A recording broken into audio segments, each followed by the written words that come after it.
gentlemen, good morning and welcome to the 2025 U.S. National Championships.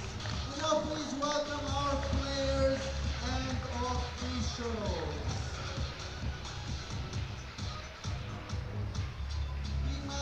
Anav Gupta versus rank 29 Kanadja. Men's singles round of 16, our official is Alexander Tai.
Ladies and gentlemen, welcome to the 2025 U.S. National Championships here in Ontario, Canada.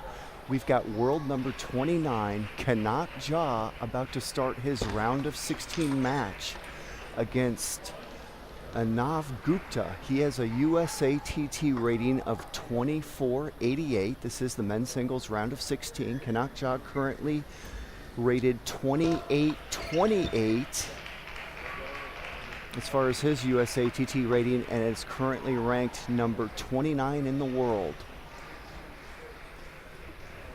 So this is the first match of the day today. We're going to be bringing you lots of men's and women's singles action throughout the day. You're going to see the round of 16 here. You're going to see all of the other round of 16 matches, men's and women's, and you're also going to see the quarterfinals this evening. The men's and women's semis and finals will be completed tomorrow.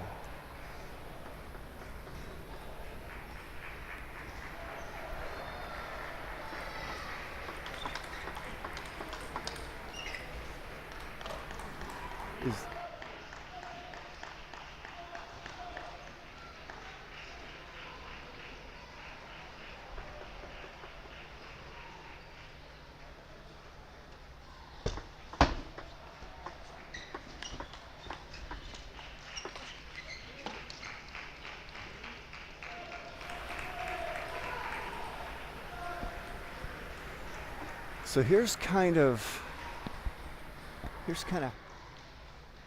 Ja in these national championships. The best time to beat him is early in the tournament when he hasn't necessarily found his rhythm. Now it's possible he'll find his rhythm and play great early in this tournament. That wasn't the case last year. He was down 3-0 to Daryl Sow, won 9 in the 7th. In the quarterfinals, he was down 2-1 to Vlad Seth. Ended up winning that match 3-2. So he nearly lost early in the tournament, but once he got to the semifinals and finals, he found his rhythm, played really good table tennis, and destroyed the tougher competition he ended up playing in the semis and finals. So he's so good compared to the rest of the competition that he's actually easier to beat earlier in the tournament, simply because all these athletes are dealing with different conditions to start this tournament out. You know, the tables might be slightly different than what they're used to. Certainly the floor might be different. This is a concrete floor with a rubber floor over it. Not all clubs have concrete under the rubber floor. Some clubs don't use a rubber floor at all.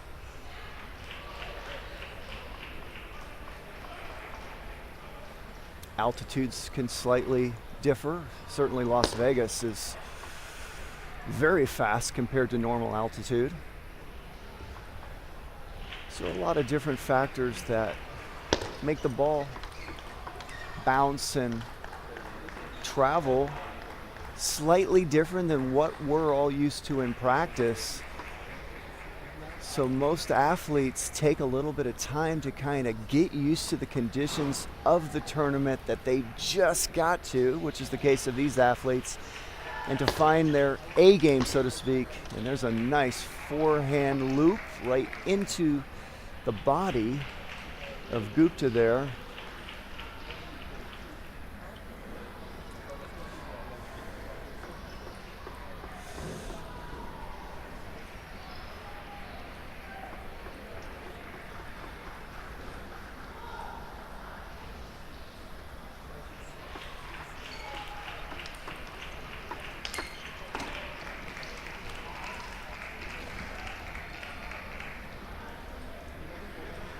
So we have a 340 point rating difference here in this match.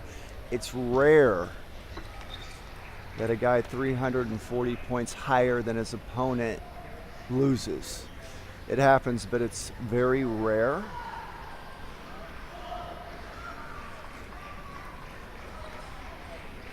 So Ja, a huge favorite. When I'm playing these kind of matches and I'm playing a guy quite a bit lower than me, the most important thing is to start well and not give your opponent any confidence, which is exactly what Ja has done this first game. You don't want that guy to start feeling comfortable and feeling like he's got a chance to beat you, and the best way to do that is jump on him right away. And that's exactly what Ja did this first game with an easy 11-5 victory to start this match out. Hey Snake, is this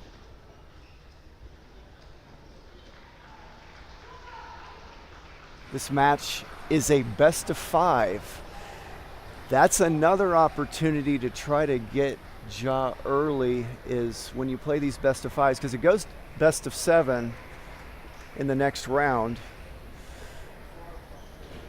So this is the last best of 5 of these rounds of the men's and women's singles, this round of 16.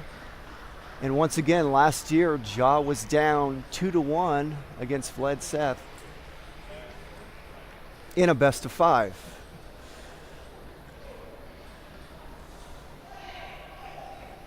Now the difference between last year and this year is Vlad Seth is close to 2,600 in rating.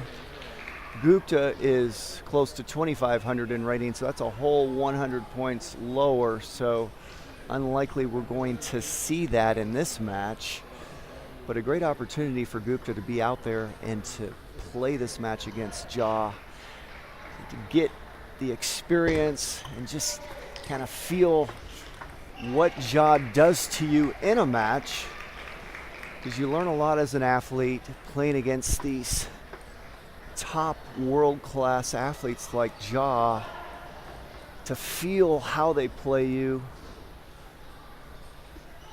and to just kind of experience how they push you around, and then you kind of try to copy a little what they do. And that was an incredible backhand-to-backhand rally won by Gupta. And Ja's probably thinking, I'm not going to challenge him necessarily in that way too often again. When a 24-88 guy can make those kind of backhands, there's a good chance that's his overall strength. Usually a guy on 24-88, he's probably can do one or two things pretty good. He's probably relatively weak in other aspects of the game. If he was good in all aspects of the game, he wouldn't be 24-88. He'd be closer to 26-88 or 27-88. So I haven't had a chance to see Gupta play a lot, but those are some impressive backhands. So that's another thing when I'm playing a match like this. Let's say I've never really seen my opponent play at all, and it could be the first time I'm playing him. When I see him rip off a bunch of backhands against me early in the match, that's a good sign that that's one of his top strengths, and I'm going to stay away from that location.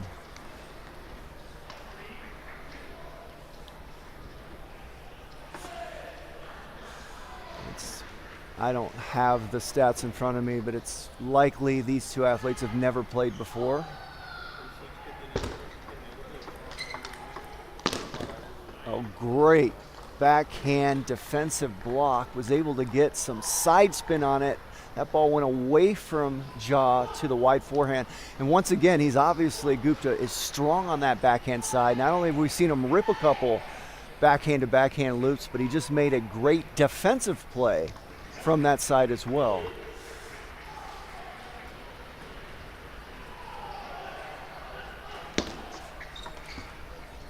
And there's that backhand, and he is not happy about that, because that's an easy ball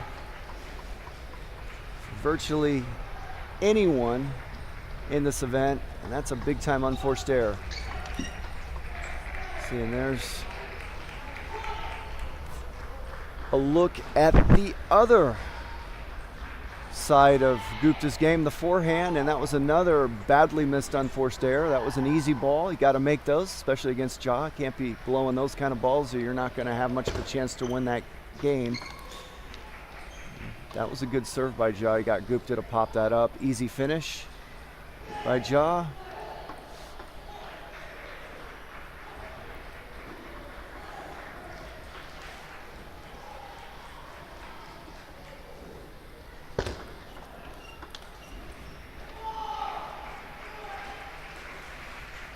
Right now, the umpire told Ja that when he tossed it, he created spin on the ball during the toss. I don't think Ja agrees that he did. I think Ja's saying, hey, I just tossed it normal. If the ball spins a little bit, I can't really control that. I can't get a perfectly no-spinned toss. I don't know what he did there. I think he was shaking his sweat off. Looked like he was headbutting the net.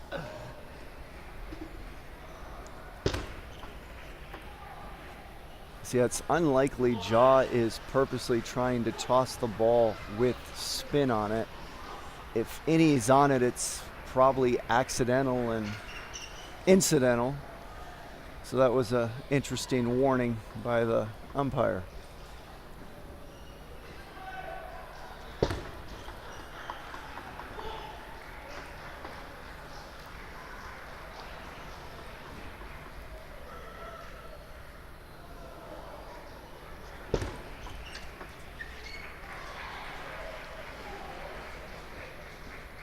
Watch the receive here, jams it relatively quick, messed up the timing of Ja.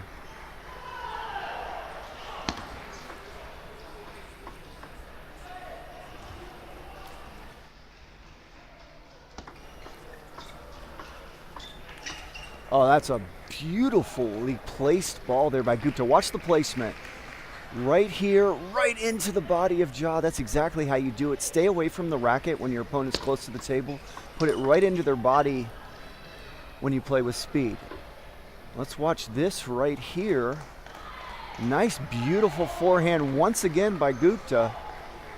So Gupta's showing he's got some weapons on both sides of the ball. The question is, can he keep his unforced errors to a minimum? That's the key when competing with a player like Ja. Ja makes very few unforced errors. One of the reasons he's ranked 29 in the world. And there's another nice look at the placement. Watch this right here. Into the body of Gupta, got him to play it soft, and then the finish. So that's textbook placement by both athletes these last couple of points. Playing right into the body of their opponent. With speed.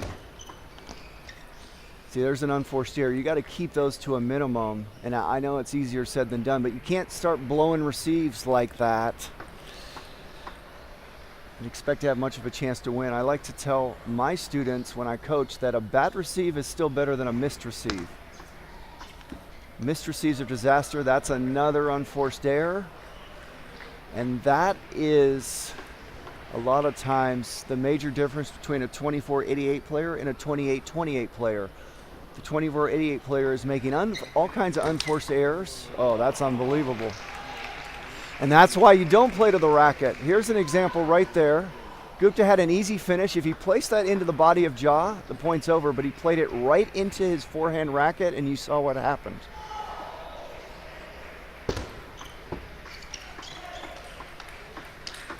Oh, nice. Let's watch that point again. Nice opening. And then boom. It's another easy game win there by Ja. He leads this match 2-0. This is a best of 5. And we get a look at the beautiful court presented to you by USA Table Tennis, and we are always grateful to our many sponsors. You see a couple of them out on that court right there. You see Paddle Palace, Nitaku, the city of Ontario, California. This is day 2 of this championships, and it's been a fun and fantastic 2 days so far. I am competing in the tournament as well in the senior events. My name is Jimmy Butler, and it is a pleasure to have all of you that have joined us here today on this live stream telecast. I'm playing in the senior events, the over 40 and over 50 men's singles, and also the doubles, and a couple other little side events. So I like to come here and play a little and have some fun, and I will also be doing the commentary today and tomorrow for the men's and women's singles events, along with Mark Thompson. He will be joining me tomorrow for sure for the semis and finals, and if we're lucky, he may join me today at some point later in the day. He is a busy man and has other duties as well. Nice serve. Loaded that up with side chop. Let's watch it again. Heavy side chop. Got Ja to dump that in the net. And that's a rarity. Ja has some of the best receives in the world. He rarely misses receives, which is so hard to do. And not only does he rarely miss them, but he generally makes a quality receive on most of his opponent's serves. One of the reasons he is so good, and that is one of the hardest aspects of the game, is the receive game. And Ja makes it look easy out there. And it is not easy at all. Any guys watching that play the game, you know how difficult the receive game can be. And there's a beautiful receive right there by Ja, and that's what I'm talking about. If you don't give him a quality serve, he'll zing one at you like that. And once again, that was a quality deep serve. Watch the reaction by Ja. Just put it on the table, and then that finish. So again, a bad receive or a mediocre receive is better than a missed receive. That was a relatively mediocre receive by Ja, but he still put it on the table and gave him an opportunity to then win that point.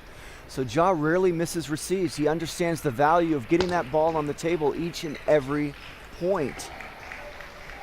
Ja also has a philosophy that's worked well with him. He says he doesn't like to take risks the first 2 shots of any rally.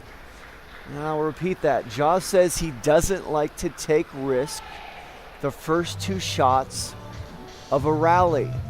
So what that means is he has a mentality out there of making sure he plays at a pace where he's not going to make unforced errors the first 2 shots of every rally. He likes to extend the rally into the 3rd shot or beyond, and then take what's given to him, and then perhaps start taking more risk. And I love that philosophy. I like to repeat that to the students that I occasionally coach or teach, and I like to play by that rule myself. A lot of times, if you can just get that ball on each and every time early in the rally, your opponent will give you a lot of unforced errors. Only at the highest levels like Ja do they not give you those unforced errors. A player like 2488 Anav Gupta will give you a lot of unforced errors the first 2 shots of that rally if you can just get it on.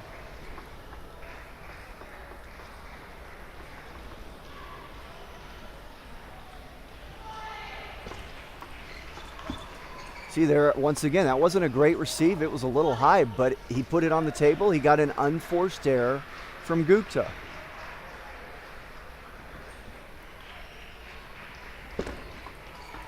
And that was a quality receive there. Won the point outright. Let's watch this quality receive by Ja. Boom. So he made 1 mediocre to poor receive, won the point, and he made 1 quality receive, won the point. So get those receives on the table at all costs. Do not miss those receives. I've learned when I generally miss 2 to 3 serves outright a game, certainly 3 or more serves outright against my opponent, I generally lose those games to players close to my level.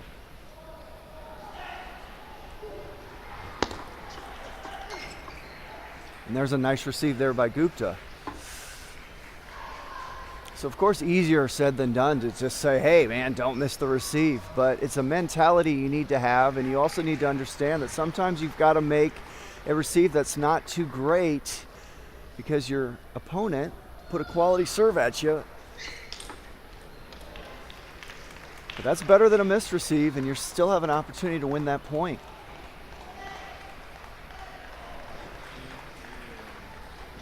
Another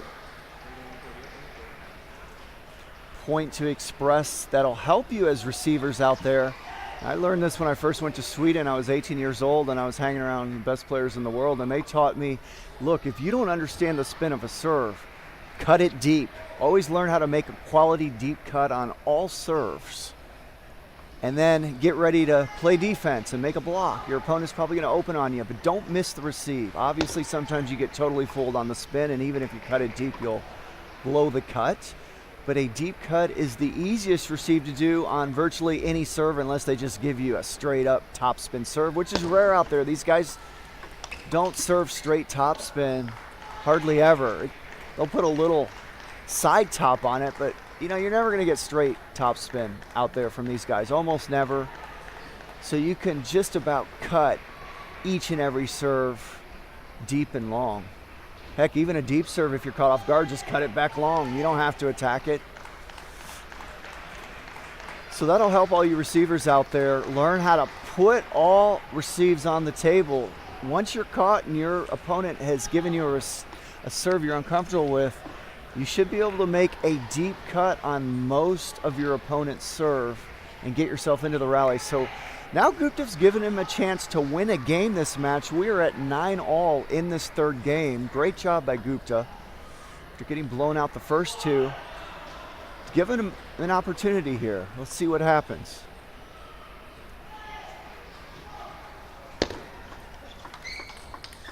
That's quality by both athletes, and that's what you want to do if you're Gupta. Make Ja earn it, and Ja does earn it. Let's watch the rally right there. Once again, if Gupta needs to do that again, don't make an unforced error. Get the ball on the table. Make Ja earn this point. Great job. He lost the game, but I like how he played.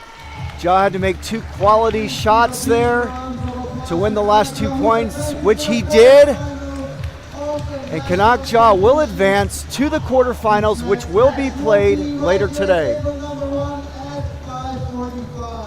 And coming up next, we have Jishan Liang versus Victor Xie coming up at 10:45 a.m. So 10:45 will be our next men's singles round of 16 match. It was just announced Kanak Ja will play his quarterfinal men's singles match at 5:45 p.m. this afternoon. We are on California time.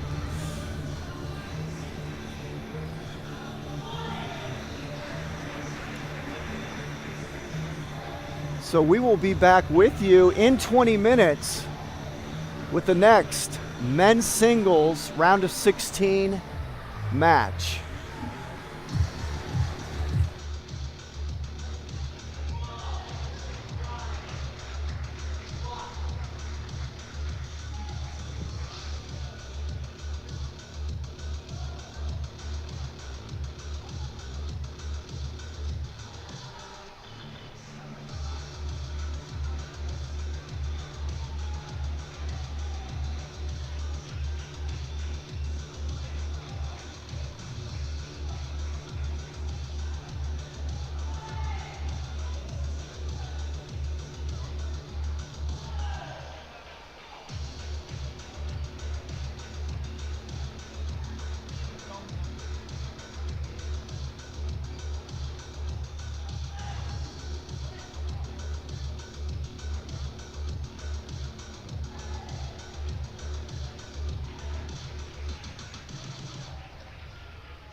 ladies and gentlemen, welcome to our next round of 16 match here at the 2025 U.S. National Championships. And now please welcome our players and officials. We would like to first introduce Victor Shin. And you'll go against Jishan Liang. Our umpire for this match, Shini Jen.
Welcome back to the 2025 U.S. National Championships in Ontario, Canada. We are about to watch the next round of 16 men's singles match.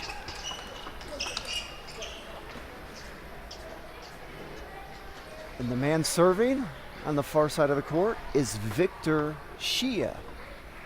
He won the under 19 men's national team trials recently. In fact, there was two different ones. He won them both. He is currently USATT rated 2546. His opponent, Jishan Liang, a U.S. men's national team member.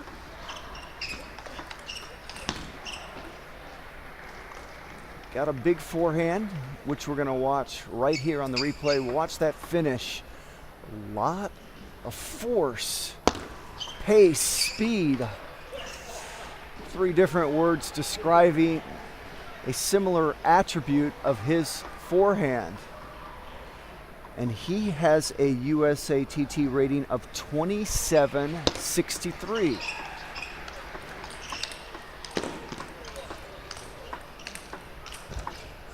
Oh, how good was that rally? And that is the best rally of the round of 16 men's. This is the second match of the day of the round of 16. And that was some good stuff right there by both athletes. That's a nice receive there. Shia tried to jam Liang with a deep serve into his body. Liang was able to kind of lean over with his body and place that ball perfectly to the wide forehand of Shia.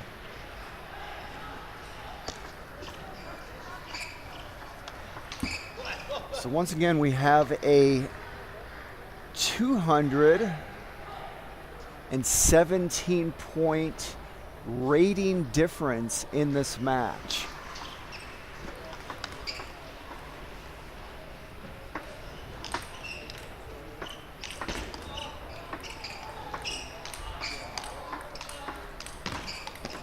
Okay, that was ridiculous. That was ridiculous. Okay, that now is the best rally of the tournament right there. And how do you make that backhand that Shia just made running back from the table? That was incredible.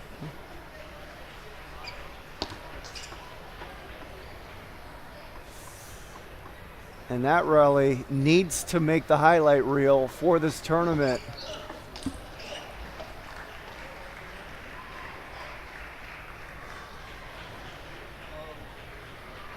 I mean, it's rare you see a rally that amazing. And we just got one already in this match.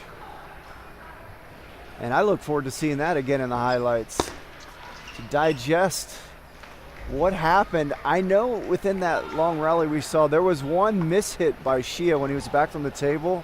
He actually backhand looped a ball off the edge of his racket to extend the rally, and then he made that ridiculous shot at the end. Oh, how good was that? Wow.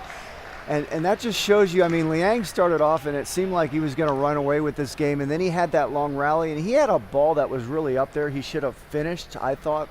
But smashing is not his strength, and he wasn't able to finish it. Then you saw the ridiculous rally, and then all of a sudden, Shia is on fire.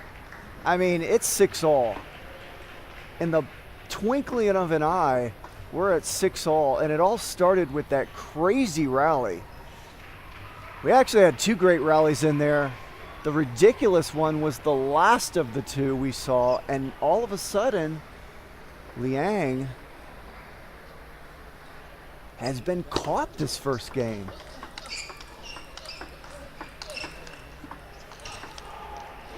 Wow, and now he takes the lead, and Liang's looking over to his corner, and he can't believe it. He cannot believe he has gone down a point in this first game. And this is a best of 5.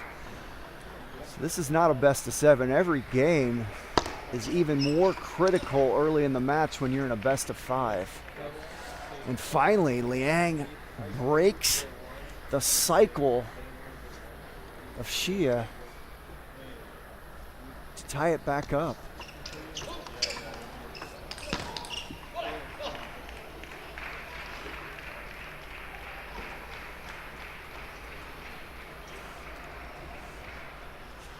Boy, I mean, she is a 217-point underdog. If he could somehow steal this first game, because he was just getting destroyed early, it would change the nature of this match.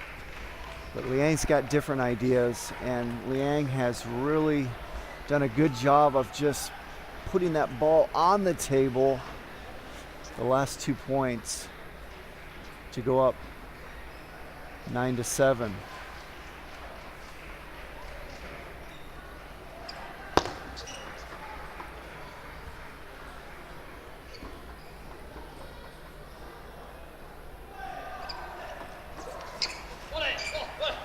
Well, that's twice that she has tried to serve deep into the body of Liang. Neither one of them worked. And if he's got his wisdom cap on, he might want to not do that again and locate that somewhere else. And that was a poorly played backhand here. It was almost a 10-7 shot. You wouldn't see him do that at 9-all. Or 9-8 or deuce, but he's comfortable with that 3 game point lead, and he kind of went for a blistering backhand, and it was ugly. And now, just like that, that's why I don't like to do what he did. I felt like he kind of wasted that backhand, and now he's only up a point. So, you know, he still could win this game, but he's got pressure on him. Never want to give away points at this level.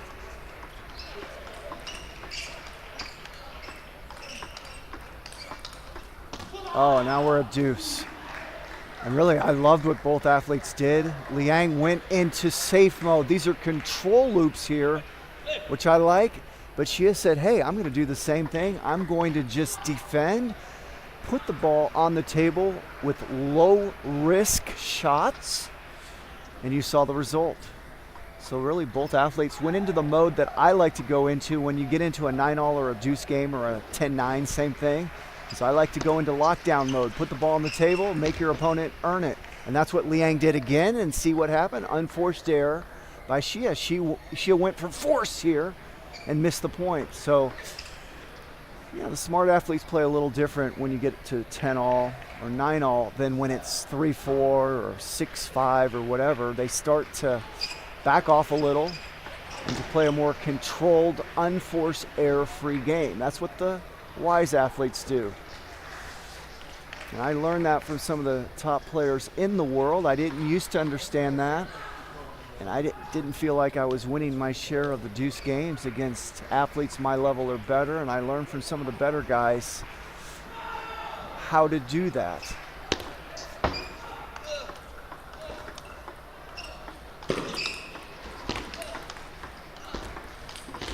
Oh, great rally. And Liang will have another game point, but that was just quality play. And there's the net right there. That's what ended the rally. So Liang was able to hit the top of the net there at the end, but that's quality play by both athletes, and that's how you want to try to play these deuce games. So you want to try to extend the rally and make your opponent earn it with a quality shot. And there's another one where Liang just played control, and he got an unforced error out of Xia, and that's exactly what these top guys in the world like to do. Is they go into lockdown mode. They don't take as much risk. They play a more controlled game. That's exactly what Liang did, and he won the game. Xia made a couple unforced errors in that deuce game and wasn't able to steal it. That was a huge game for Xia to try to win. Again, he's a 217-point underdog. So Liang right now taking a deep breath. Thrilled he escaped that first game. Well, ladies and gentlemen, we're thrilled to have you join us today here at the 2025 U.S. National Championships in Ontario, Canada, as we get a nice look at the beautiful court presented by USA Table Tennis and some of the sponsors. Names you see out on that court: Nitaku, Paddle Palace, the City of Ontario.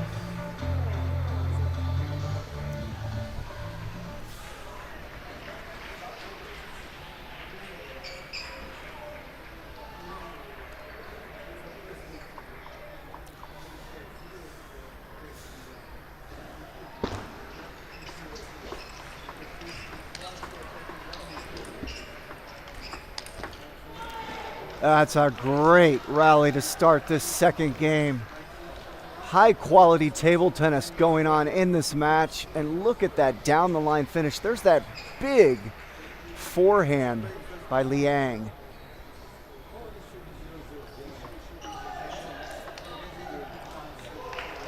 That's another nice opening. Let's watch this opening step around by Liang. Watch him step around, keeps it low to the net. A lot of topspin on that ball. That's a ball he can put on the table 8 out of 10 times or more. Low risk for him, won the point outright, and there's a nice serve by Xie. Boy, nothing feels better when you're out there, when you can get a free point off your serve. It's the easiest way to win a point in table tennis, if you can get your opponent to miss your serve outright.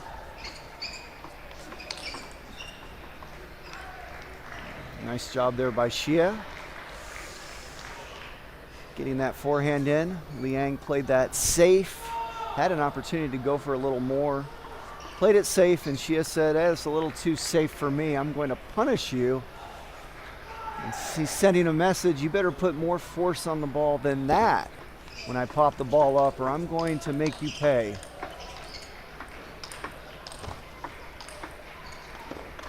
Another nice rally. One thing I'm noticing about Xie is he's a grinder out there. He likes to keep bringing that ball back. He's a very consistent player. I like to see those kind of players because they are difficult to deal with when they keep putting that ball back.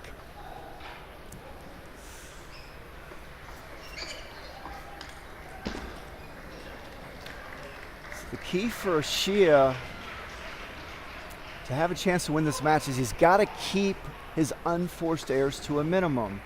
Don't miss Liang's serve very much. Liang doesn't have a very good serve. So make sure you get that ball on the table each and every time, and don't miss the easy stuff. You know, make him earn every point like Liang had to do here. This is a quality point. Make Liang do that each and every point and give yourself a chance to win this match. Nice receive. And see, that's the ball right there. You don't want to miss that. I know it's easier said than done, but that's a relatively easy opening by Liang, and he just kind of blew that ball off the top of the net. So if he can keep those kind of mistakes to a minimum, he's got a chance to battle Liang this match.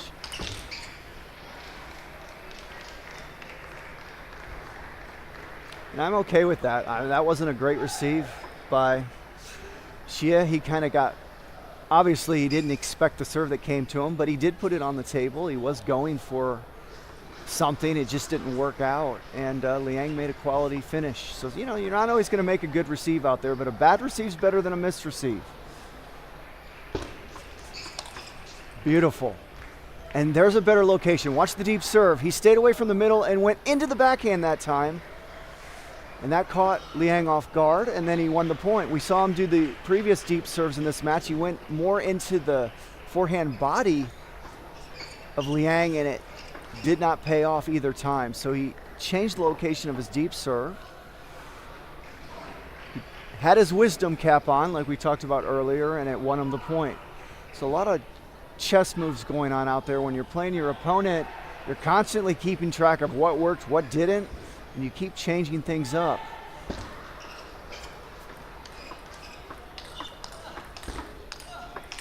Beautiful. That is beautiful.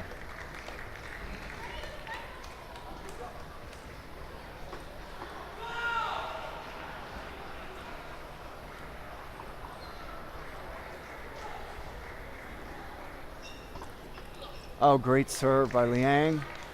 He doesn't serve many deep, and that totally caught Xie sleeping. He was not expecting that at all.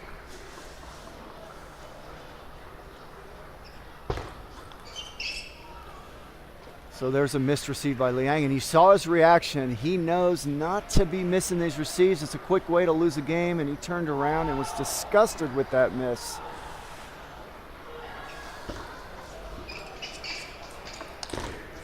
Oh, another nice finish there by Xie. So when Liang opens up with not very much force into Xie's forehand, she has proven time and again that, hey, I can finish those kind of balls. And so, you know, Liang's kind of probing what Xie can do with his kind of safe and controlled game. You know, these top guys, when you're playing a lower guy, you don't want to take more risk than you have to, because the more force you play with, the more likely you're going to miss. So Liang's trying to figure out what's the most force I have to play with to be able to beat Xie. You know, what can he handle, what can he not handle? And that's kind of the probing that goes on in these kind of matches early on in the tournament. And so we saw Liang win that second game. He will lead this match 2-0. And that's why that first game was so important. That was a relatively easy win there for Liang in the second.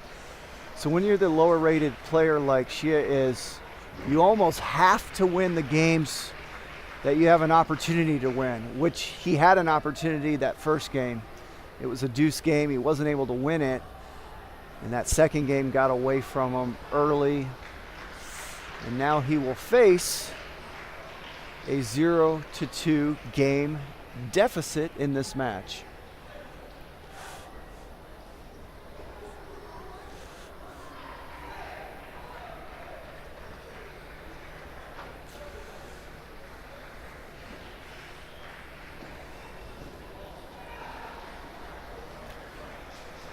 Well, for all of you that have just joined us, welcome to the 2025 U.S. National Championships in Ontario, Canada. We've got men's and women's round of 16 matches going on throughout this morning. We're going to have many hours to come of the round of 16. This is the second men's singles round of 16 match of the day. We're also going to have quarter singles, men's and women's matches going on later today around the 5 o'clock range, California time. So a lot of action going on today, and tomorrow we will finish off the men's and women singles event with the semis and final rounds. So all of the men's and women's singles matches will be completed by today and tomorrow. This is day 3 of the national championships.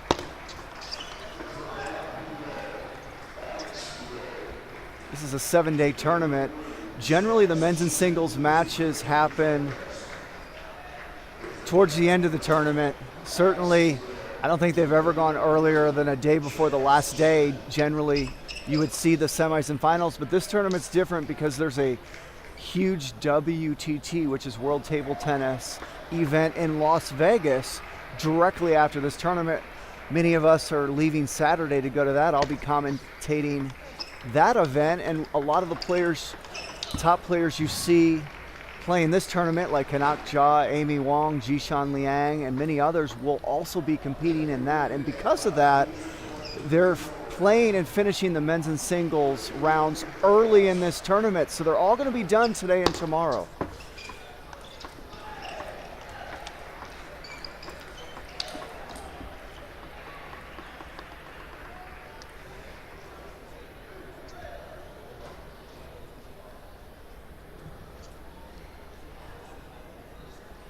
So great start here by Xie. Up 4-1 this third game.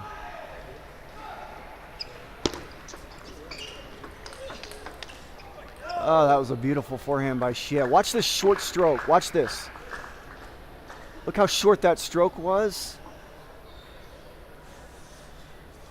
As the game has evolved, we're in 2025. The strokes have gotten shorter and shorter on these great athletes. It gives you more time to react for the next ball. It's easier to execute. You know, if you think about it, the bigger your stroke, the more that can go wrong, the slower you become. It takes you longer to execute it. So that little short stroke you saw there by Xie was just textbook perfect. Used so little motion to create so much speed back at Liang, and even if Liang brought the back, that motion was so short by Xie, he had a lot of time to react to the next ball. You know, back when I started in the 70s, played throughout the 80s and 90s, the strokes were bigger than today's game. The game is more advanced, more evolved, and one of the reasons it's more advanced and evolved technically is the strokes are now shorter.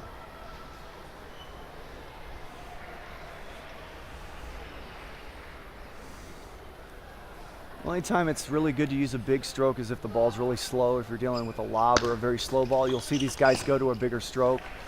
When that ball has pace on it, you want to go to your shortest stroke technique that you have.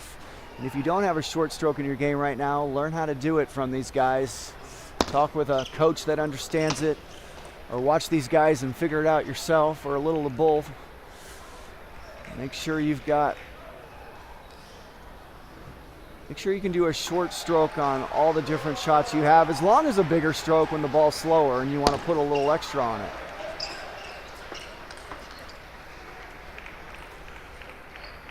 So we were at 7-5. Xia's going to take a timeout. He's still got a 2-point lead and has an opportunity to win this game.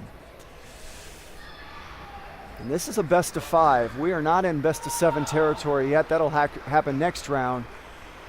So no matter what, when you're down 2-0, if you can just win a game like Xia's trying to do, you are not out of this match at all. These best of 5s can turn around in a hurry.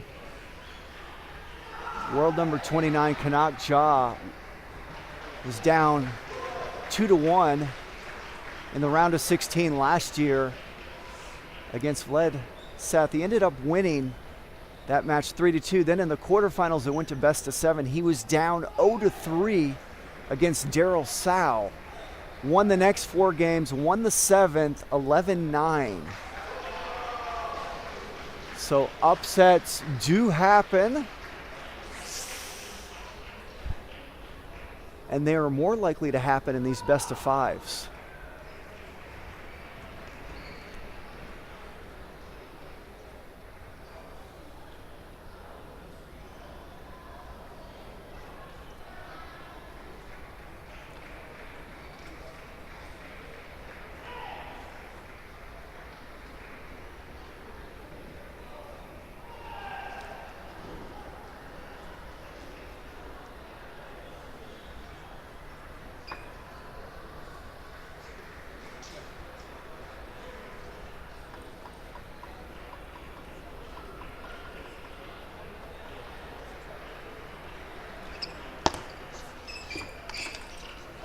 Great job by Xie coming out of the timeout. This is what he had planned. That serve got Liang to pop it up. That's an easy finish for him. So that's why those timeouts can be so handy. He got a chance to talk to his coach, planned that point out.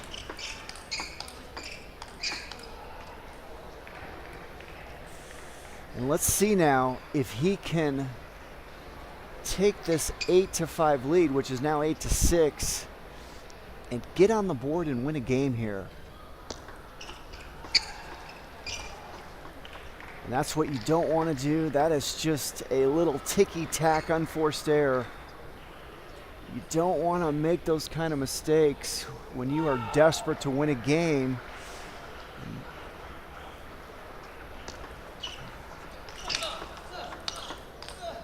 Oh, that was incredible, because that receive got away from Xie. But what have I said so many times? A bad receive, which that was, is better than a missed receive, and that's why. He made a great reaction off that bad receive and kind of stole that point away from Liang.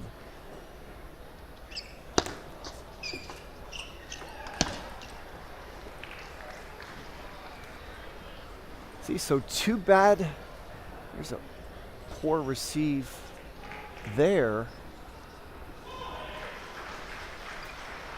by Liang, but Liang was able to win the point. See how important it is to get those receives on the table, even if they're not so great, you can still win the point.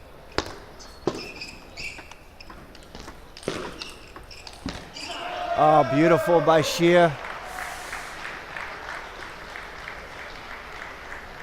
And, you know, generally when you're playing a left-hander, and this is certainly the case with Liang, you want to actually put pressure on him wide to the forehand and then get him back to that backhand side. I mean, Liang's forehand's clearly better than his backhand, but when he's at the table in that pocket, you don't necessarily want to play right on his backhand. You want to make him move and on the run, like you saw that point prior, and make him have to be a playmaker from his backhand side when he's got to move a little bit, not when he's standing right at the table. So here we go. Xia's got his second game point to try to get on the board this match. Oh, it was a nice receive, but then he couldn't make a relatively easy shot there, and that's generally the difference in level. Xia's got the shots to hang with Liang, but he makes more unforced errors. And generally, as you go down lower in rating, you'll see more and more unforced errors coming from the lower rated guy. Nice serve. And there's working that wide forehand of Liang like we talked about. Here it is. Wide placement there with that forehand from Xie, but it really all began with a good serve. He got Liang to pop it up, and that's a pretty easy finish. And that was a bad receive, which is better than a misreceive, but nothing Xie can do there, because Liang said, you know what? I saw you go to my wide forehand, and I'm going to do that back at you. A lot of times out there, you kind of steal some of the ideas of your opponent sometimes. Sometimes an opponent will make a great serve on me, and I'll go, I'm going to do that exact same serve back at him. A lot of times it works. Nice job there by Xie. This is a nice, safe, controlled opening, and he got Liang to make an unforced error there. That was an easy, relatively simple opening to deal with from Xie. That was all it took to win that point. Sometimes just putting the ball on the table is enough. Oh, nice serve there by Liang, and that's what you don't want to do, is he blew the receive when he had a game point. And those are killer mistakes when you're trying to win a game against a guy 217 points above you. So that's kind of, you know, the thinking going on out there. I'm not necessarily always looking at the great rallies and how many great shots I made.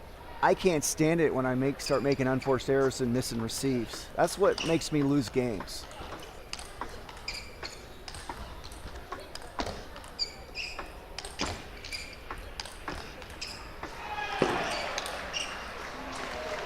Great rally. Xie decided he wanted to go for Mr. Big here on this last shot. Let's watch it again. There's the Mr. Big kind of crazy shot. Those are very difficult shots to make, but that was a great rally. And now Liang has an opportunity to finish this match off.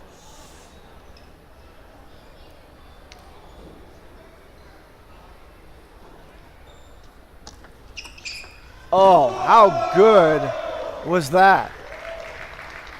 And you know what Xie said? He said, you know what, I'm down match point, and I'm just going to go for a zinger. And there it is. That's crazy.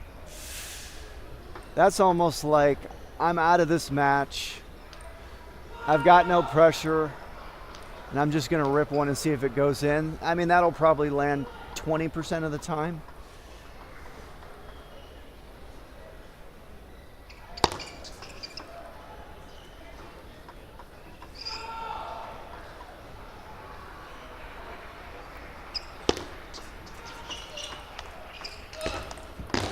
And I love the point Shia played. Right after that rip, he went back to a control game. There's a safe shot, and then a medium speed loop. Got him the point. Love to see that intelligence by Shia. Now let's see if he can get the receive on the table and make a somewhat quality receive. That's what you got to do here. That's quality. He made a quality receive, but then after that, here's quality, and then that right there. Why did he do that? He made a quality receive. He got Liang to just push a sitter, and then he pushed it back. So that's a big mistake there. That's inexperience by Shia. He got what he wanted, and he pushed a weak pushback when he had game point. Strange decision by Shia. Once again, Shia won the under-19 National Junior Trials. So he is a young man out there gaining in experience each and every tournament he plays, whereas Liang is more of a veteran and has been in these situations many more times.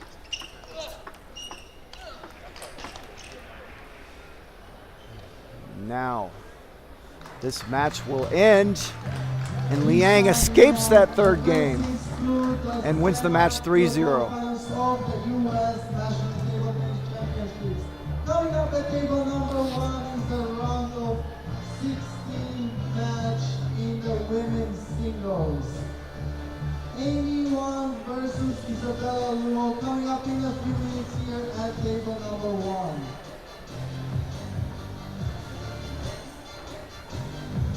So coming up soon, Amy Wong, world ranked number 59. She is the top seed in this tournament. Will be entering the court soon. So stick around, and we've got women's singles round of 16 action coming up.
serve and they receive.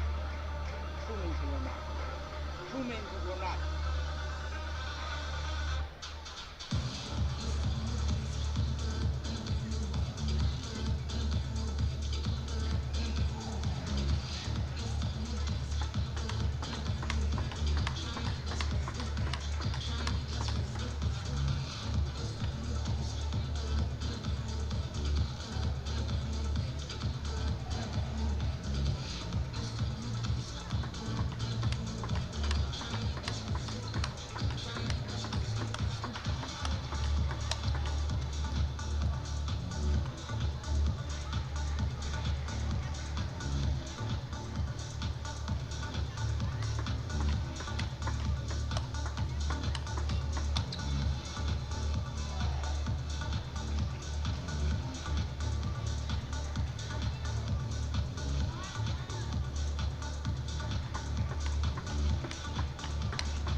Ladies and gentlemen, we have started this women's round of 16 match here at the 2025 U.S. National Championships in Ontario, Canada.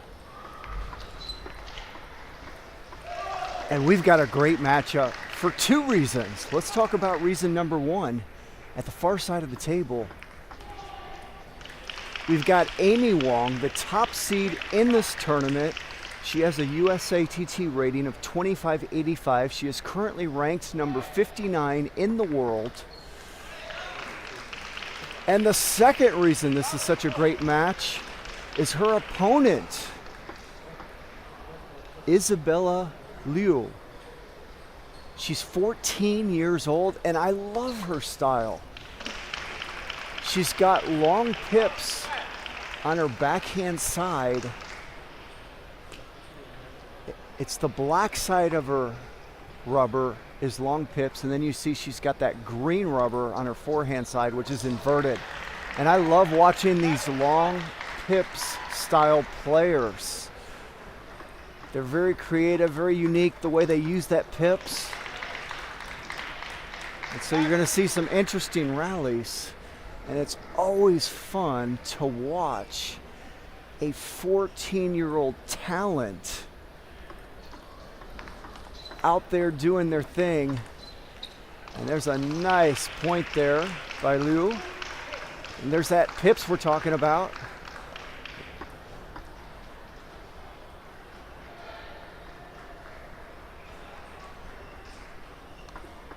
And I actually got it wrong. My apologies. It's the green is the long pips. See the green right there? That's actually her long pips. The black is the inverted. And she likes to receive with that long pips. Unless it goes to a forehand, then she'll use the inverted like she did there.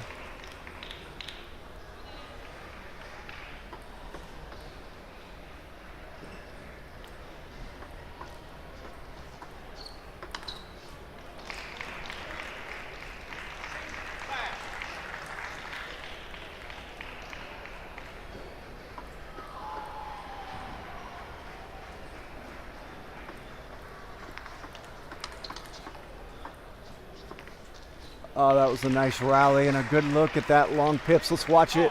Watch the shot right there. How nasty is that? All Wong could do is push it back. Unfortunately, Liu missed the next ball, but you see how difficult that long pips can be to deal with. And there was a long pips receive on the serve, and you saw Wong just blast that ball off the end of the table. So it's difficult to judge the amount of spin coming off that long pips.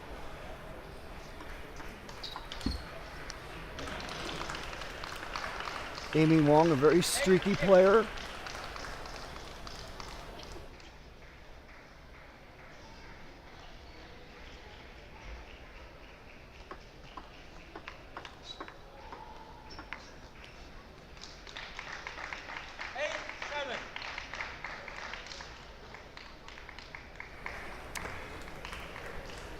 Wong is the kind of player that can win 5 points in a row and then lose 5 points in a row.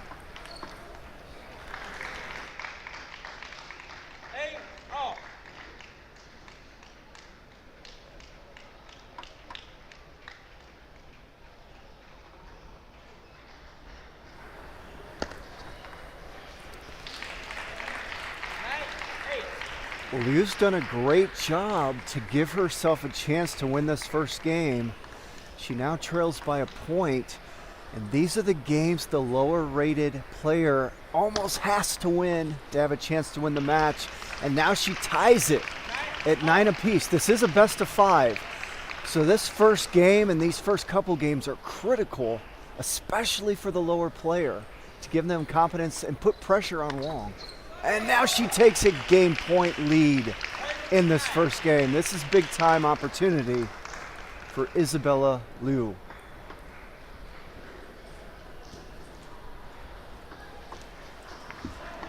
Oh, that ball wanted to go over, but it did not, and we are at deuce, and these girls are playing at a fast pace out there.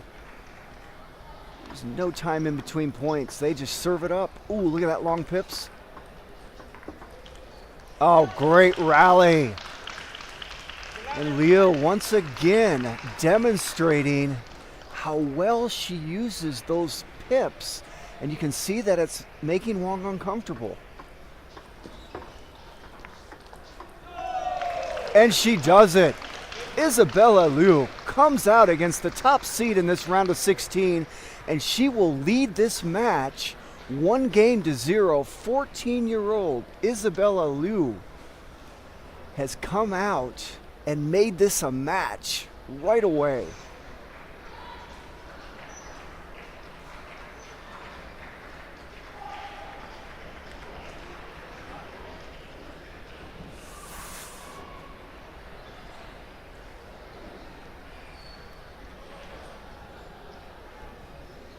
One thing, sometimes, I learned when you play these young players, and both of these athletes are young. Amy Wong is 22 years old. But when you're talking about 14 years old, which is what Isabella Liu is, that's super young. And sometimes they can be some of the most scary athletes because they're generally fearless. They don't feel as much pressure. They're almost too young to understand the moment yet.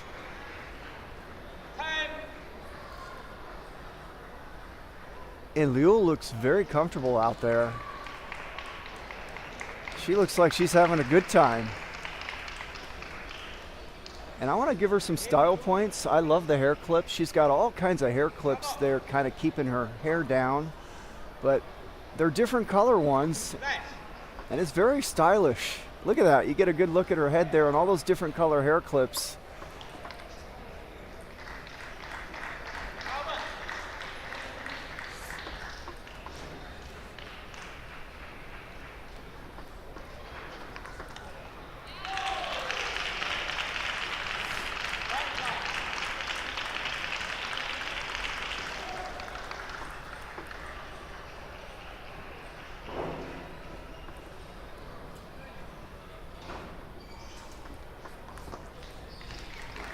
So one thing I think you're going to see more is what you just saw Wong do there. She's going to start serving more into the short forehand of Liu. One reason is she wants to stay away from that long pips on the receive, but also Liu's not as strong there. There's another serve right out to the short forehand of Liu.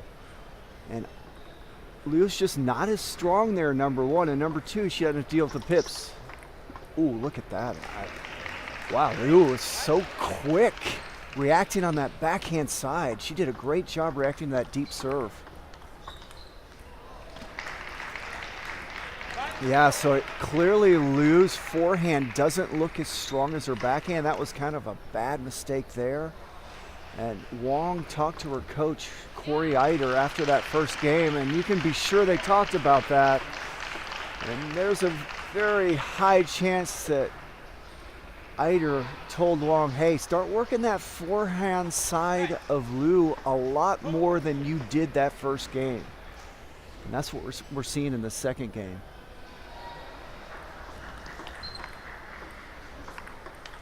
Wow. The more I watch Liu with the long pips, the more impressed I am. I mean, she is money there. She can defend there, and she can put pressure on you like you just saw in that last shot. She can bump that ball and put pressure on you. There's another one. Yeah, what I'm noticing is it doesn't matter what you do. When she's at the table and you go to her backhand side, she comes up with the goods. She just reacts beautifully from that backhand side. And Amy's going to have to stay away from there, which she has not doing. At the beginning of this game, Wong worked the forehand of Liu and took a lead, and now she's been playing to her backhand. She's getting crunched. See, there's the forehand. Liu clearly weaker, and Wong's got to figure out how to work that forehand side better than she has. This is an exciting match.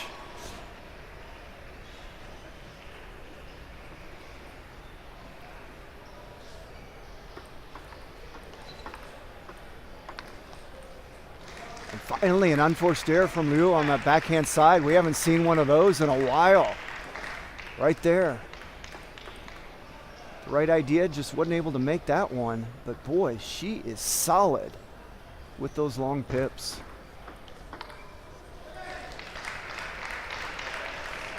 So interesting that Wong still not figuring out how to work that forehand side better of Liu, playing a lot to her backhand. Whoa, she reacted well there. Watch this reaction by Wong.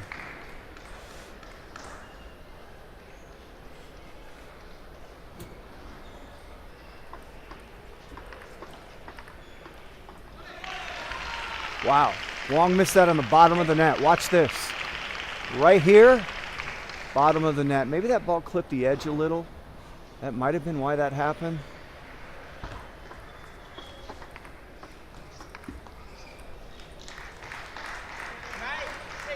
Okay, I kind of like what Wong's doing here, though. If you are going to challenge her backhand, go ahead and push some of those long pips, heavy underspin blocks, and make Liu bump it and then deal with that ball.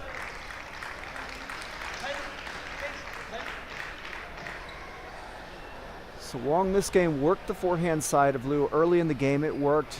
Liu went on a little run, but now Wong really dealing with her backhand a lot better.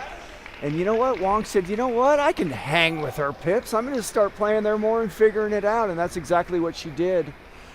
She really played into the long pips of Liu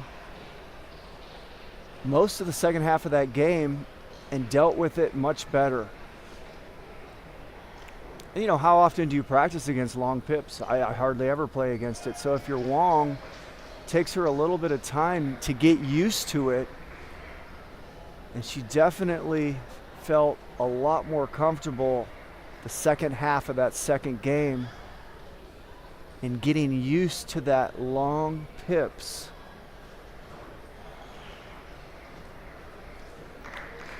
What a talent 14-year-old Isabella Liu is. And what a unique style. I love to see athletes that are different, athletes that do things that are not normal. Those kind of athletes tend to have opportunities to cause players like Amy Wong difficulty because Wong is not used to playing that kind of stuff. Wong is silky smooth and she likes things kind of clean out there.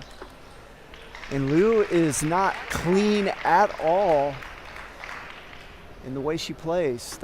Those long pips kind of gummy up the match, and I love to see it. It's fun to watch.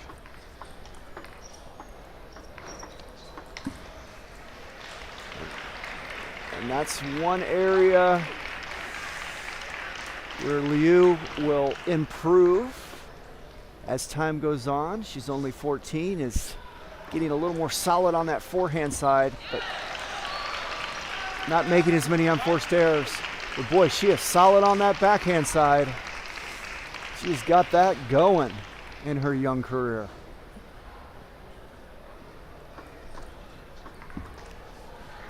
Oh, and a rare unforced error there on that backhand side by Liu.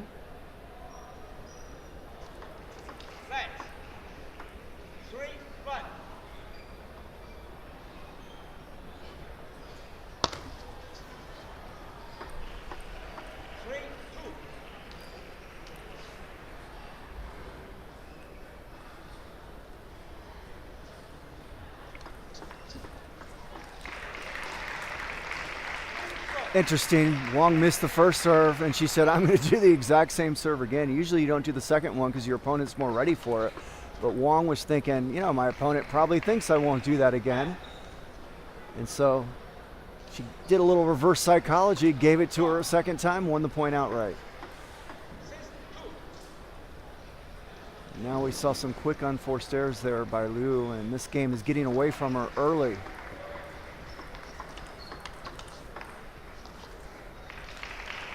And there, Wong did a good job of working the forehand. Watch it right there, one out, and then back to the backhand. That's how to do it.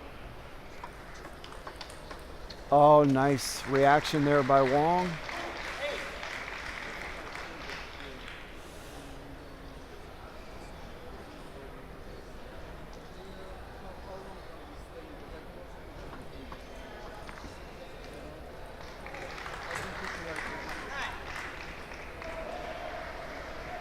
With the chaperone.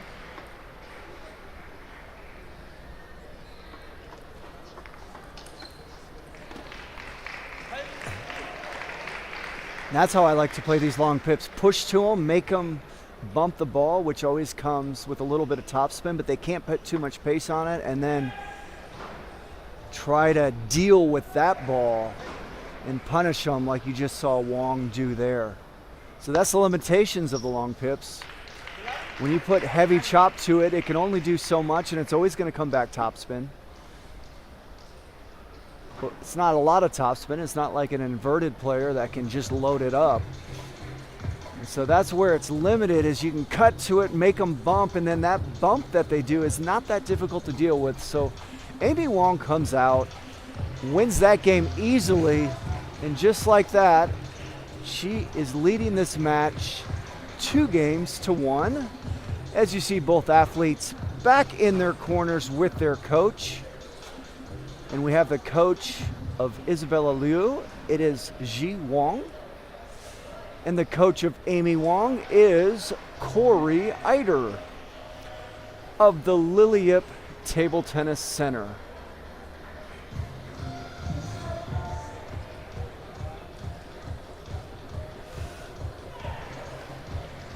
Amy Wong, a former world #1 ranked junior. So she is one of the great talents we've ever had on the women's side, along with Lily Jung.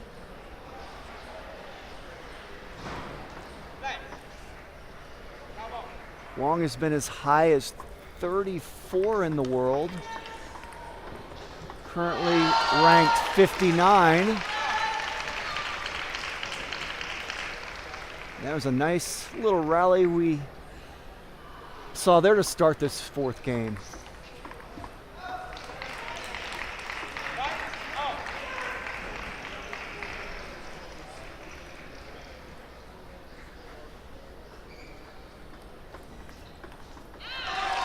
Oh, that was a great receive there by Liu. Watch her run all the way over to the forehand side to get that backhand in, and then she's like, oh, can I get back? But Wong missed it outright. So you can see Liu wants to receive with that long pips. Now, Wong knows that, so she said, wait a second, if you're going to run all the way to the forehand, I'm going to serve you wide deep to the backhand and win the point outright, which is what she did there. Oh, that's a great, forceful long pips bump. Watch it right here. Watch the pace she gets on that right there. See, if she can get that kind of force, that puts a lot of pressure on Wong. And her coach probably told her that, look, if you're going to go for those little long pips bumps, you got to put a little more force on it. Take some risks out there against a player the caliber of Wong. Oh, beautiful. Oh, beautifully played point there from the forehand side from Liu. And she's got a cheering section, you see, on that right side of the court, trying to pump her up this match. And she's in a nice rhythm this game. Oh, beautiful. Wow, another nice point. Watch the force right here. Boom! She gets a lot on that. And although that ball sat up, it was loaded with heavy spin. And Wong dumped it off the top of that net.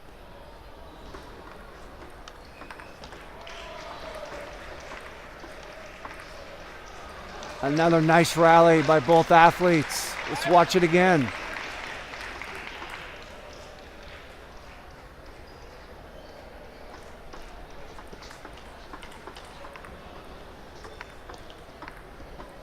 Oh, good table tennis going on. This is a great game. Both athletes in a good rhythm right now, and now you're seeing good points each and every time. Wow. Again, a great rally. Ooh, missed off the top of the net.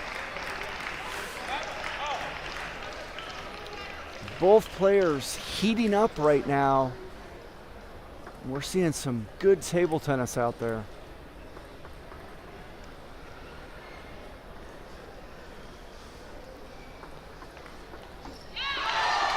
Oh, great receive. Watch the receive. Oh, she got Wong to miss that towards the bottom of the net. That's how nasty that receive was with those long pips.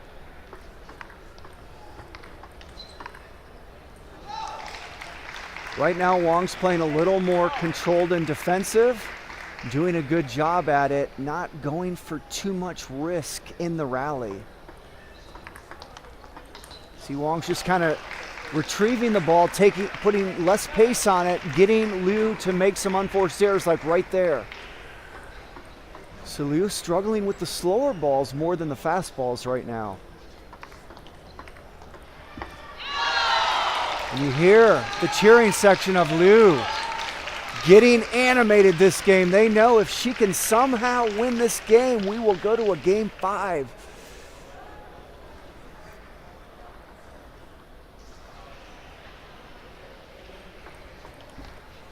Nice serve there by Wong. Deep down the line. You don't see athletes do that very often. Great decision there by Wong at a very important moment in this match.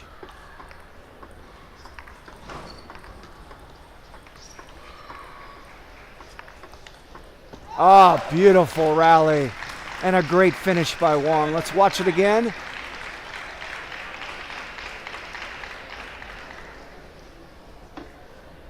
We're going to get a timeout taken by Liu. This has turned out to be a great match, and what a fourth game. Boy, both athletes really finding their A game. Wong might disagree with me and say she's playing her B- game, but they're both playing well, and we're seeing some good table tennis out there.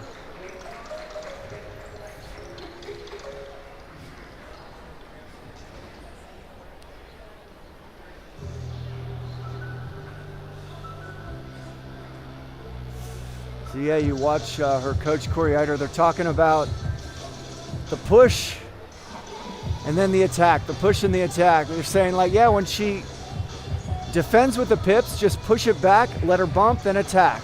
When she defends with the pips, it comes under spin, push that, let her bump, then you attack. And we've seen a lot of that this game, and that's how I love to play the longs pips players. If they give me that nasty defensive underspin, defensive block, I like to just push it back and then make them bump it, and I like dealing with that ball more than that heavy underspin shot you get when you attack into the pips. So after the timeout, Liu able to come out and come up with a good serve, win the point outright, and she trails by a point. And now we are tied at 9 game apiece. And her supporting cast there in the crowd getting louder and louder, trying to pump up the 14-year-old talent.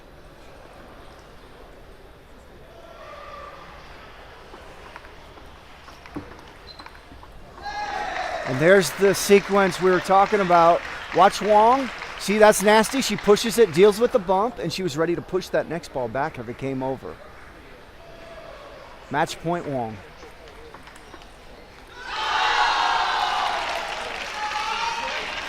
We are at deuce.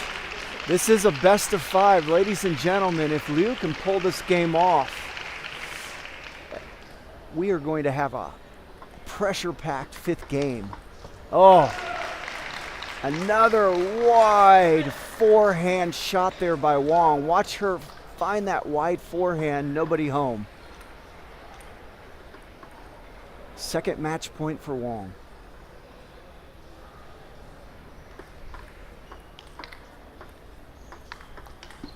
Oh, and the ball went off the top of the net, and Amy Wong wins the match. Deuce in the 4th.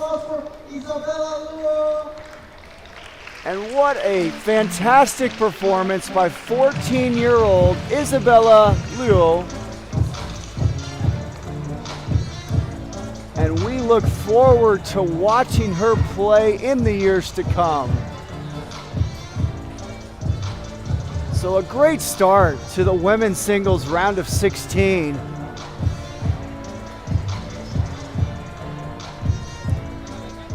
And don't go far away because we've got another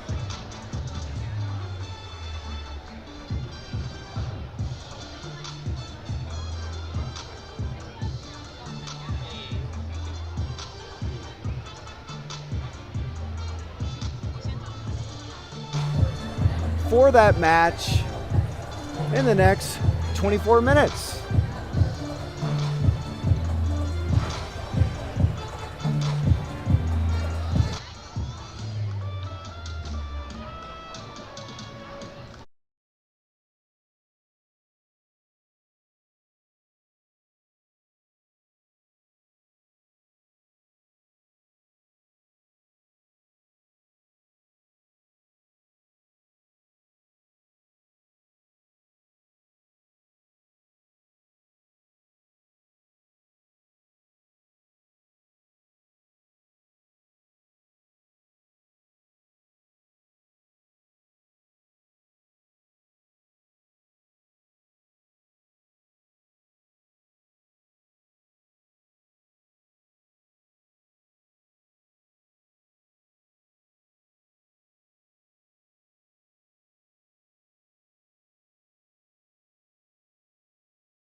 Ladies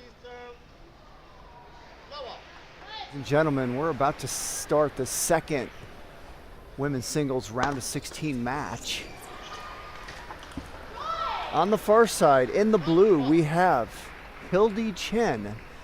She has a USATT rating of 2340. Her opponent, Tasha Piedasa. She has a USATT rating of 2387. Both of these ladies are 15 years old. This is a best of 5 match. This will be the last best of 5 round. As the quarterfinals on will all be best of 7.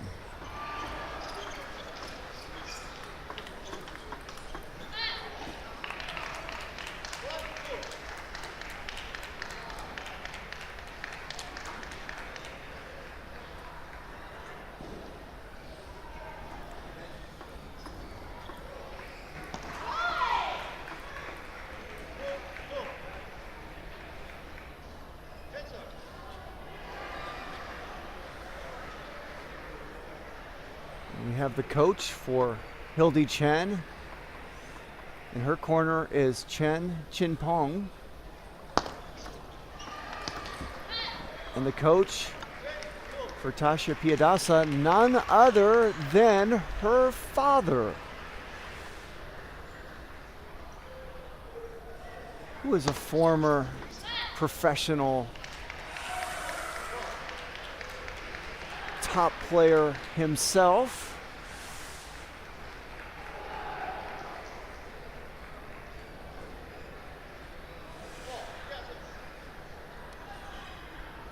Tasha also has a younger sister that plays as well. Both of them are 2 of the best girls in the country for their ages. And they play at the OCTTA club in California, and that's the Orange County Table Tennis Association. I have played a number of tournaments at that club run by Dr. Lee and his wife Helen Lee. They've got a great program going there. And so I have seen Piedasa up close training there and playing matches, so I'm pretty familiar with her and her family. And I have not had an opportunity to watch Hildy Chen play a lot, so we're going to get a great chance to see her talents now. And what a great rally by both athletes, and a beautiful backhand there by Piedasa.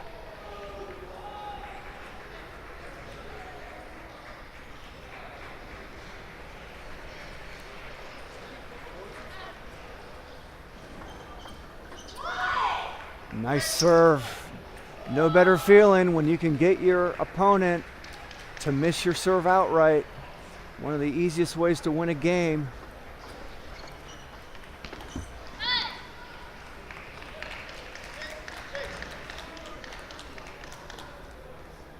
You're getting a good look at the emotions and the animation of Piedasa. She's very vocal when she wins points. She's also can be animated when she loses a point, which we saw there. She plays with a lot of energy and a lot of passion.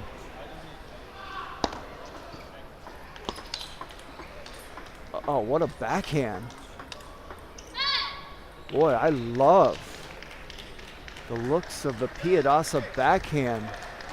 She is able to adjust on the fly and really time those balls so well. Those were difficult shots she had to deal with, and she handled them nicely, but she did not handle the serve of Chen nicely at all at that point. She dumps one in the net.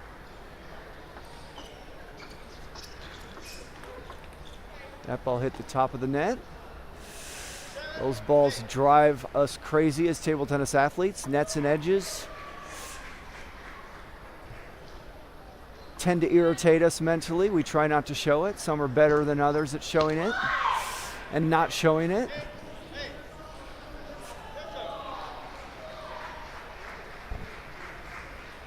And hey, we're at 8-all the first game. Both of these athletes are right next to each other in rating. This is what I expect to see most of this match. Oh, another net. Oh, that is just brutal because that's two of them that have gone against Chen in a super tight first game. And that is unfortunate, but great job by Chen just brushing it off. Showing a poker face. We can't tell that it's bothered her, but I can promise you that bothers you mentally when someone dribbles over a couple nets against you in a tight first game. And both athletes, you get a look at how strong their legs are. At 15 years old, that is a huge advantage in any sport. In table tennis, the most important thing is to have a stronger lower half. Your upper body doesn't really need to be strong. It's mostly technique.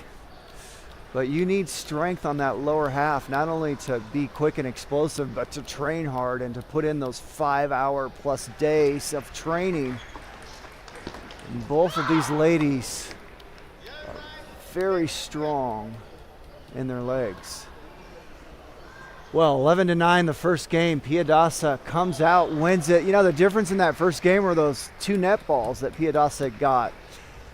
That was the difference in that game. Otherwise, it was totally even.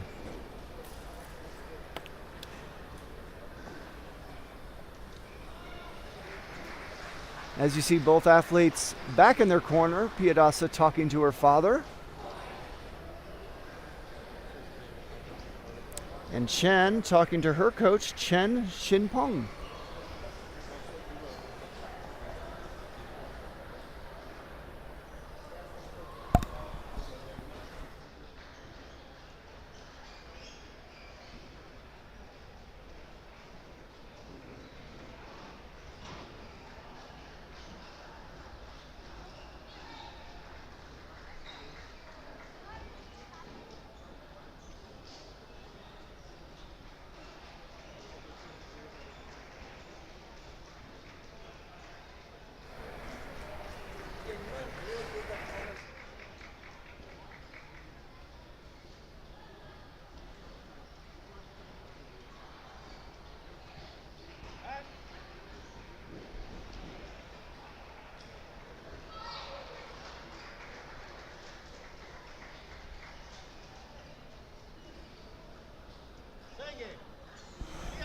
And we are getting ready to start the second game of this evenly contested match.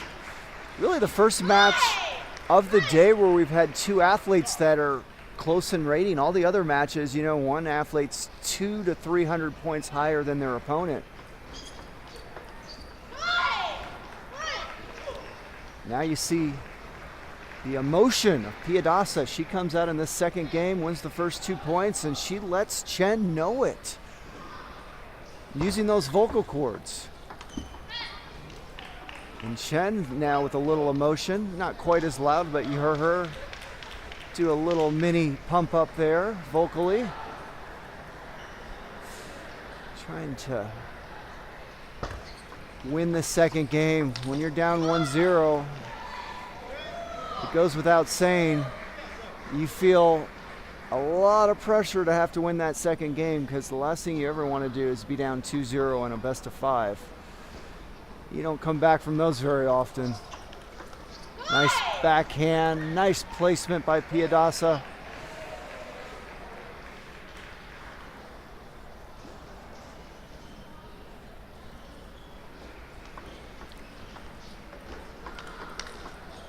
Oh, beautiful reaction there by Chen. That was a quality backhand by Piedasa, but a better reaction by Chen. And that caught Piedasa by surprise. She was not expecting that kind of heat to come back at her.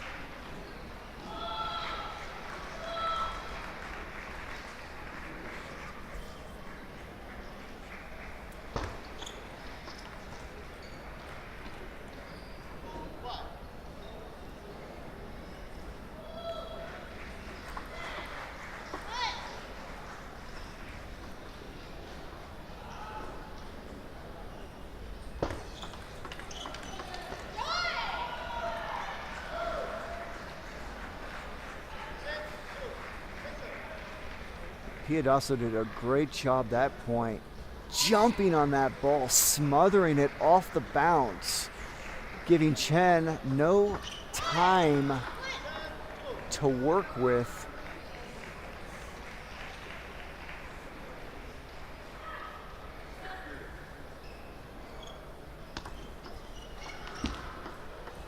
There's another net, but this time not as crucial as that first game because Piadosa's running away with this game.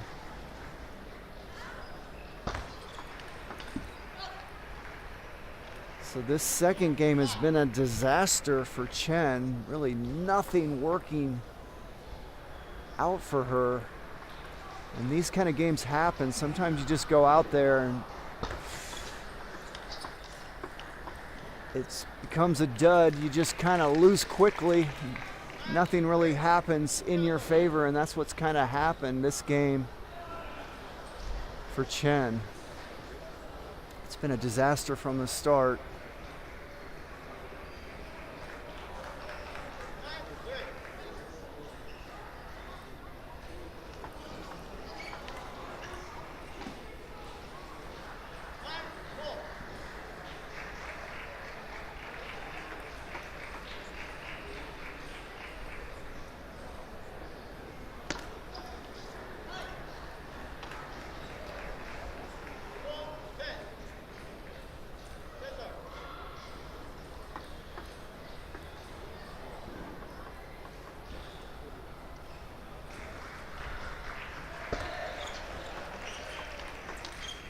And there's that beautiful backhand by Piadosa to finish off the second game. Here it is right there. And she will lead this match 2-0. And we get a nice look here at the court presentation by USA Table Tennis. You see those LED surrounds, I like to call them LED barriers, where it says US Nationals Table Tennis. Some nice colors going there. You see the palm trees. So those LED barriers can change and will change throughout the match. You'll see sponsors' names on there. You'll see all kinds of different stuff happening throughout the match.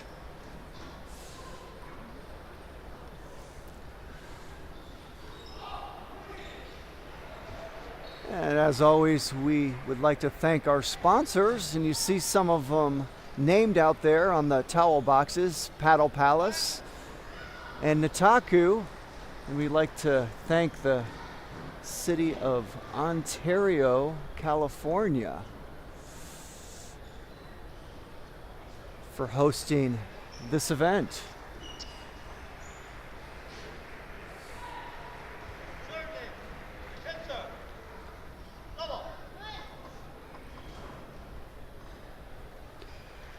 And of course, we thank Butterfly. We've got a butterfly table out there being played on in this round of 16 women's singles match here on day 3 of the U.S. National Championships.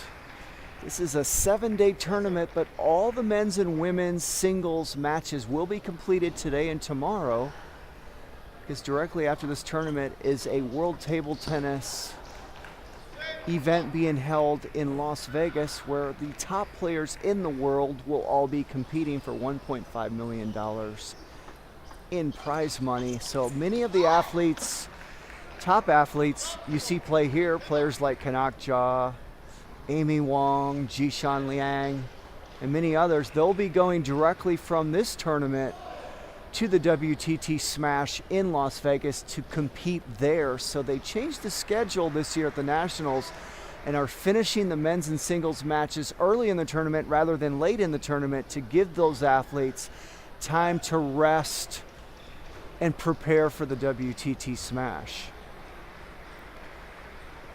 So, if you want to watch the best players in action in the men's and women's events, the time to watch is today and tomorrow for those matches, Kanakja, world number 29. You will see him in action today and tomorrow, assuming he wins his next match later today, which will be the quarterfinals.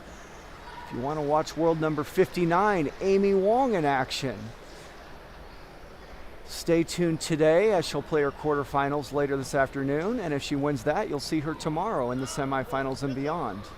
And then we've got athletes like Sally Moyland, rated over 2,500, the number 2 seed in the women's singles event. She'll be in action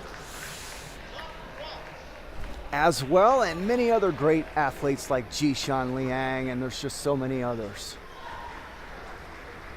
Nikhil Kumar, 2-time national champion, he'll be in action. Nice serve by Chen. Boy, she needed it, because this third game is getting away from her quickly, and credit Piedasa. I mean, she's playing an athlete that is only 47 points lower than her, and other than that first game, she is taking care of business. Really running away with this match, the second and third game.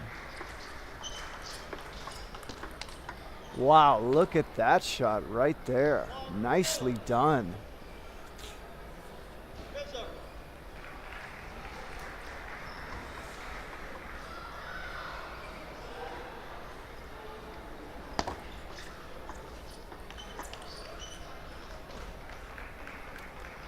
Well, this is an impressive victory, not over yet, but I'm going to call it all but over.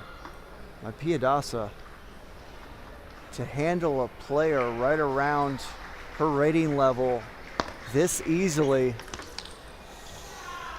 tells me that Piedasa might be better than her rating. It's only a one-match sample size, which isn't enough for me to say that, but I like what I'm seeing. I like her technique. She's solid on both sides of the ball, forehand and backhand. I love her energy. I love the emotion she plays with.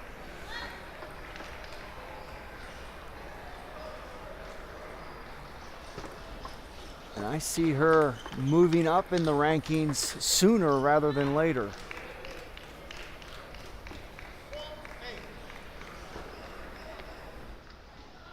Great job by Chen. Keep this game going.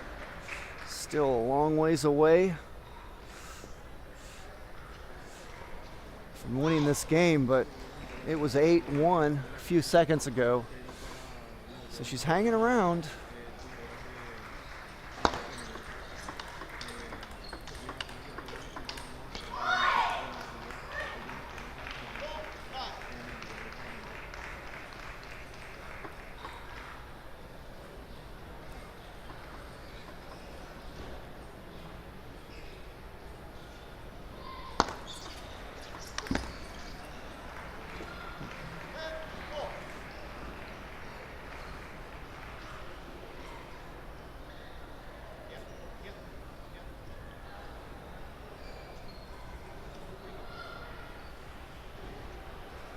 Piedasa will serve with her first match point.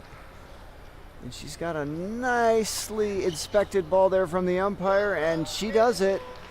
Impressive victory by Tasha. Piedasa wins the match easily. That second and third game, the first game was not easy at all. And really, Chen was unlucky that first game because Piedasa got several nets. And Piedasa won that first game 11-9, and those nets were the difference. And then after that, it was just all Piedasa, that second and third game.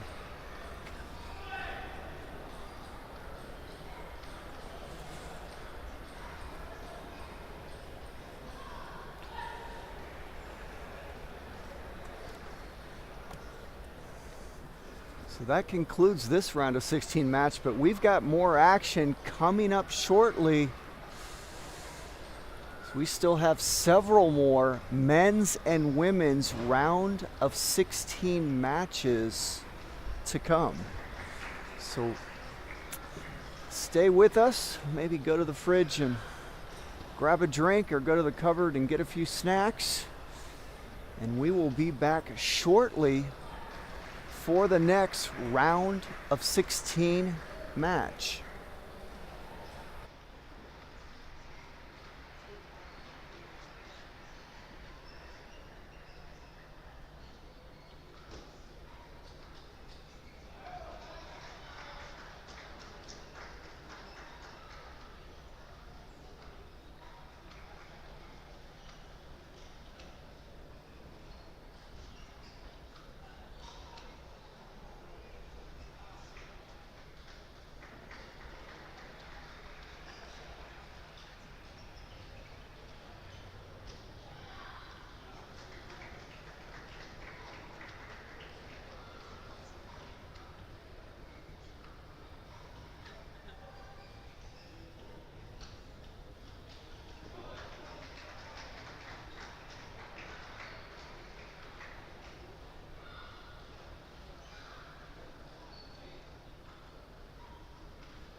Pong is to serve first.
could have somebody call the toss for blue or white. White. Blue, would you like to serve, receive, or choose side? Receive. Who's going to serve? Who's going to serve? Do you care about side? No. Who's going to receive? Okay, so Chen serves and Manala receives.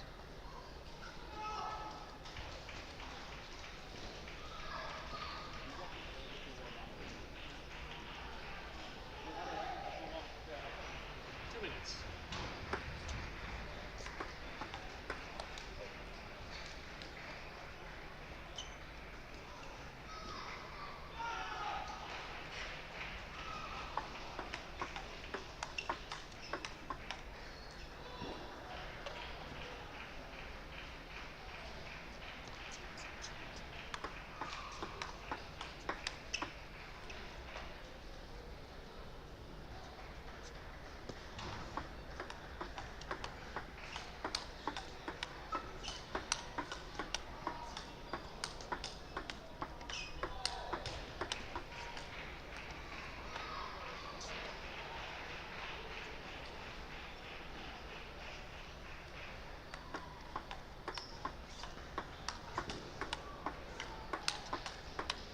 Sorry.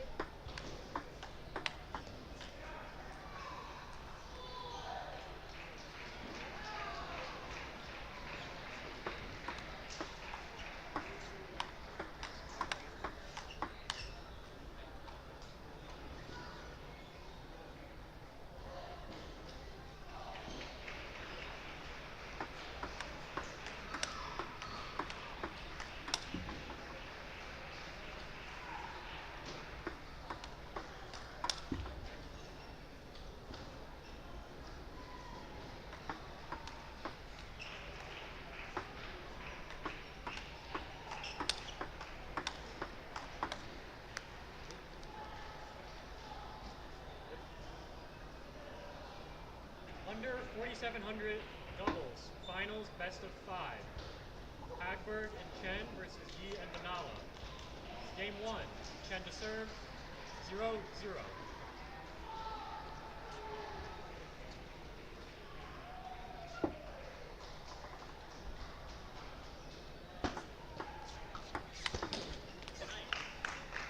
One, zero.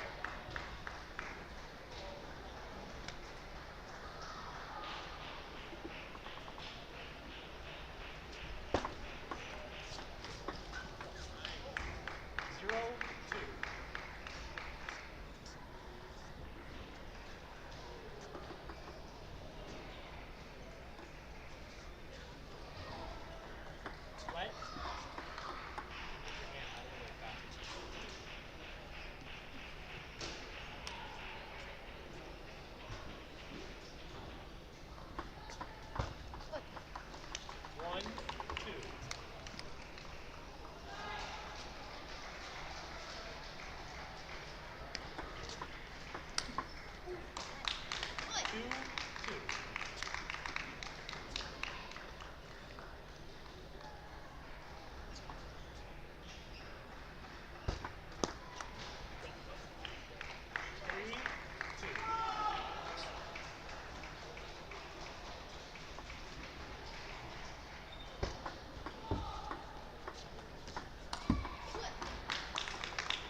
11, game 1 to Hackberg and Chen.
Time.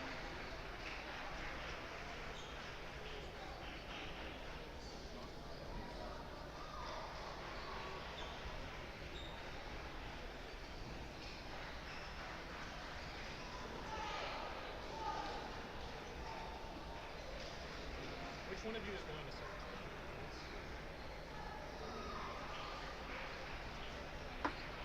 Game 2. Mandala to serve. 0-0.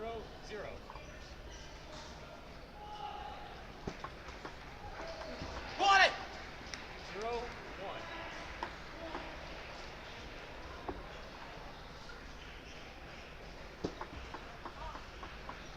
2-0.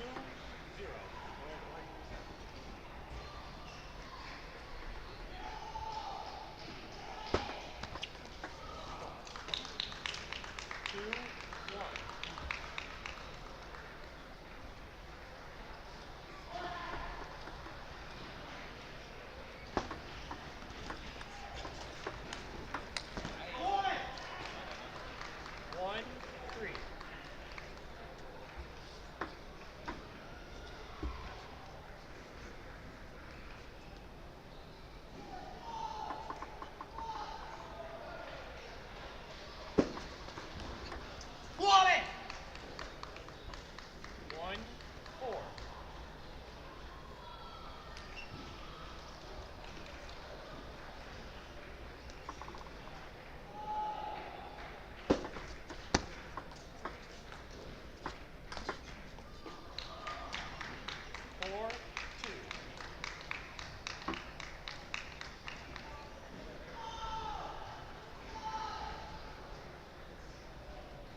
10 to serve. 0-0.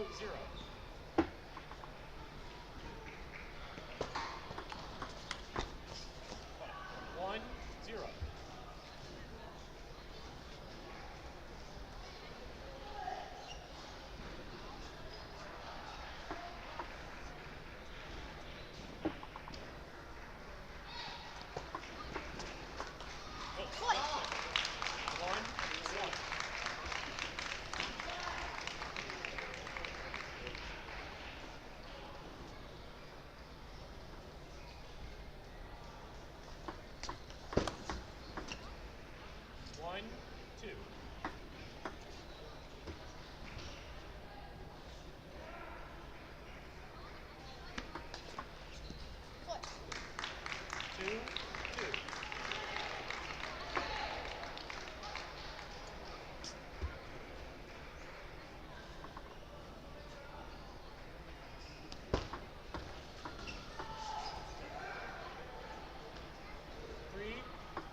Game 4. So now it's a serve.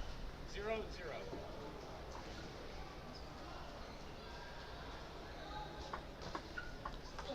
Roll it! 0-1.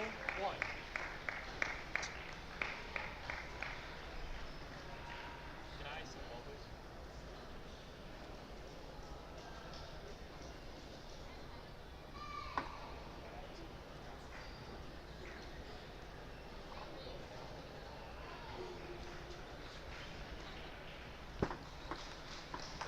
Roll it! 2-0.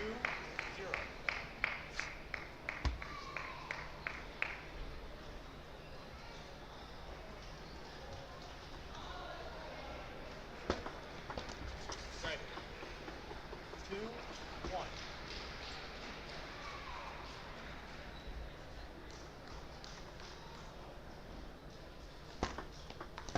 Roll it! 1-3.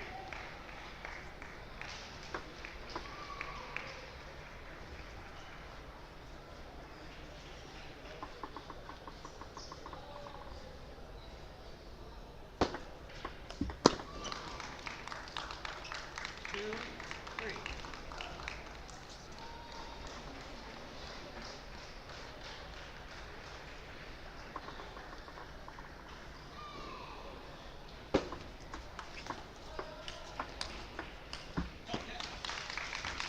Oh! 3-3.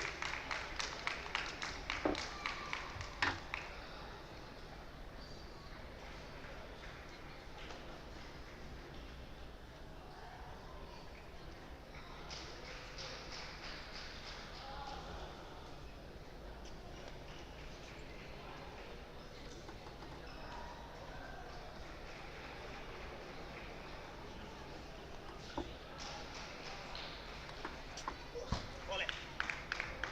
4-3.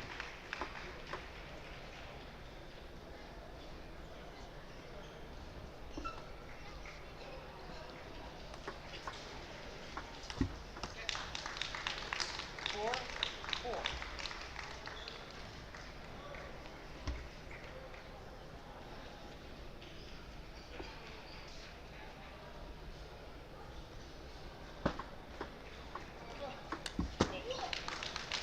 5-4.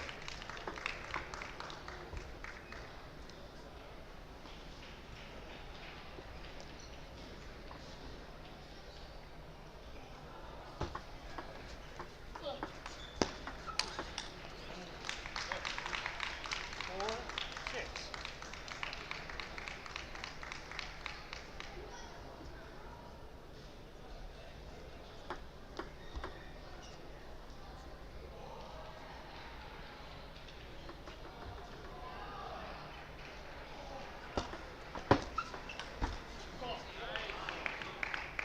5-6.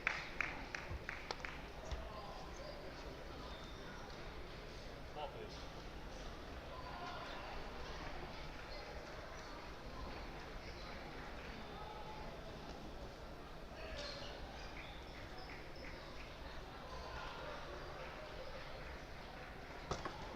Back.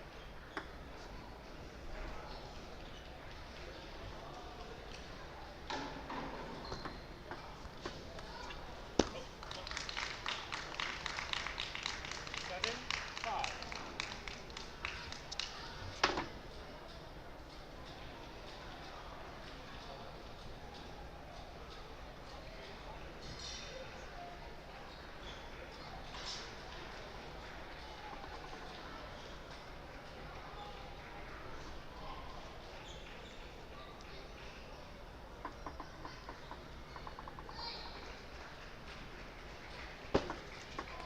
And 8, 5.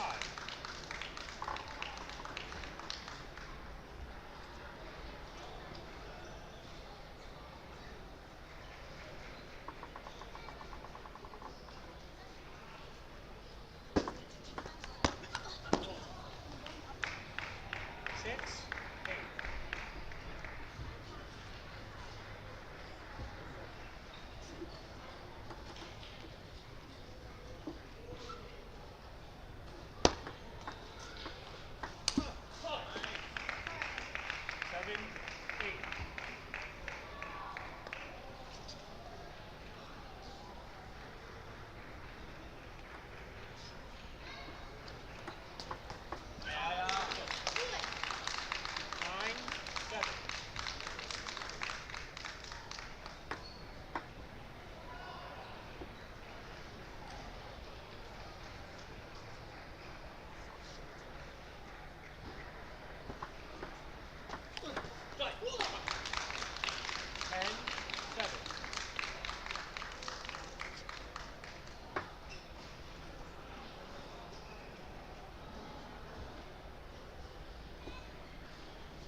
Chen to serve. 0-0.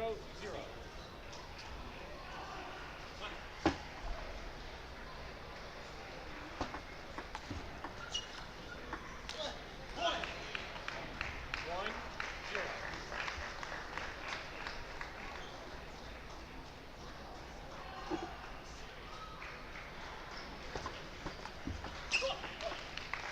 Zero, two.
win the match 3 games to 2.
heads and tails. Which one would you like?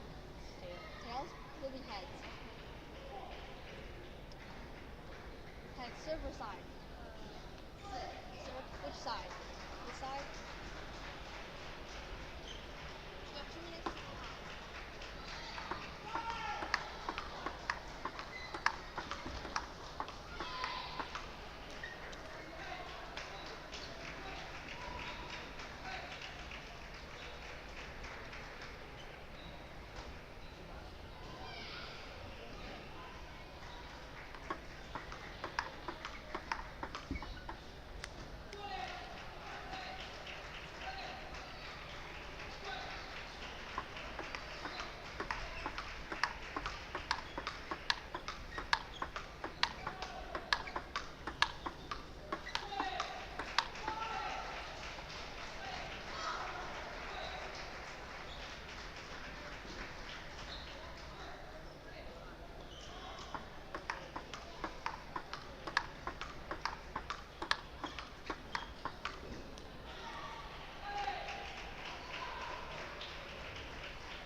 next at table number 1, please welcome the players and officials for the under 2400 singles finals.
Ladies and gentlemen, welcome to the first quarterfinal here at the 2025 U.S. National Table Tennis Championships.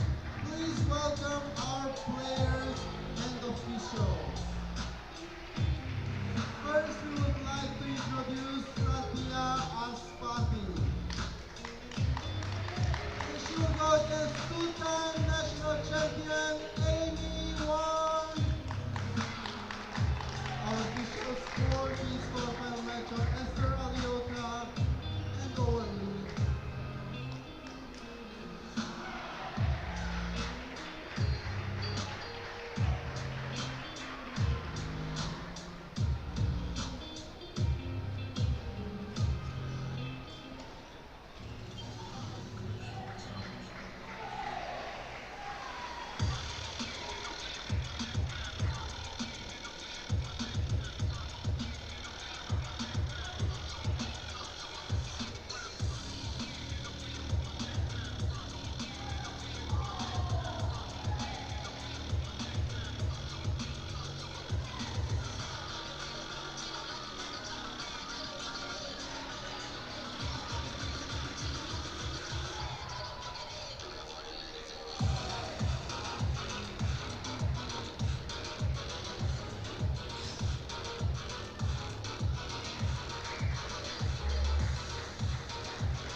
Serve.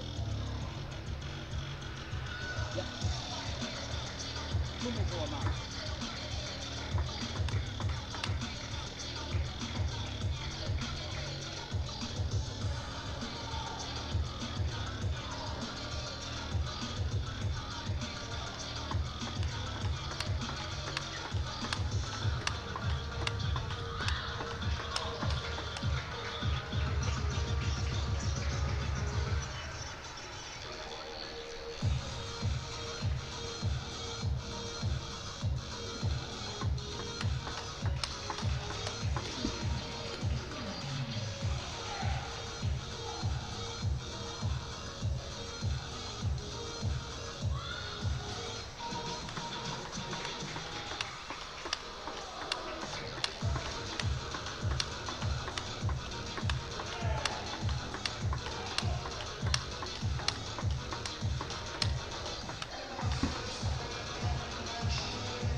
Bravo.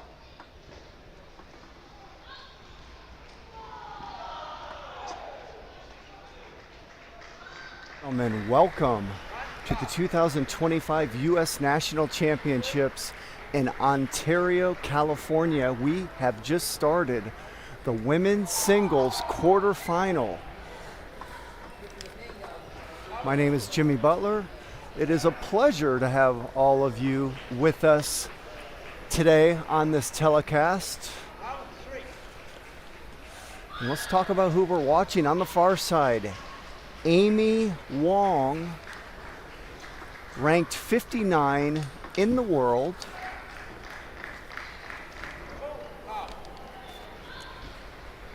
She currently has a USATT rating of 2585. Her opponent, Satya Espati, 15 years old. And we'll talk about her rating after this point.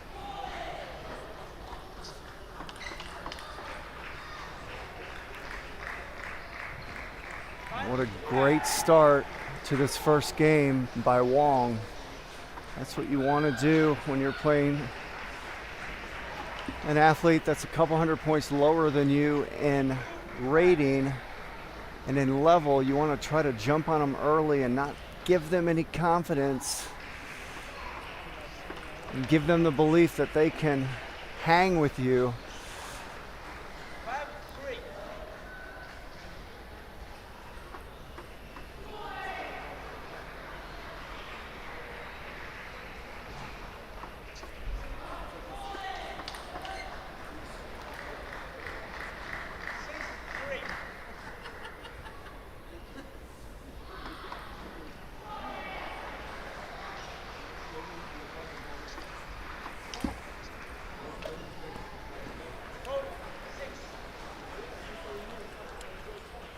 So Espati has a USATT rating of 2367.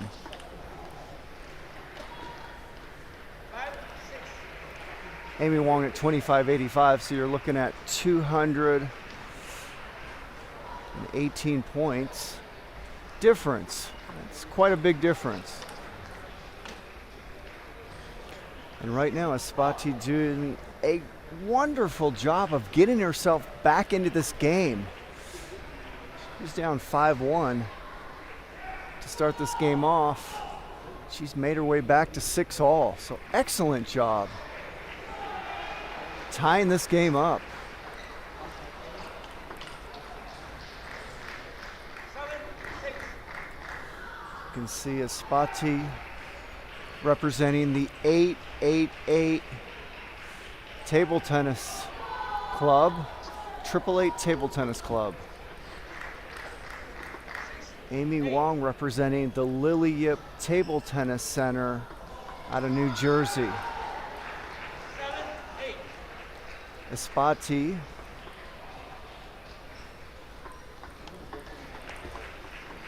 from California.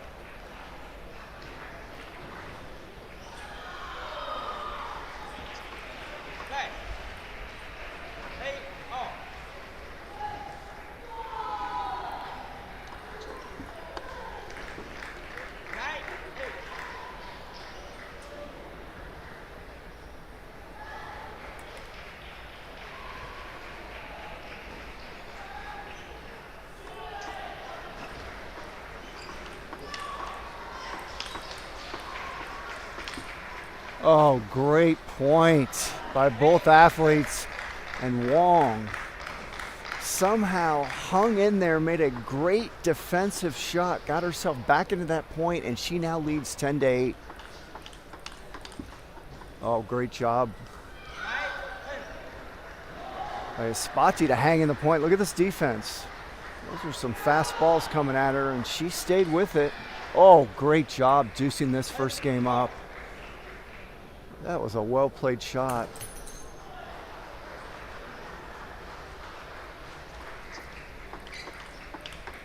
And that's just so smooth by Wong. I love how she backed off, played those balls medium speed, made sure she didn't make an unforced error, and it was enough to win the point. And that's what the really good athletes do. They play lockdown table tennis in these tight moments right now.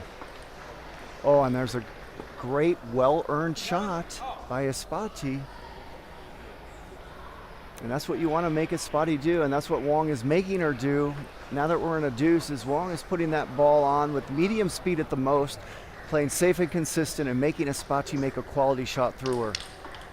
Wow, and that's quality right there. And I can tell you the next time Wong is not going to go right into the racket of a spotty, because that was a relatively easy finish if you go to the body. And look at that. A spotty has come out and taken the first game in this best of 7, where she was really out for most of the first game. Down 5-1, came back to 6-all, down 10-8, deuces it, and then takes it when it mattered most in the deuce game against the experienced and number 1 seed, Amy Wong. What a great start for the 15-year-old from the 888 Table Tennis Center.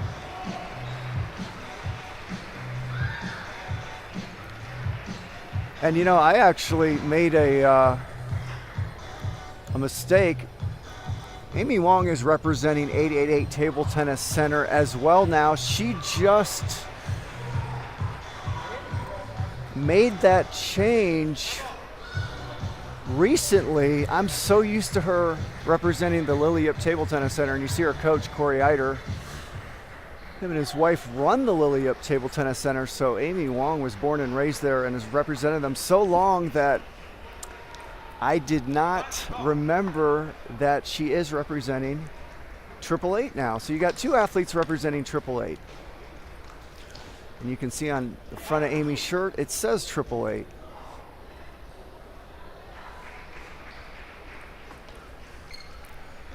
There's a good look at the front of her shirt. She's got the 888 there, so that is her new club that she represents.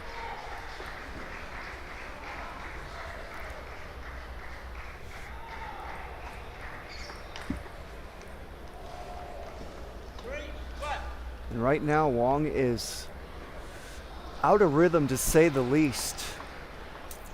And all athletes experience this. Sometimes you come out and you just kind of are flat. And play your lowest level game. If we could grade them, you know, we'll talk amongst athletes. We'll say, yeah, I had my A game, my B game, my C game, my D game, or my F game. Amy's right at about D right now. The spotty is right around A, and that's what happens when you have this rating difference. If the lower level player's right around A or A minus, for sure B plus, and the higher level player is stuck on their D game because they haven't found their rhythm yet, that's when the upsets can happen. And that's what you see going on right now, is Wong is struggling. It's an even match when Wong is struggling and stuck in her D game, and Espati's over there playing B plus or A for her level.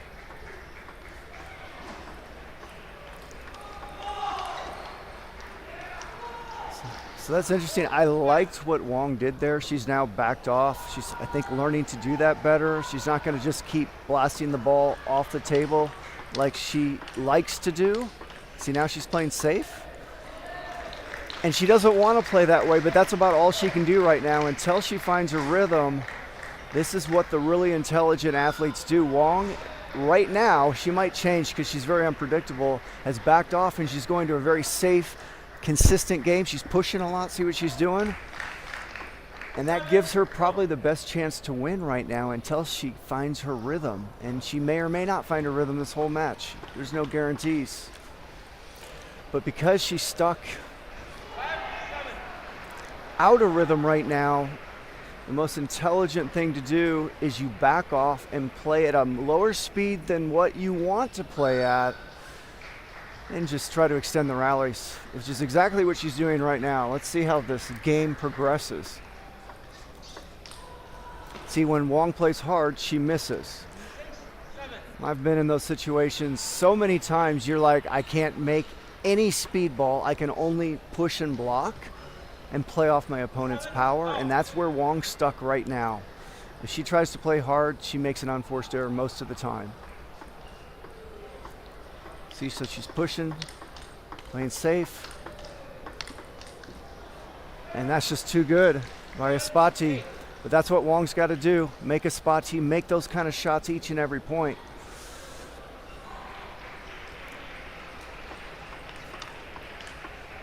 And Espati's making stuff right now. Wow, what a shot that was. Or wait, did she miss it? No, she made it. The umpire threw me off because the score. Yeah, they said they had the score wrong, and that's why I changed and said, did she miss it? They called it 8-all, and it should have been 9-7. Now it's 10-7. And Espati right now ready to go up 2-0 if she can win one more point.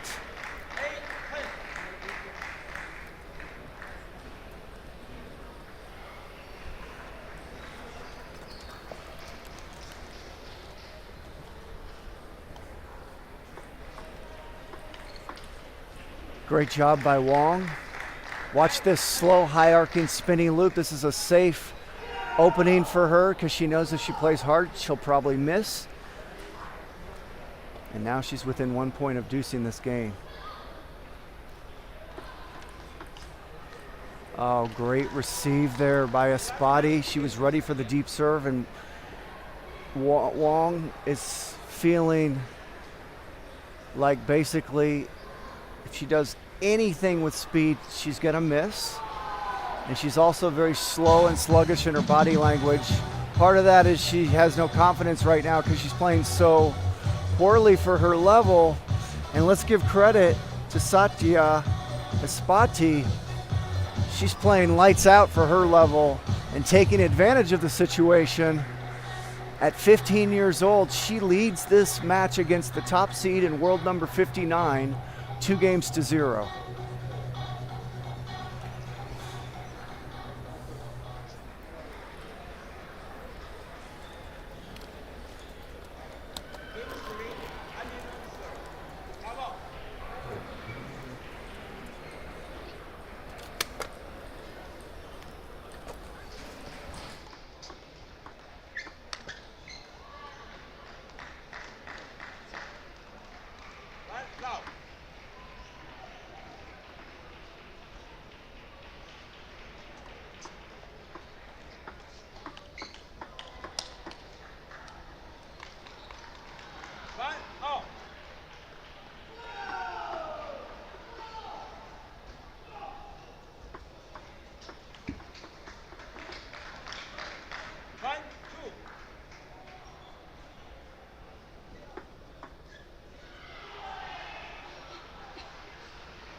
And a nice start to this third game by Wong. Ladies and gentlemen, if you just joined us, welcome to the 2025 National Championships Women's Singles Quarterfinal. Right now, the number 1 seed, world number 59, Amy Wong, trails this match 0-2 against 15-year-old Satya Espati.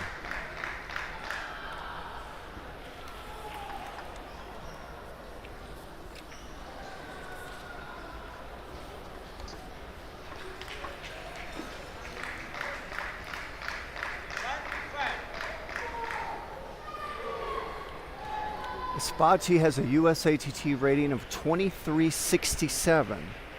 Amy Wong is at 2585 to give you an idea of the level difference.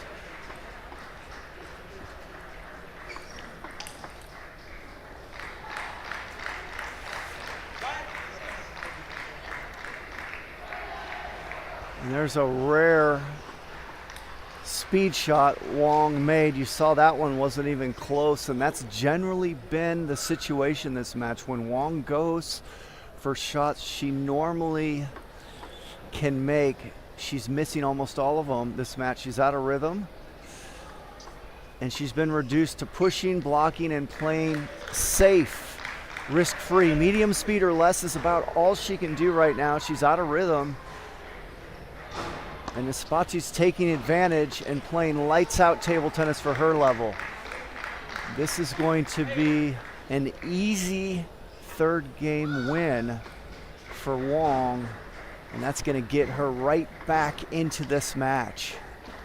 See, there's another example. Now, Wong now has an opportunity to go for a couple faster ones because she misses almost all. See, she goes for it. That's happened the whole match.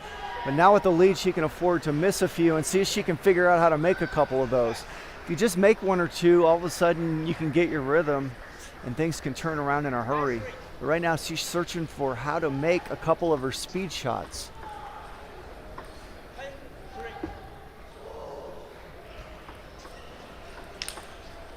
And there's one. See, that's a 10-3 shot. She's got some points to play with and she just went for a whack there. A no pressure whack and it went in. So, you know, it's interesting. Wong won that game easy, but she's not in rhythm yet. She just won a lot of easy points and got a lot of unforced errors from USATT that game. But Wong didn't really find her rhythm at all in that game victory. What that will do for her is make her feel a little bit better psychologically, because obviously she can't go down 3-0 and she's no longer in a 2-game hole. She's within 1 game of tying this match up. So that was a huge third game for her, but she didn't really win it making great shots. She won almost all the points early in the rally. USATT had a moment there where she lost her rhythm. So players go in and out of rhythm. It's part of the ebbs and flows of a match.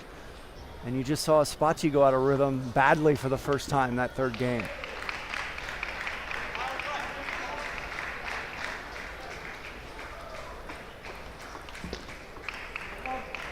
See Wong's finesse and touch game. Watch this just slow little opening shot. Didn't put much spin on it, won the point outright. And that's the only stuff that's really working for her.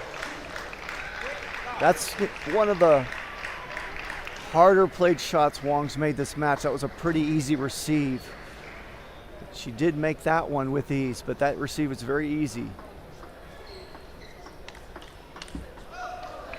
So right now Wong's defense and slow play is getting her back into this match.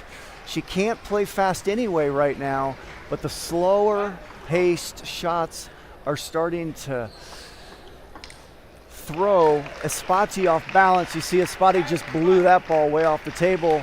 The ball was so slow that Wong gave her. It didn't come to USATT.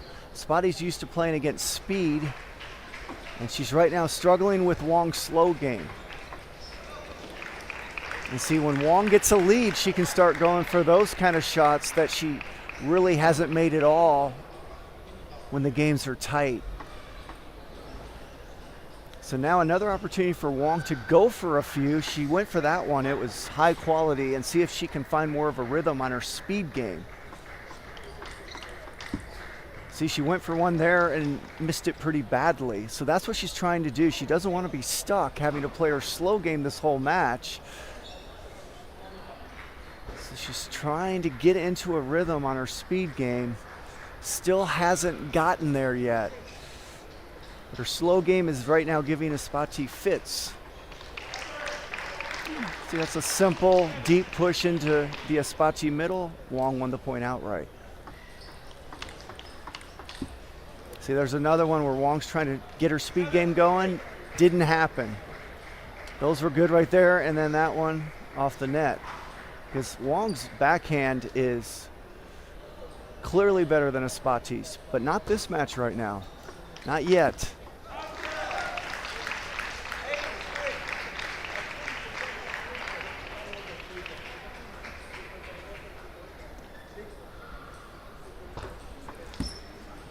Boy, and that was a terrible serve by Wong. It was so bad it messed USATT up. Watch how high it is.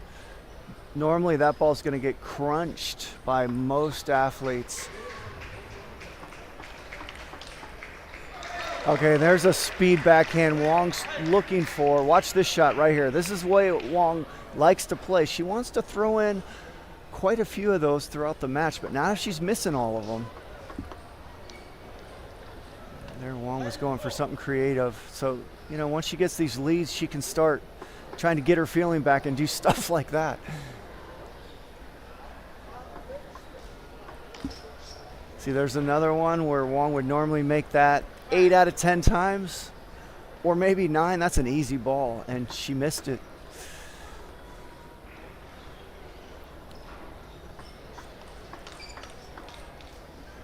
There's another one. See, but she's trying to find it.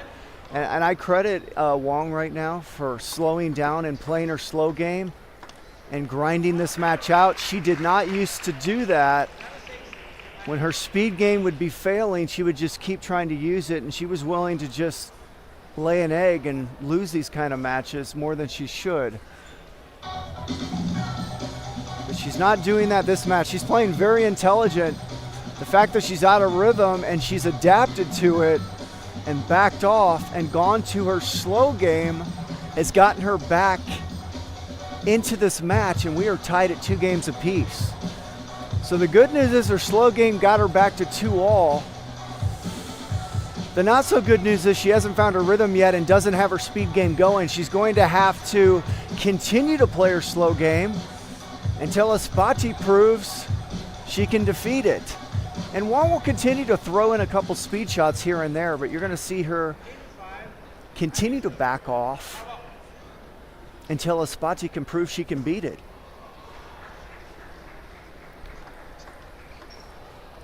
That ball hit the edge, and you saw Wong's body language, because right now you don't want anything to go against you like that if you're Wong, because you're struggling. And that serve was all but perfect, and Esbati got bailed out with an edge.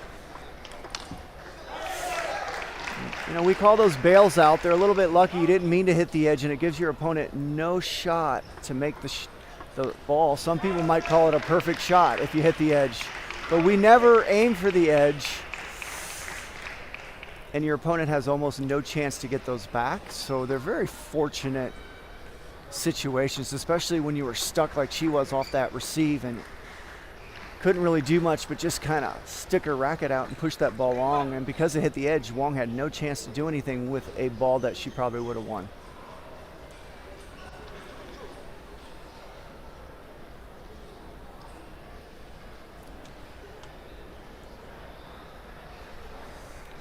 Doing a little score keeping.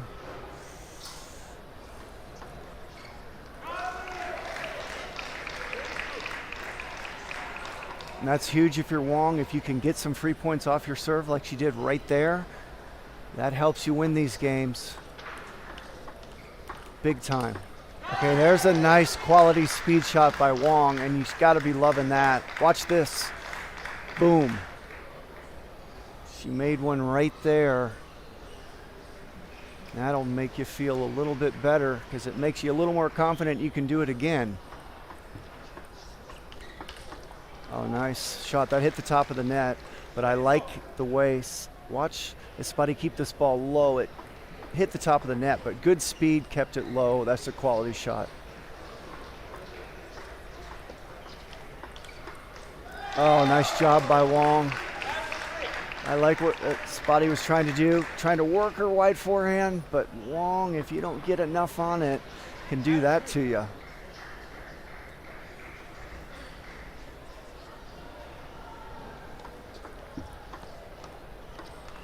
Oh, great save by Wong. Watch this save.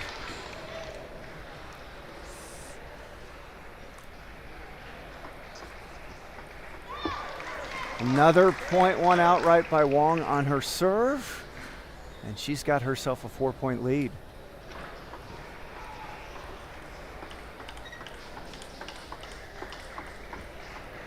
Great point. Nice backhand-to-backhand play by Esbati. I love her short, quick stroke. Gives her so much time to react. There's a nice forehand down the line. Let's watch that again. Nice backhand, and then boom. Another nice short stroke on her forehand there. Used her waist and body really well.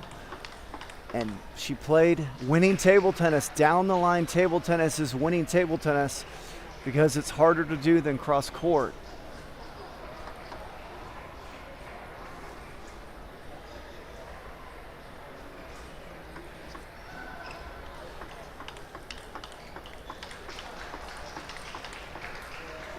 Nice rally. It's the body blow right here that won the point for Wong. She was able to get that ball right into the body of Esbati to finish off that point. So love what I see from Wong, how she's backed off and giving herself the best chance to win with the rhythm she has right now.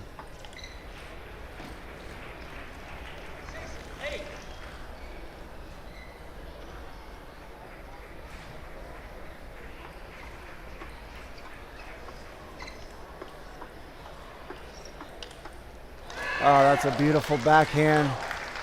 Let's watch it again. Look at that spinny loop and then the Wong finish.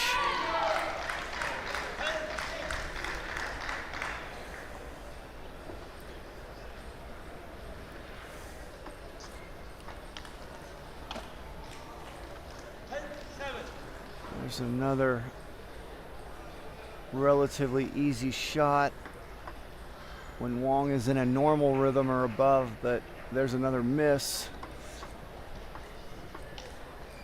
But she wins the game. Credit Wong for backing off and playing her slow game these last 3 games. She'll throw in an occasional speed shot, but still missing many of them. But she's playing very intelligent table tennis. And there's something to be said about winning these kind of matches when you got to grind it out like Wong is doing right now. And that's what makes these top players so tough to beat. Right now, Wong is struggling mightily, but still leads this match 3-2. She trailed 2-0. She started backing off, pushing, blocking, playing slow. And that got her back into the match. She's still missing most of her speed shots, but her slow game and her defense is right now too much for USATT, and that's why it's so difficult to upset players that are 217 points above you. You see the challenge that USATT has right now. She's got to figure out how to go through this Wong wall where Wong's willing to just play defense and play the same speed of the ball other than that swat right there. But Wong has backed off and said, okay, USATT, I'm going to play defense and I'm going to play the same speed of the ball that you're playing. I'm not going to go for more speed than what you're giving to me, and it's giving USATT fits. And Wong is good at doing that. She's just been so unwilling in her young career to do that previously because it's something she didn't understand before. She's only 22 years old. I didn't learn that till I was about 23 or around the 23 range. I did the same thing. If I was having a bad day, I'd just keep trying to have a good day playing fast, and I'd really get upset by some players much lower than me. And right now, that was some speedy backhands. Watch these speedy ones right there. Look at that.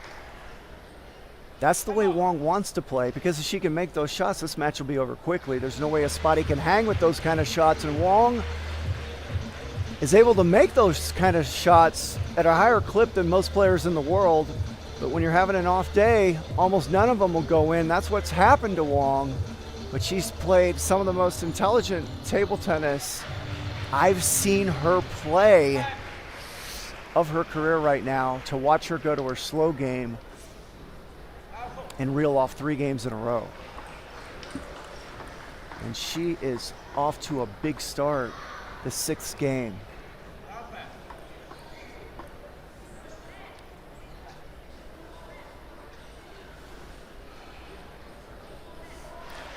So the umpires have been warning a lot of the athletes about their tosses. I'm playing senior events. They warned me about my toss. They faulted my opponent once.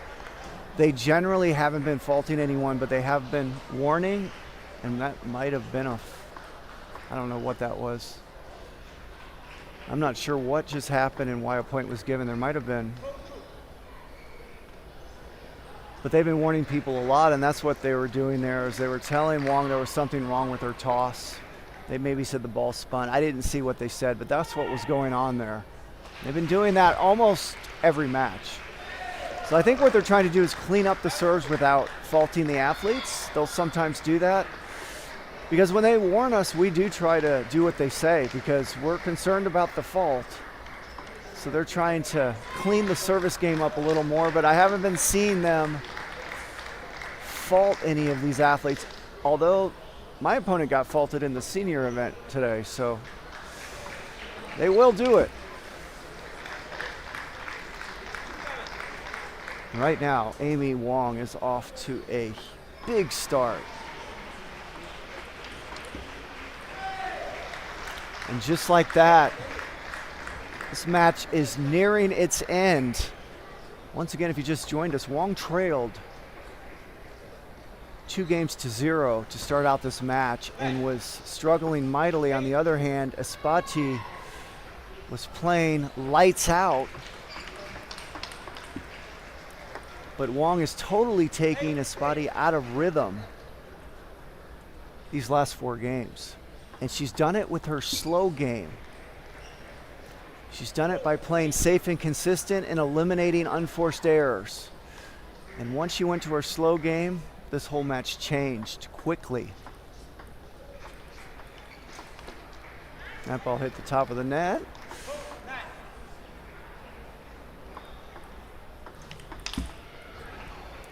And that's a 9-4 shot. Watch it again. When you're up 9-4, you're willing to go for shots like this.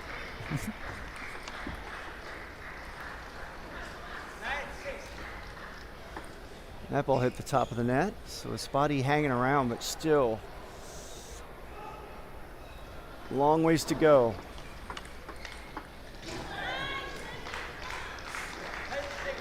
Let's see if that ball hits the top of the net right at the end. Let me see it. No, it did not. That net actually shakes a little bit when the player's feet hit the ground. So Wong has 4 match points. And she takes the first match point and will advance to the women's singles semifinal to be played tomorrow.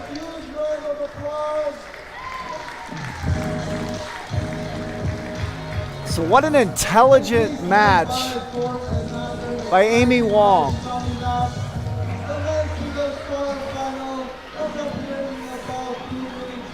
That just showed a lot of intelligence to back off and to play the way she played those last 4 games.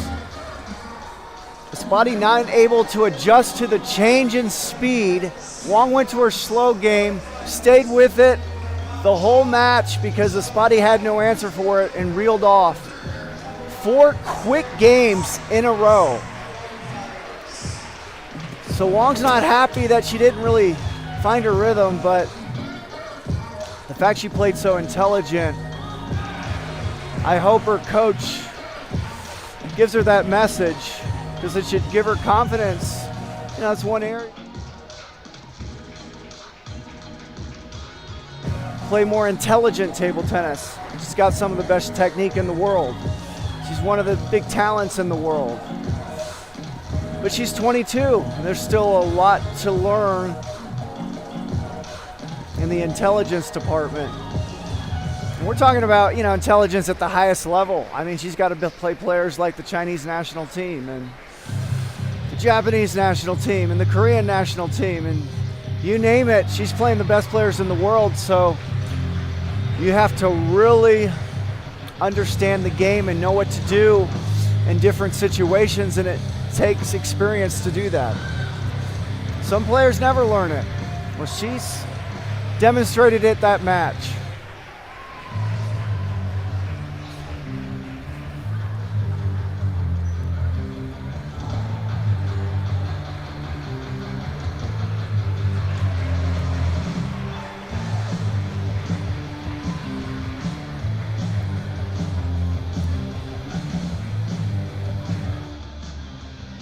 Ladies and gentlemen, we would like to welcome our players and officials for the quarterfinals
Chinese warm up.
Ladies and gentlemen, welcome to this men's singles quarterfinal match here, the 2025 U.S. National Championships. On the far side, we have Nishant Labaka with a USATT rating of 2602. He just recently went over 2600, a great accomplishment for him. And he is playing against Kanak Ja, 25 years old, currently ranked number 29 in the world. He has a USATT rating of 2828.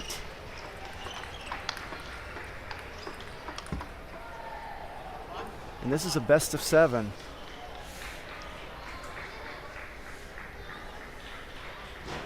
Nishant Labaka right around the 18-year-old range.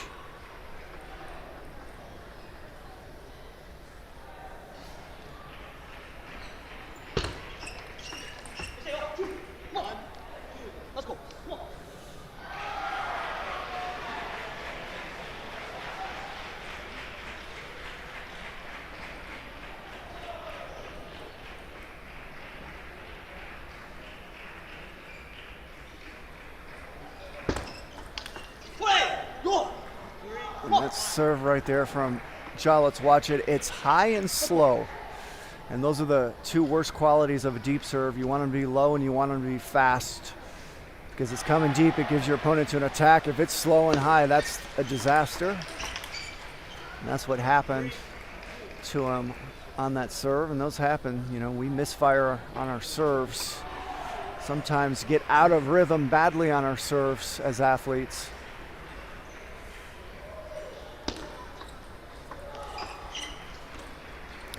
One thing I've noticed about Labaka, I've seen him play quite a bit throughout the years, and he used to kind of be a one-speed kind of guy. He was always trying to attack aggressively, and when he was having an on day, he looked great, but he'd have a lot of off days too, because again, you go in and out of rhythm, and you've got to know when to back off when you're out of rhythm and know when to throw in the speed when you feel you're in rhythm, but he's actually got a much better slow game now. He'll open safe.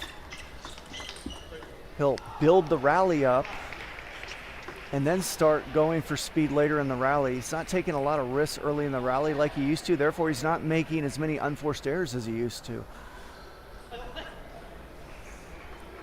And probably one of the reasons he just went over 2,600 for the first time.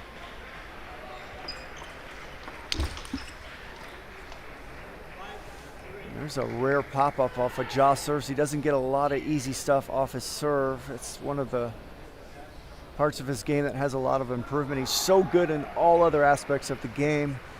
His service game is not strong.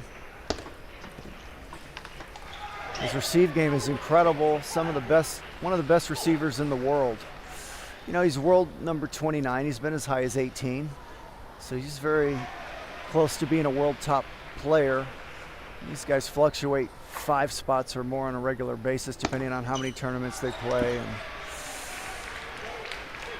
what their latest result was. But, you know, he's been hanging around number 20 in the world for several years.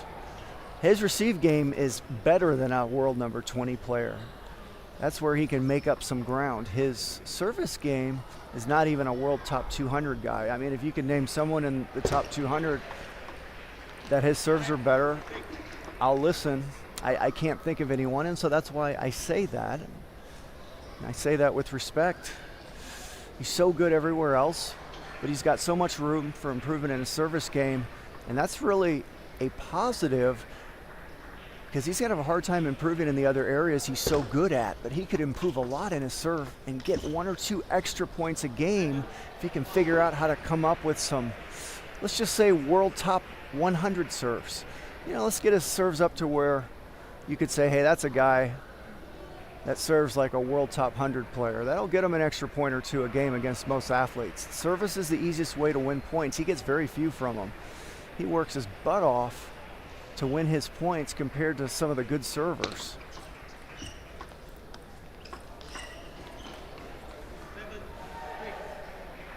Watch this ball touch the net.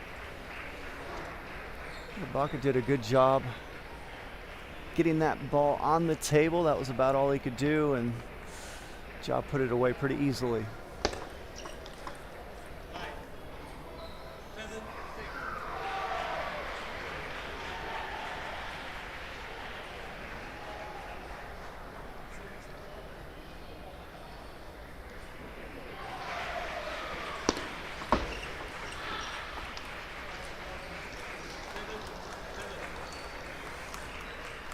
This is a good first game. Great chess match going on out there. A lot of strategy as far as placement, pace, speed of the ball. You know, there's a lot of finesse going on out there. So you haven't seen a lot of rips yet by either athlete this first game. They're feeling each other out. They're trying to find their rhythm. They're playing steady, unforced error-free table tennis. They're trying to play that. And you don't want that to happen. So great job by Ja getting a couple easy points off his serve. Ibaka didn't miss him outright, but he popped him up, and Ja was able to take advantage of all the pop-ups this first game.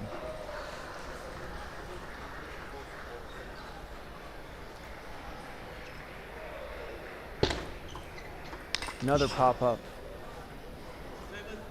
So Ja right now, serve is giving Ibaka a lot of problems. He's coming in with a wide open angle to try to push those, and Ja's not putting much spin on it. He's throwing some no spins in there, and Ibaka's popping them up. Now what I learned is if you're Ibaka, until you figure out Ja's spin on a serve, you better start cutting those balls deep, trying to push them short. You're not winning any of them. You're popping every one of them up. Maybe, you know, as the match goes on, you can try a couple short pushes again, but you can't pop another one up. He's popped 3 up thus far this game.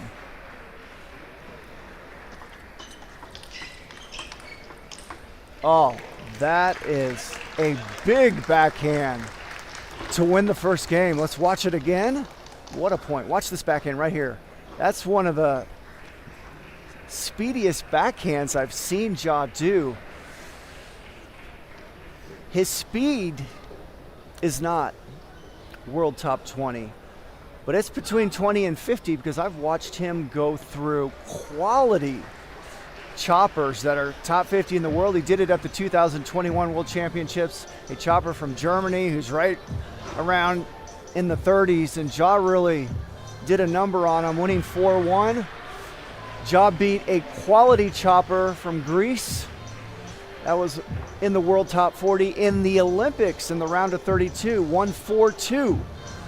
So Ja's got enough speed to beat world top 40 choppers, but he struggles against the world top 20 guys when it comes to speed, and when it comes to the world top 10 guys, they're at another level of speed.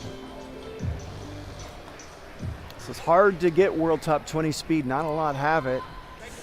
And he's kind of knocking on the door. He used to not have much speed at all early in his career. He's so much more powerful than he used to be. And I presume he's going to continue to slowly get better and throw in a little bit more speed because he needs it against the world top 10 players. Without it, it's so difficult to beat them. And Ja is not satisfied where he's at. He's proud of what he's accomplished so far, but he believes and knows that he can go higher than his peak of world number 18. And so, you know, two things he's going to be trying to improve. The service game is the biggest one because he can make the fastest improvement right there. The speed game is a lot tougher. If I were him, I'd focus on those serves. Start learning how to do all variations. I only see him do a pendulum. That's all he's got. He just serves pendulum the whole match. You know, where's the hook serve? Where's the reverse pendulum? How about a backhand serve sometimes? At least show me one or two a match. You know, give your opponent something different to look at. You don't even have to be great at those serves. It's hard to learn a new serve and get great at it quickly. But, I mean, he's good enough to where he can learn a couple quality hook serves and reverse pendulums and a backhand. You'll see he'll serve pendulum the whole match. That's what Canuck does. You know, once in a while he serves a straight no spin or a straight backspin. He's doing the same stuff the whole match, whereas almost every other athlete, they're throwing in variations at you. And I don't mean spin, but variations like a hook serve or reverse pendulum or go to the backhand serve. Show something different. Now that was a little bit, Canuck will do that sometimes. You just saw him kind of do a very light kind of hook on that serve. It was almost straight spin. He put a little hook on it, but it's not much to it. He doesn't go to it much because it's pretty weak. There's not much variation in that serve. You know, it needs to be an obvious change.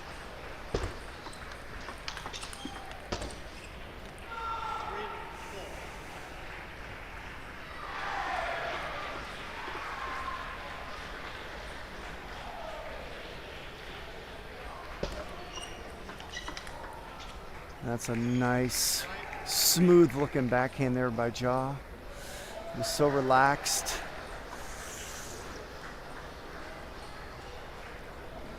Didn't go for too much. That was about a 60% shot for him as far as speed. Well, that was a nice serve by Ja because he got Labanca off guard. Watch Labanca just pop that ball up with no pace, but it was the no pace nature of that shot that messed up Ja. You know, you expect more speed than that off a deep serve when a guy attacks it. Labanca just kind of floated it up, and he's a lot better at that now. When he's in trouble, he'll back off like that and just get it on the table and make Ja make that kind of shot. Let's watch it again. Labanca plays slow, another slow, and then Ja says, "Goodbye, Irene."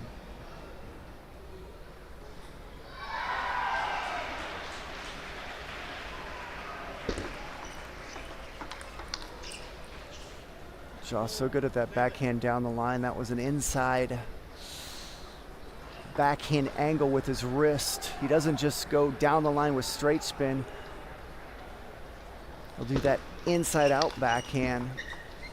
And the spin actually, the ball jumps away from you when he does that. So it's more effective than just kind of a straight backhand loop down the line. He actually creates spin that goes away from his opponent, and it makes it more difficult to get to that ball. It's also a difficult shot to do, so a lot of athletes won't hit it in the way you just saw Ja do it.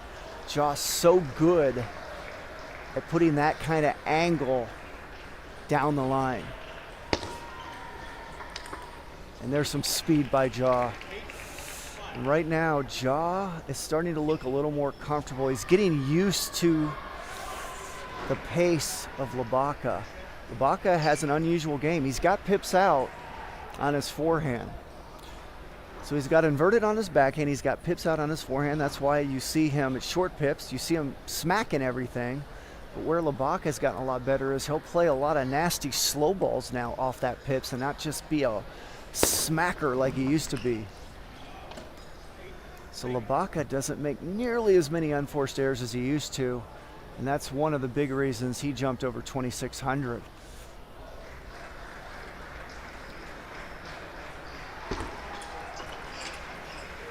And so big credit to the coach or coaches that are working with Labaka right now. I can tell you the name of the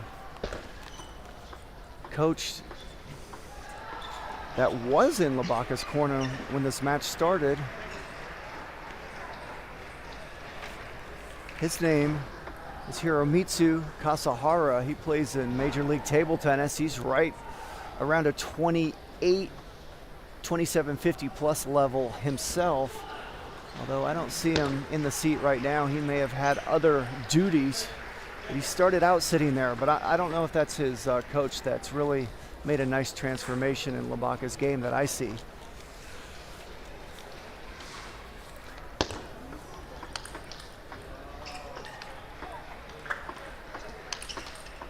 Oh, how good was that rally? Let's watch it again. Look at that great forehand, and Labaka able to react to it and catch that edge, which if you're Ja, it makes you sick to have an edge go against you during that great rally, and Ja finishes him off if he wins that point. But those things happen. But that was high-level table tennis at that point. Oh, that was beautifully played by Labaka. Watch how he starts the first one off medium hard and then harder. You know, built that point up nicely, but put a lot of pace on both of those shots. That last one had a little extra on it.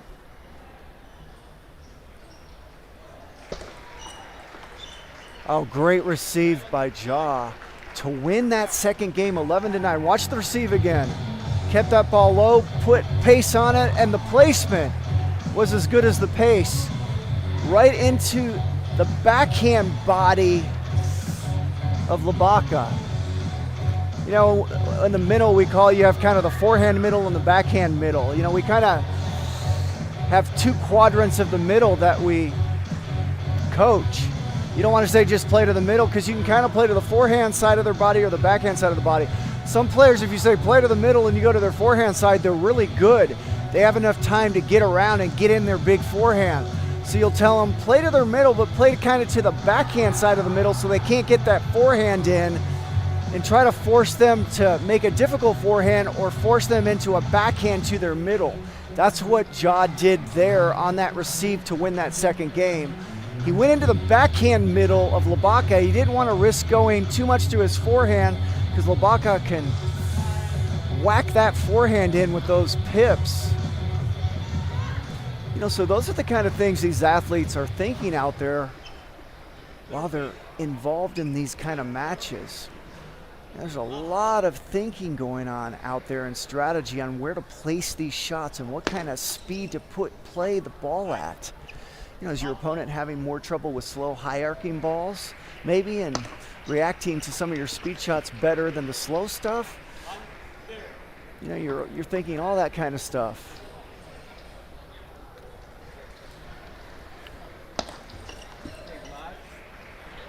I've been instructed to talk to you by the umpire. Okay. Just keep it.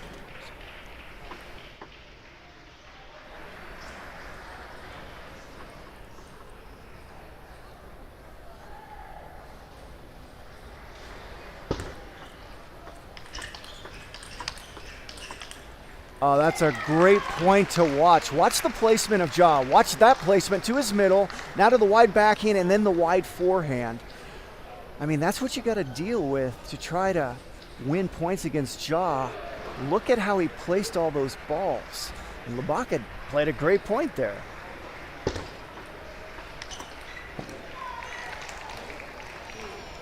That time, it's the serve of Ja that got Labaka to pop that up a little bit. I mean, that wasn't a terrible receive, but against a player like Ja, you put that kind of pace on it right to his forehand.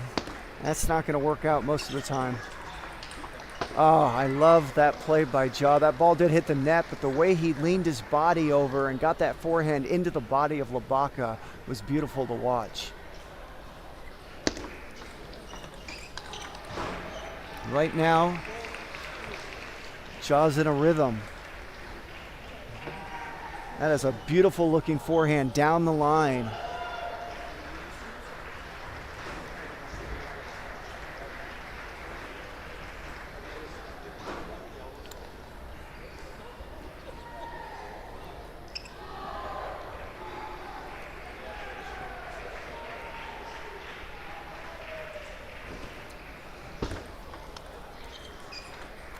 Another nice serve by Ja.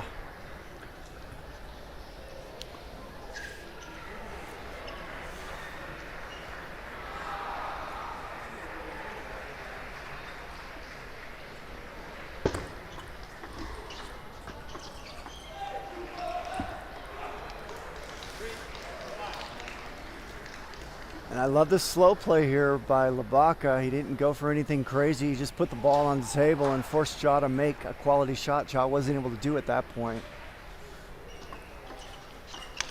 Oh, that's too good. And it started with a really good serve. Watch the serve. I love the serve. Ja makes a pretty good receive there. And Labaka said, "Get that out of here."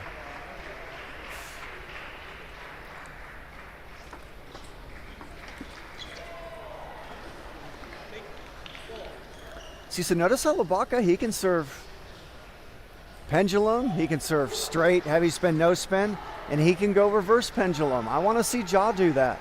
Where is Ja's reverse pendulum serve? Or give me a hook serve. Where's his backhand serve? Doesn't exist. So Ja is 200 and about 18 points, without knowing the exact math, right around 220 points higher than Labaka, but Labaka has much more variation on his serve than Ja does. So that's what I'm talking about with the service game of Ja. You know, he serves the same stuff the whole match. It's reverse pendulum the whole time. You don't see him really do anything else. Almost never. He's got one little baby hook serve he'll do like once or twice a match, and it's not very good, and so he doesn't feel comfortable doing it because he loses a lot of points on it. So he's pretty much pendulum the whole match. Oh, that's a big point, because right now Ja wants to smother Labaka and go up 3-0, and those are so rare to see a net edge. They almost never happen.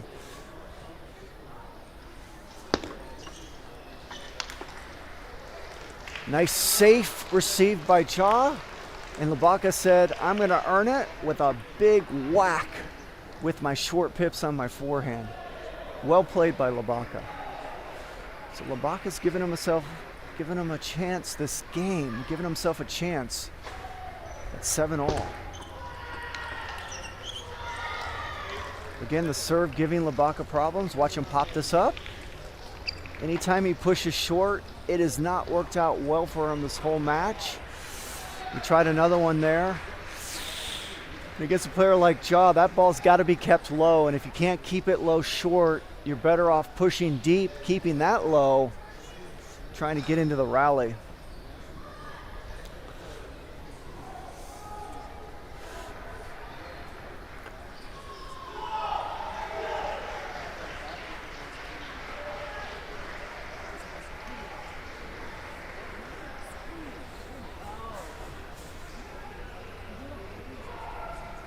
You know, going back to the Ja serve, I'm going to be commentating World Table Tennis. Might get a chance to commentate one of his matches there, depending on schedule and how far he goes and that kind of stuff.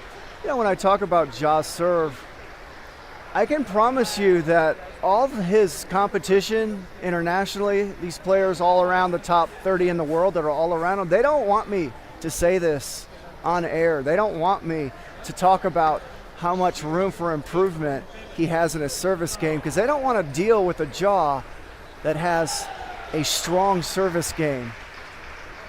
Because they can barely beat him right now, except for the world top 10.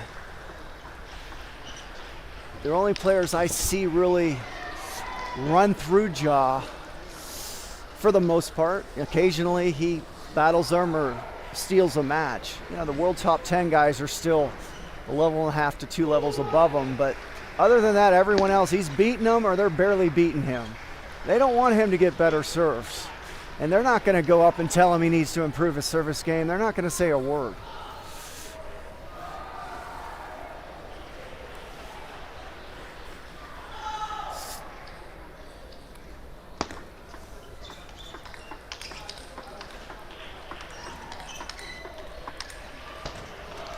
And that's a nice rally there. And Ja has 2 game points. For Ja to be this good internationally with a service game that has so much room for improvement, he's got a great chance to one day break the top 10 in the world. And he's going to do it in the service game. That's the easiest route to go.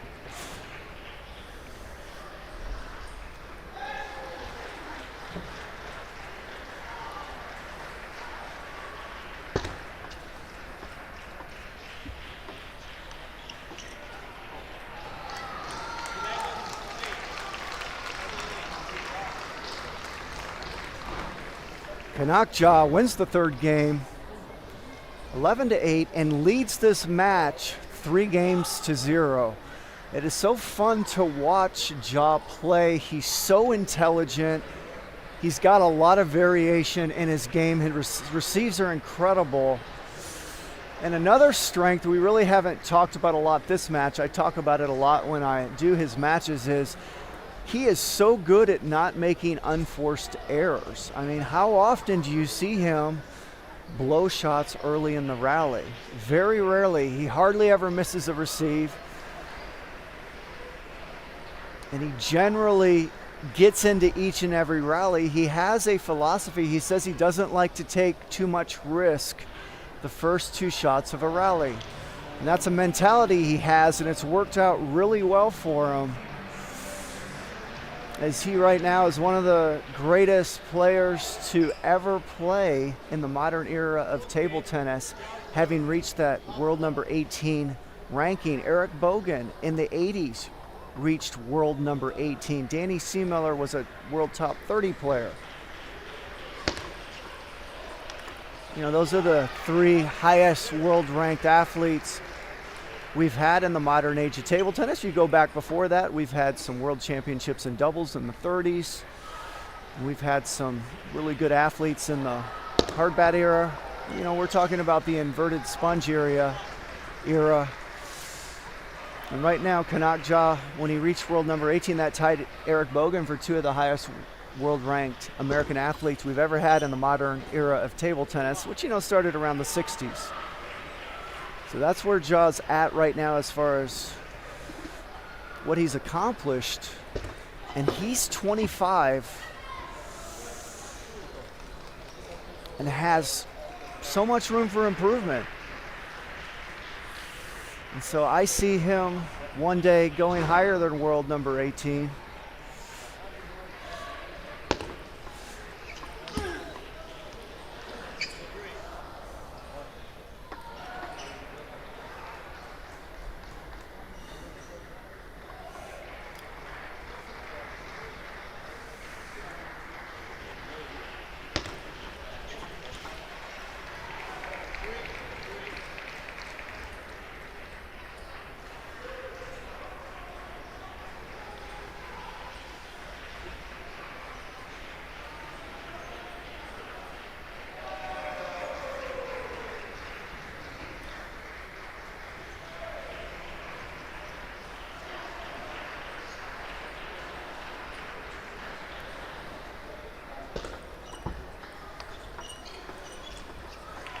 You know, and again, talking about Ja, one of the reasons he's the greatest Americans we've had in the modern era is how far he's gone to the World Championships. He made the quarterfinals.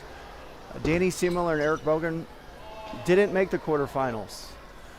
There wasn't the Olympics back then, so those two athletes didn't get to play in Olympics at their peak. And John made the final 16 of this past Olympics in 2024. So he's a quarterfinalist in the World Championships in a round of 16 in the Olympics. So he's gone farther than any other American in the modern era in the World Championships. He tied Eric Bogan for the highest world ranking ever in the modern era, and he's still 25.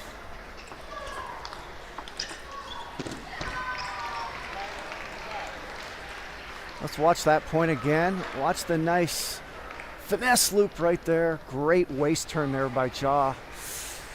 It's easy to watch these matches and think these guys are using a lot of arm, but in reality, they're not using a lot of arm at all. They're using mostly waist.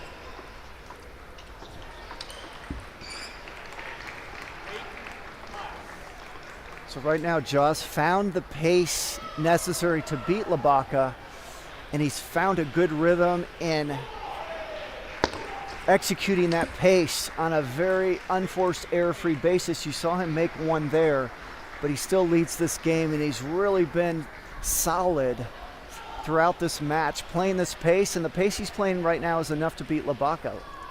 Ja can play faster if he has to, and if he was playing someone his level, he would have to play faster, but he's 220 points-ish higher than Labaka, and the pace he's playing right now is enough to win the match. And Ja's been able to do it this whole match and hardly make any unforced errors, and that's why he just won it 4-0. But a credit to Labaka, he made the quarterfinals of the Nationals. That's the farthest he's gone. For the first time, he's over 2,600. I love watching his new game, how he's got a nice control game out there. He doesn't make many unforced errors like he used to. And, you know, he really made Ja earn each and every game. Ja won handily, but Ja had to, you know, make some nice shots out there and work. And that's all you can ask for if you're 220 points below your opponent. Yeah, you hope Ja doesn't play as well as he did and that you've got a chance to possibly win a few games and somehow steal the match. You saw Amy Wong, she started out 2-0 down against her opponent in the round before. Wong was able to come back, play intelligent table tennis and win the next 4. You know, Ja won that match 4-0, but there was a lot of quality points in there, and I thought Labaka really played intelligent and played well for his level. He just played world number 29, and he was respectable.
Nationals Table Tennis Championships.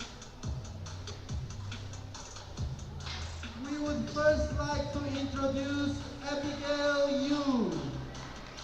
And she's going against Sally Moylan. Our officials for this quarterfinal match are Shukra and Marina Raven.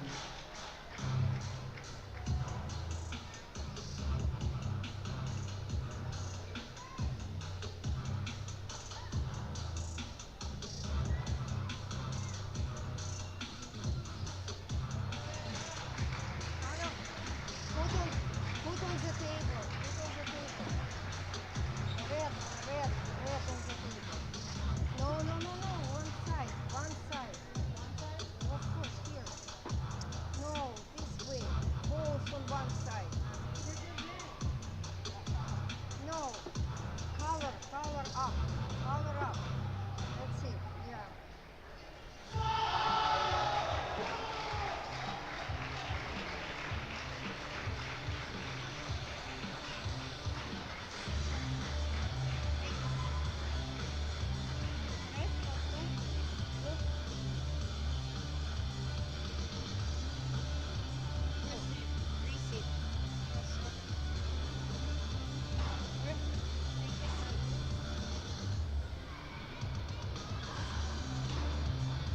We are playing best of 7.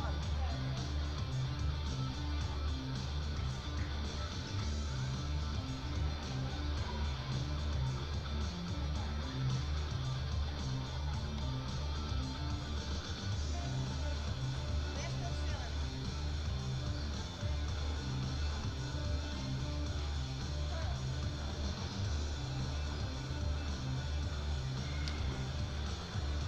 Minutes for what?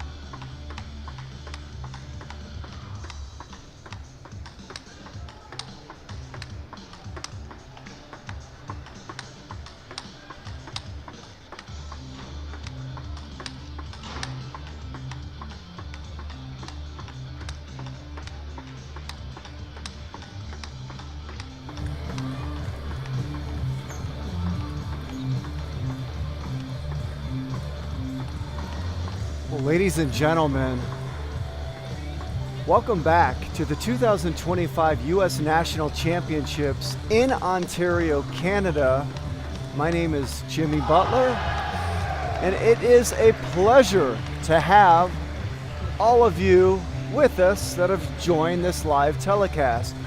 We are about to watch a women's quarterfinal round as we watch both athletes warming up. On the far side, we have Sally Moylan with a current USATT rating of 2481. She's 18 years old. She has made the finals of the national championships previously.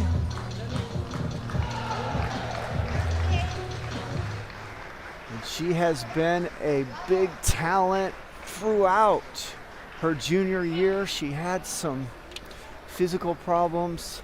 She had some knee problems, had to have surgery and deal with that. And those kind of surgeries set you back over a year. You're usually out 8 months just for the surgery and the rehab, and then it takes many months from there to kind of battle back to what you were before the surgery. So Moylan had to go through those trials and tribulations, and here she is in the quarterfinal, close to 2,500 rated. You can see how strong she is. She's always had tremendous strength in her body.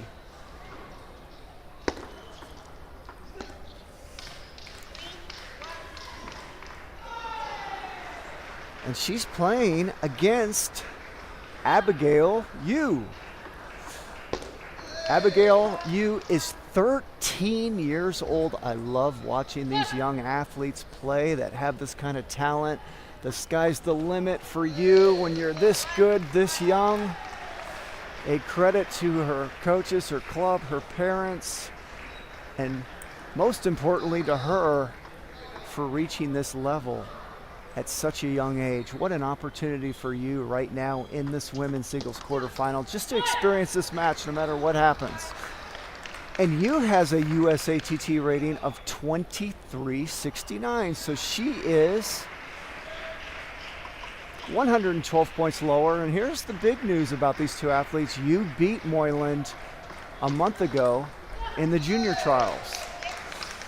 So Yu got a victory against Moyland a month ago in the trials, so she's already proven she can defeat a player the caliber of Moyland.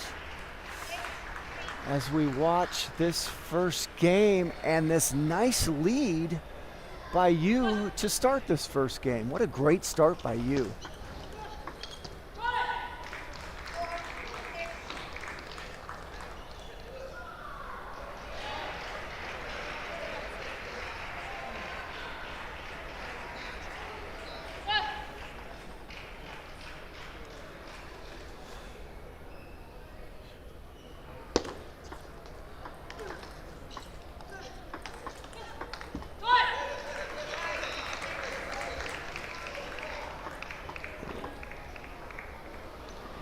So Yu's got some pips on that light blue side of her racket. So you see some off-pace stuff happening.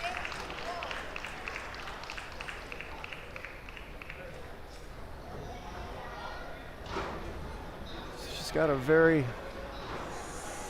unusual game in a sense that she changes the pace a lot and has a lot of creativity in her game.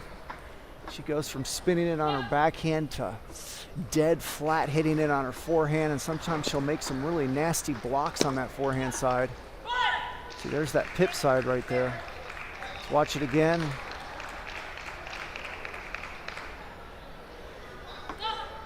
But again, 13 years old. Already at this level.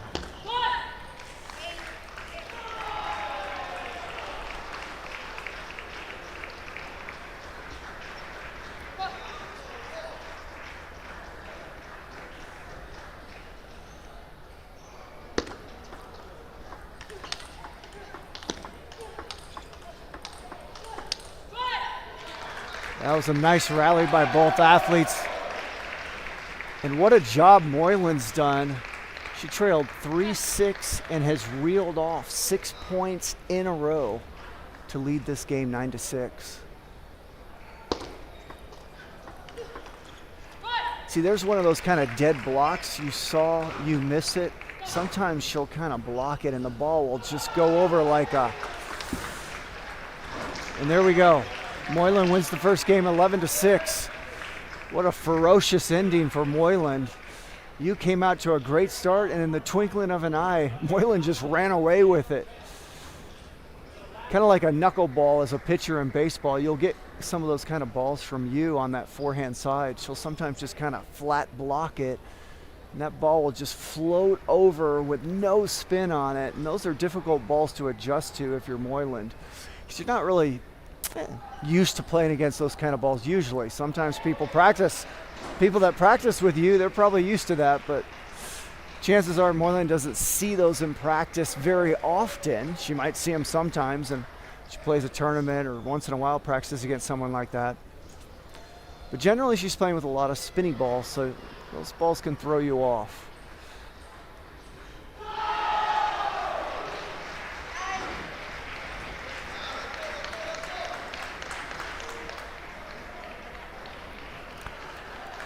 So here we go. We're about to start the second game. Moyland was down 6-3 that first. Reeled off a bunch of points in a row. Won it easily. And now we get another look at 13-year-old Yu with her now facing the camera.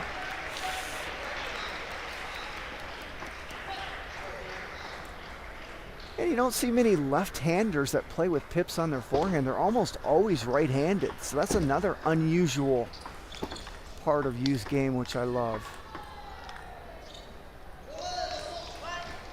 And Yu has such a nice feeling for the game. When you see a 13-year-old this good, generally they were born with a lot of feeling and just smoothness, silky smoothness to their movements. All the great ones are silky smooth in their movements. Amy Wong is one of the best examples of that. Just watch her play, how relaxed she is and how smooth she is in her movements. You don't see any muscling or jerking out there, and that's an art form. And some of these young, talented athletes like you, she just probably was born with it. If you had her play any other sport, she'd probably be silky smooth in that as well. It's hard to learn, especially when you're 13, unless you already have it. You can kind of learn it as time goes on.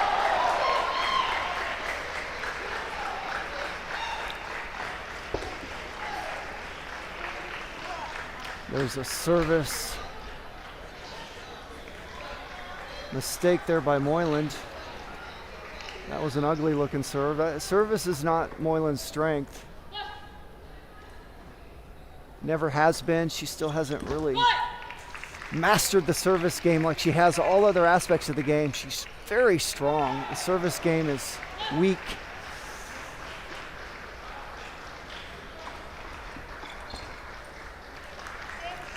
So let's check out the serves here of you. I like that forehand, almost like a 1980s forehand serve. We used to do those in the 80s. And I love bringing back some of the old school stuff because hardly anyone does a lot of that stuff anymore. They don't flat hit as much. They don't do serves like that, although they're very advanced in all the other stuff they're doing. So it's good to be different.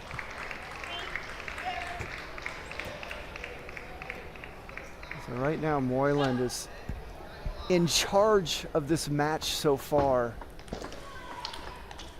Ever since Yu was up 6-3, I mean, Moyland's been on a tear, winning almost every point. And there was a nice shot there by Yu that did catch the top of the net, which made it almost impossible for Moyland to get it back.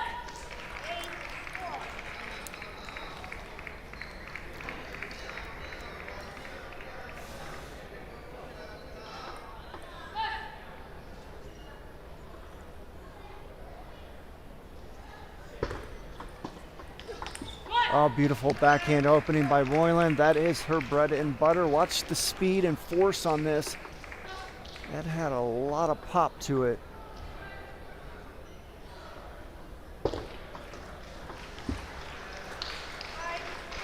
And Yu lucky to win that point. That's one of Moyland's easiest shots. She's so good at it. Doesn't miss those very often.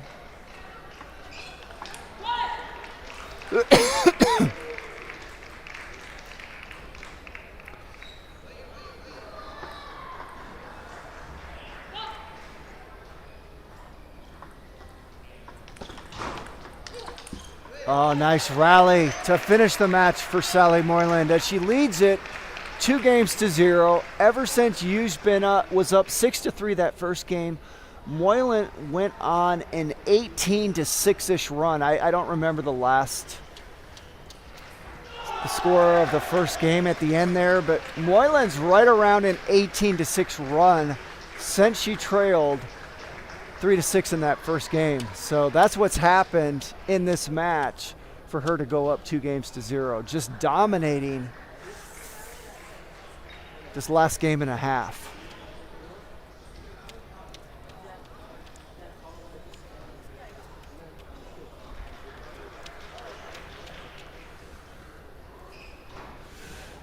And Moyland right now talking to her coach this match, which happens to be her mother, Sophie Chen. What a great coach to have in your corner. None other than Mom. And that's a great relationship they have. A lot of kids out here wouldn't be able to have either one of their parents coach them for different reasons. That's the way teenage kids can be a lot of times. But that's not the case with Moyland. She likes having her mom in her corner during the match.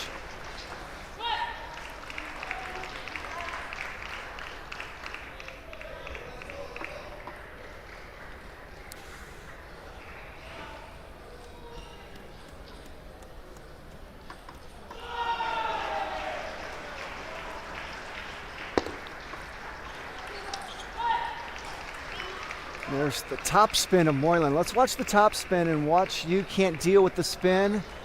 You know, missed that badly off the end of the table. That gives you an idea of how much top spin Moylan creates on her opening.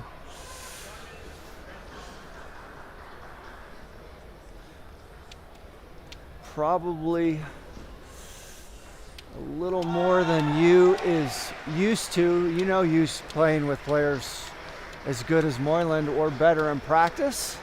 So it's not that she never sees it, but she's not necessarily super comfortable with it yet. She's only 13. I mean, how long has she been practicing with 2,500 players? Can't be too long.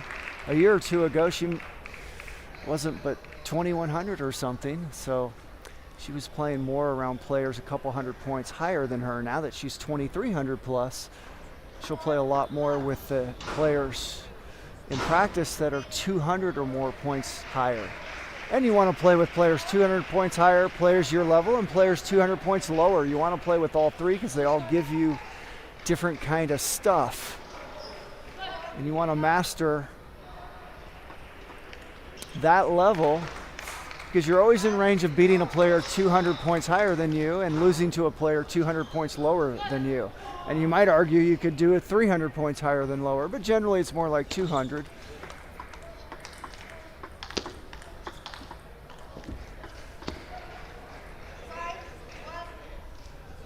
We're going to watch that rally again, and then we're going to see a net dribbler by Moylan.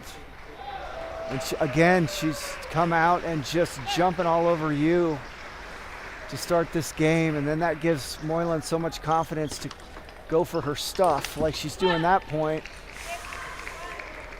We're playing athletes that are a couple hundred points lower. We don't want them to hang even with us late into the game because it puts a lot of pressure on us where we can't do that. You know, you don't want to like do that when you're even with your opponent, but if you get a lead, you're generally more relaxed and you feel like you can go for shots like that. Yeah, there's not a lot of pressure on you when you have a big lead against a player 200 points lower than you.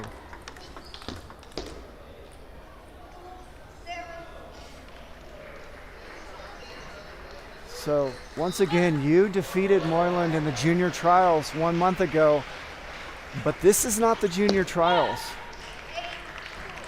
So it's actually a lot harder to beat an athlete in a national championships or higher. Let's say you're playing some international tournament even higher than it is to beat them in a tournament not as prestigious. And that's because all of us athletes put more into the prestigious tournaments than we generally do into the tournaments lower on the radar. It's not that we don't try to win every match we play, but the effort level can be different. Because no athlete can play 100% going all out every tournament. So you peak for tournaments. And athletes, almost every athlete in here has done some kind of training method to try to play really well this tournament, more so than other tournaments.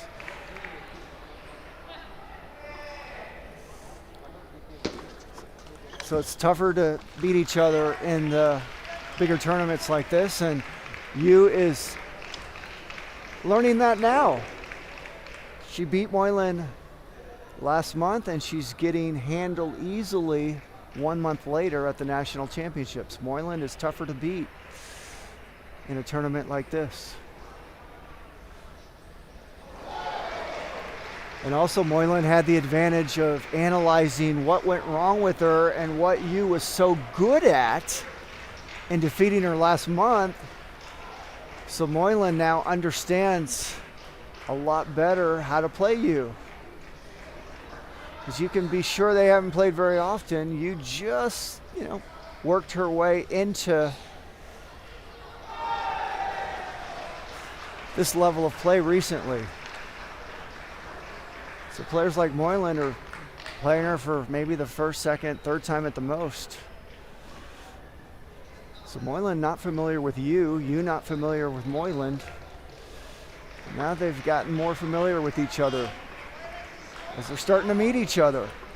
Moylan's been here for a while, You just started knocking on the door and coming through it.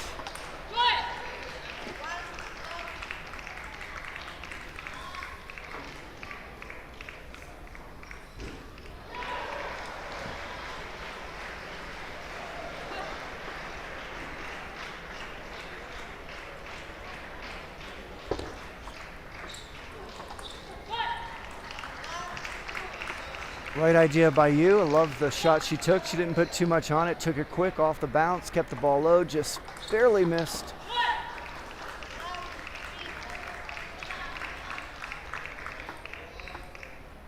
And it's very possible Yu's going, wait a second, a month ago, I was making these shots. Why aren't I making them now? You know, another thing that's more difficult is, especially a player as young as you, you generally feel more pressure when you're on center court at the Nationals. She's probably never been on it before. Certainly not in the women's singles. And even though it's a table tennis table just like last month, it feels different. She's got cameras on her. She's got commentators talking about her game. The lights are brighter. She's got LED barriers surrounding her. She's not used to that. You know, everything's so different when you start playing in this kind of situation than it would have been last month when she beat her at a team trials.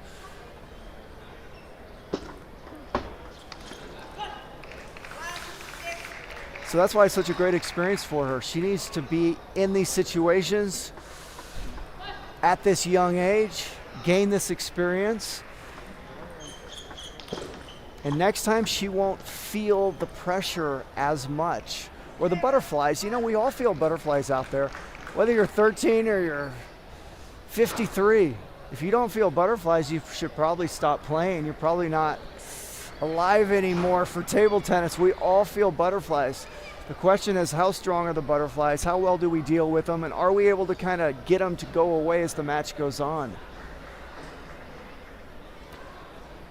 So you know Yu's feeling some kind of butterflies out there, or that wouldn't be normal to feel nothing.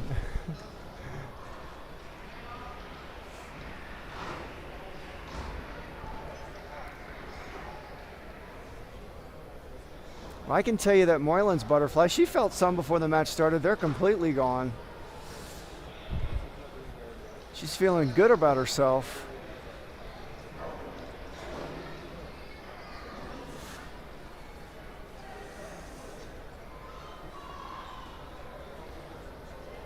But I've enjoyed watching this match. I've loved the opportunity to see 13-year-old Yu in action. I have not seen her up close like this before.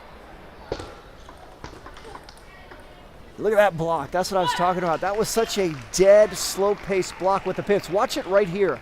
Look at that thing. And all Moylan felt comfortable doing was just pushing it back. So I love those nasty blocks Yu's able to make occasionally from that forehand side. She doesn't just try to smack the ball with those pips. She'll make nasty blocks, which I love, off-pace stuff. You know, that's creative to do shots like that. I like that serve. Something different than the standard pendulum serve. Here, let's watch it again. I used to do that serve in the 1980s, although I like her style better. She's a little smoother at it than I was. But I was one of the top juniors at 13, just like she is. And so I know what it's like to be out there on the center court of the national championships when you're 13 years old. You feel nervous. I did. You know, when you do it for the first, second time, you want to be there a couple times. I made the finals of the national championships when I was 14.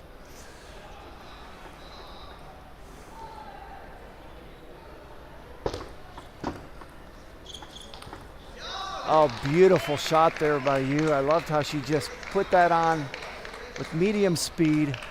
It's the placement that was so well done. You know, Moylan was not waiting there at all. She was guarding the rest of the table, but not her down the line.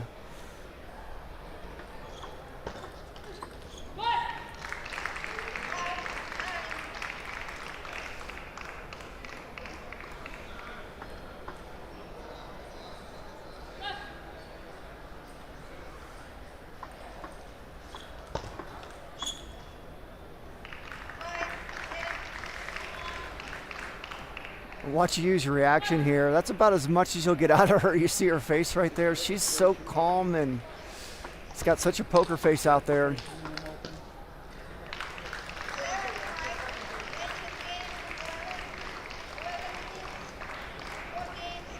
There's another one of those attempts. Sally Boylan wins the match 4-0. And congratulations to Abigail Yu for making the quarterfinals of the women's singles at 13 years old. Came up against the number 2 seed. And what a great experience to be out there for Abigail Yu. And we will be seeing a lot more of her, I'm betting, in the years to come. So we got one more match coming up. It will be a men's singles quarterfinal. I am actually going to sign out and turn things over to Vlad Farkas. He's going to commentate this last match for everyone. And I will see all of you guys again tomorrow for the men's and women's semifinals and final. So don't forget to tune in tomorrow as the men's singles semifinal and final will conclude on day 4 of the Nationals. We are day 3 right now. The men's and women's singles will conclude tomorrow, which is day 4, and then after that we will still have another 3 days left for all the other events.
here at the 2025 U.S. National Championships.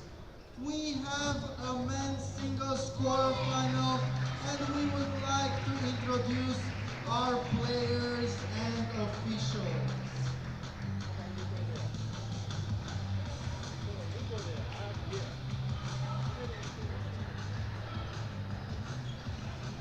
We'd first like to introduce Nandan Naresh. And he's going against Nikhil Kumar. Our assistant umpire this evening, Steve Lee. And our umpire, Helen Krushato.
Receive, side. Okay. 2 minutes warm up. He serves. Time the warm up.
And welcome to the 2025 U.S. National Championship. Tonight, we have a men's quarterfinal match featuring Nandan Naresh facing off against two-time men's national champion Nikhil Kumar. Both players are from 888 in San Francisco, California, so neither player will be playing with a coach today.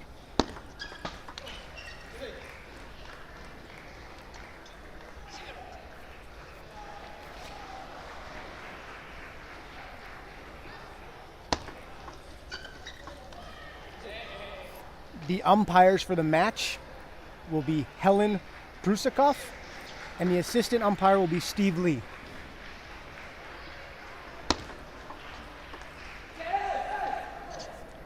Both players starting out with some unforced errors early. Generally that's normal. They're feeling each other out, even though these two have played quite a bit together. They're from the same club.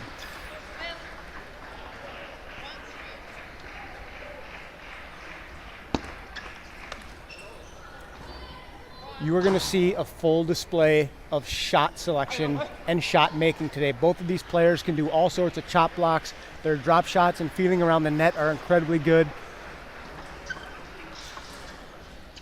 Offensively, both players play better with the forehand than probably the backhand when it comes to offense, and on defense, they probably both defend better with the backhand than they do with the forehand side.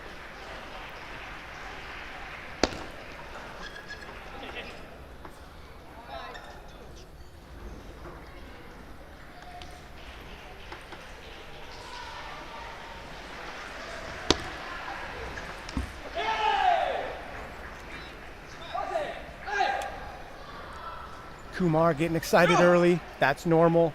Sorry, that's Naresh, not Kumar.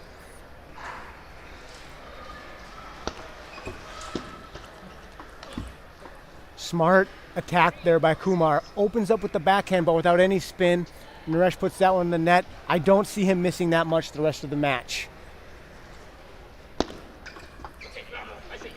Both of these players, the name of their games is consistency. Both these players in the rally are really, really consistent off both sides.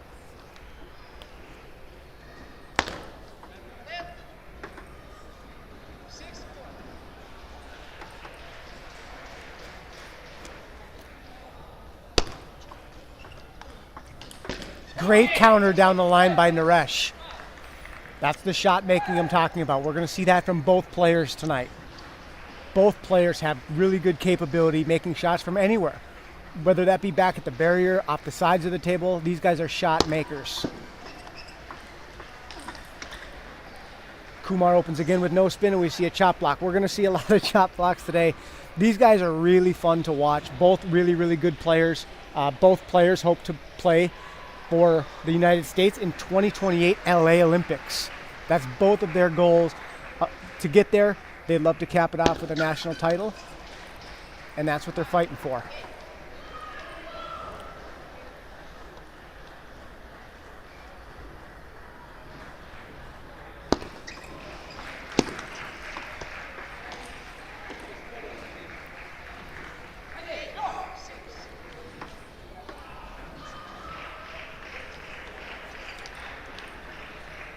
Kumar still in control with the serve.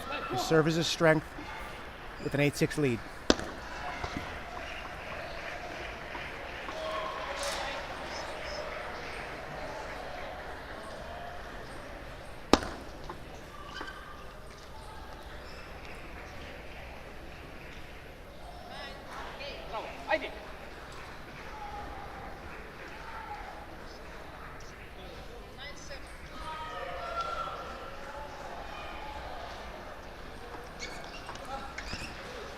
Great receive there by Kumar. Naresh has to start attacking on the third ball a little more often.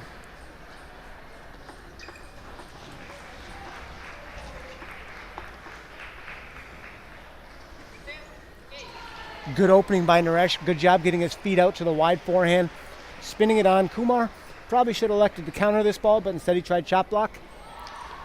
10-8 with the serve.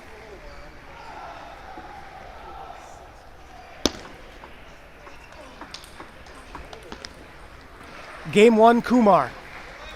Tonight, this will be a 4 out of 7 match here at the U.S. Nationals for the men's and the women's singles, which are the only two events we play 4 out of 7. Once it gets to the quarterfinals of each event, that's where the 4 out of 7s start.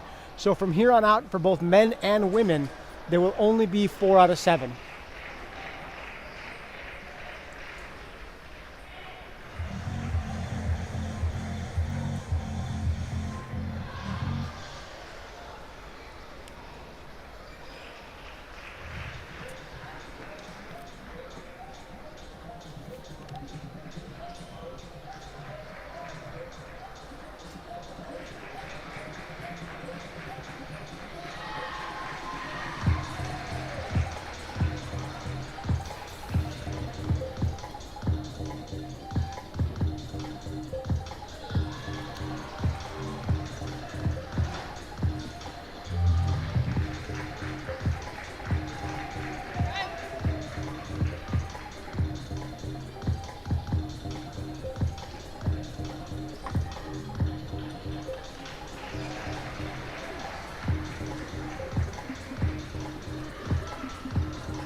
Naresh bringing more offense. Beginning of game 2. Didn't see a lot of offense in game 1. Difficult to play somebody like Kumar. 2-time men's national champion. Also, he played on the 2020 Olympic team in Tokyo. So a lot of experience from Kumar in the men's. Naresh, he's doing really well in the U19 division internationally, but he hasn't played as much of the men's stuff as Kumar has. So experience here goes to Kumar, but sometimes the youthful guy who has nothing to lose and he goes out swinging, those guys can be the scariest guys to play.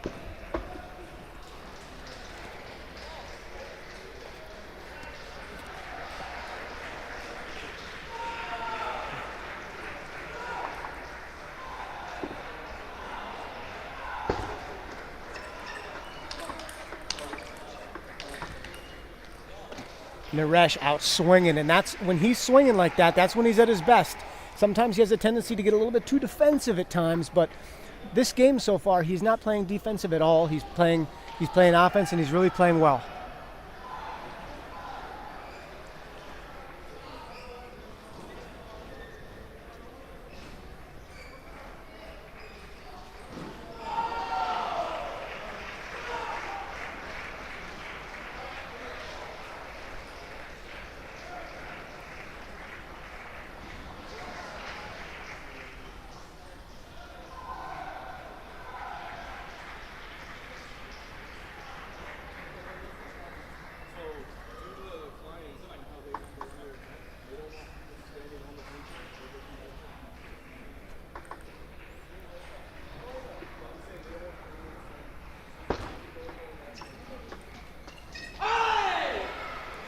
Naresh fired up. He knows game 2 is important. You don't want to go down 2-0 to a player like Kumar.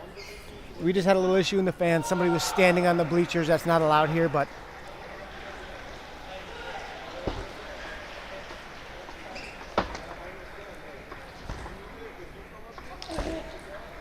impressive hands there by Naresh. Wow, 2 chop blocks in a row, followed by coming in with the forehand, playing out wide to the backhand to score.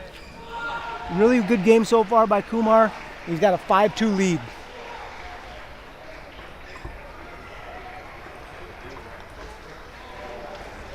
Sorry, that was Naresh with the 5-2 lead. I misspoke there. Good play there by Kumar. Down 3-5 with the serve.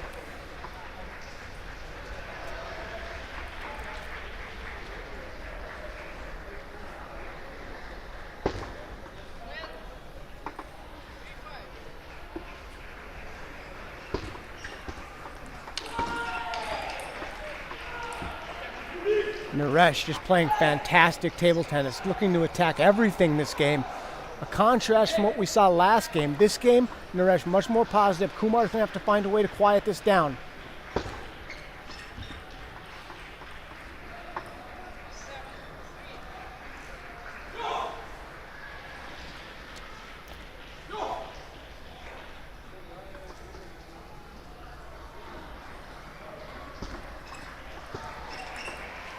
Great backhand by Kumar. Out wide to the forehand of Naresh. I could say that's an issue for Naresh, but in reality, it's an issue for all table tennis players. There's not many players that can play balls when it goes out to the wide forehand like that. Good ball by Kumar. Yep. Kumar again bringing more offense. That's how you got to settle a player down. When they get hot on offense, you got to find a way to quiet them down. Good players. Your timeout here by Naresh. He clearly knows the importance of game 2, or at least he's putting a high importance on it. Calling a timeout. That's early for a timeout in a best-of-7 match, but he seems to think it was necessary. He thinks this game is really important. I agree with him. Going down 2-0 would be tough. It's really hard to come back against a player like Kumar. They got 2 games, and then Kumar's going to be relaxed and playing without stress. Naresh will obviously be down 2-0. So good timeout here, I think.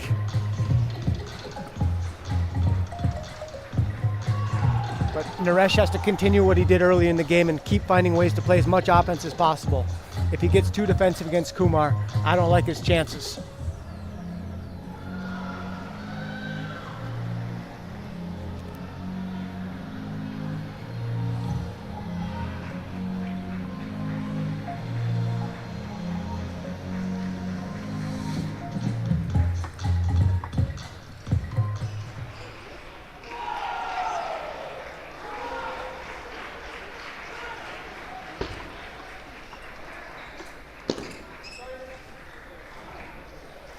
Not a great point coming out of a timeout there by Naresh.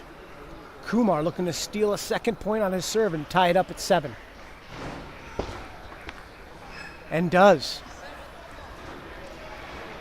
Coming out of timeouts, you got to be careful not to give the unforced errors to your opponent. It's one thing if you're missing offensive shots, but these ones for a player Naresh's level, these are simple, and you got to make them simple.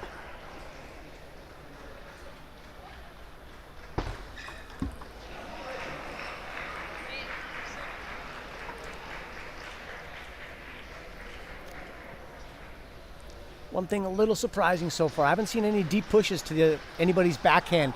Neither of these guys are all that comfortable off underspin to the backhand side.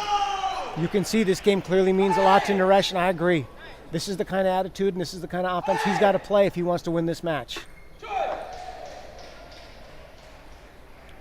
Both these guys are really, really good competitors. If the match is close, it's 50-50. Both guys, neither of these guys melt down when it matters. Both of them excel under stress. A lot of match left.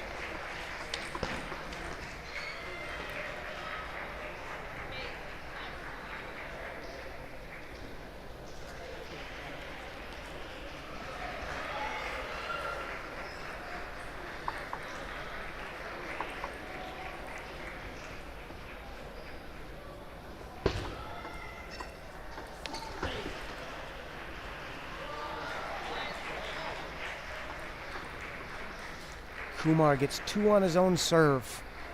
Kind of feel like he's playing with house's money this game. He hasn't played the greatest game, but here he is at 9-9 and a shot to steal it. Naresh, we see how important this game was for him. He needs to close this one out.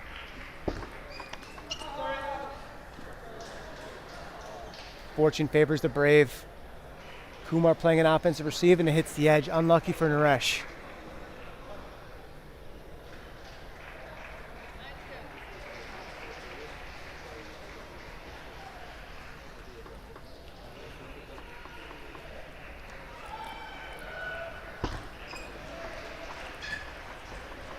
Good deep push there. That's something I'd like to see a lot of out of each player. If I was coaching one of these guys, that would be an emphasis. Make them have to turn the corner and play with the forehand.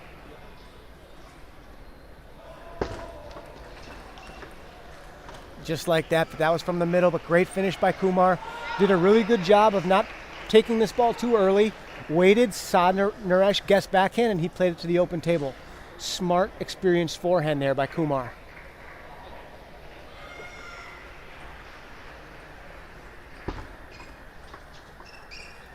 Smart play. Underspin to the backhand is probably a weakness for both players.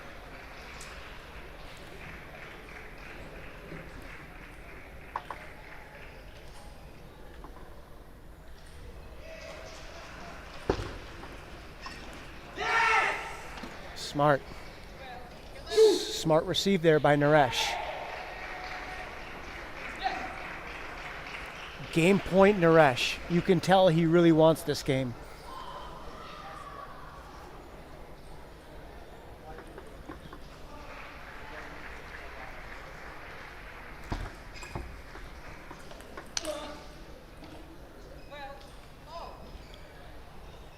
Kumar hanging around. He's going to make Naresh make a really good shot in order to win the game.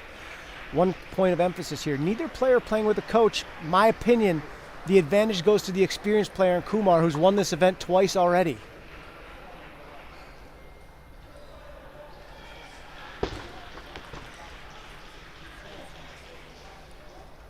Good flip over the table here by Naresh.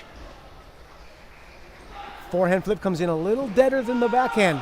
So sometimes players go up on this ball. Kumar went up a little bit too much.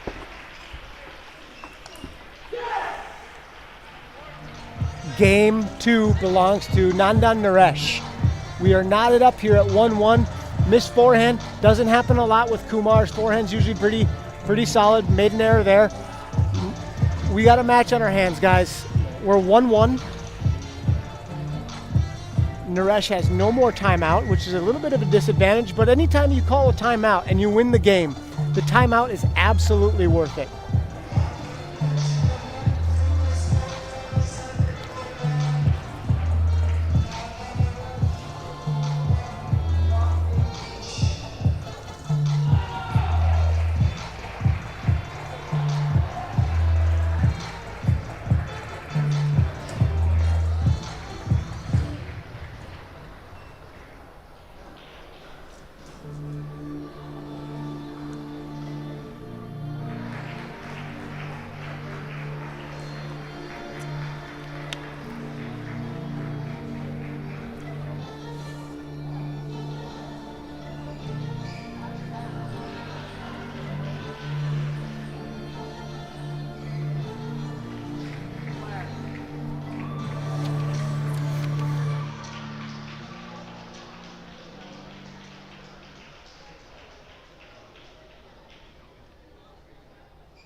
For those of you just joining us, we're in the quarterfinals, the U.S. Men's Championship here in the Ontario Convention Center just outside of Los Angeles, California.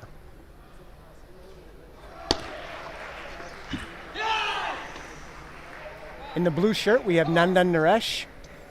In the black, we got Nikhil Kumar. Both players playing from the same club, 888 Table Tennis in San Francisco. So neither player has a coach for the match. In game 2, that's what we saw out of Nandan Naresh. He played a lot more offense than he did in game 1. It paid off for him.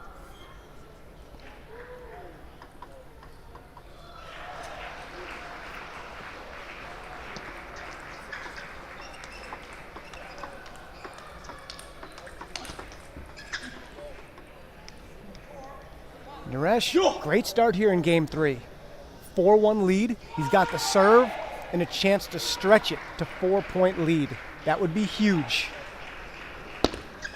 That's good.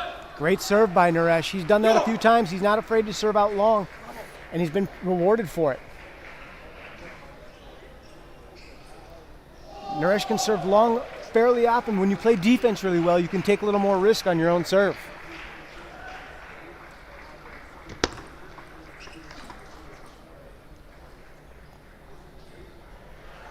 Great forehand on a little bit of a loose receive there by Nandan. Great forehand by Nikhil Kumar. If I'm Naresh, I'd probably go back to cutting that one deep to the backhand. Had a lot of success with that one in game 2.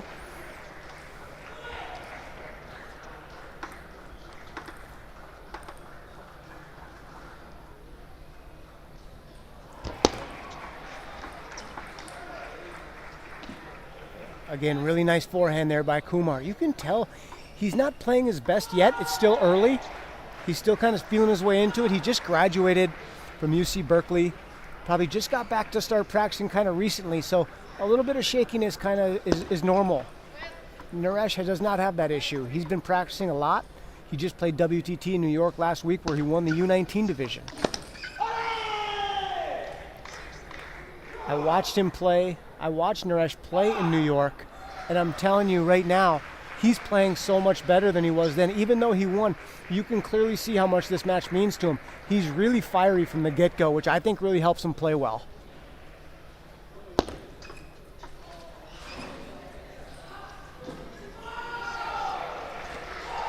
Right shot there, trying to get underspin to the backhand of Kumar, where Naresh has had some success getting the ball there. Just errant push there.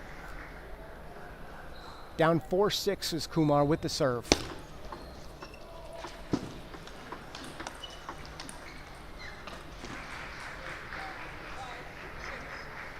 Both players good in the short game.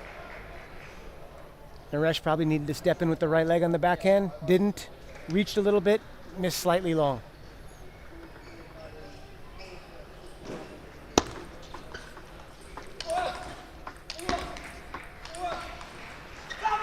Great play there by Naresh.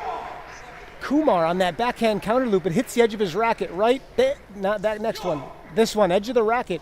But Kumar wasn't affected by it. He played the ball on the table nicely. Very mature to be able to play balls like that on a stage like this. It's not easy when guys hit the edge of the racket and it goes on the table. It takes all the spin off the ball. The trajectory's a little different. Well played.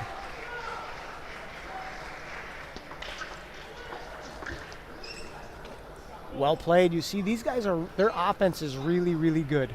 Very rarely do you see either of these two looping strong shots right into the opponent's racket. They both wait, let the opponent guess, and then they play it to the open table. Really smart table tennis.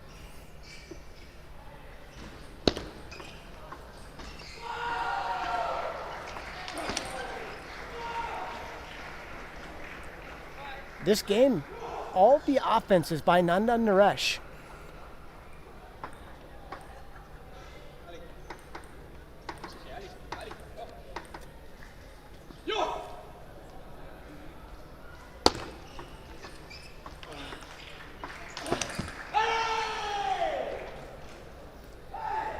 Kumar with a nice chop block right there. Naresh has no problem with it. It's nice when you're playing with someone you practice with. You're used to how much spin their chop blocks have, how much spins their serve has, their loop has.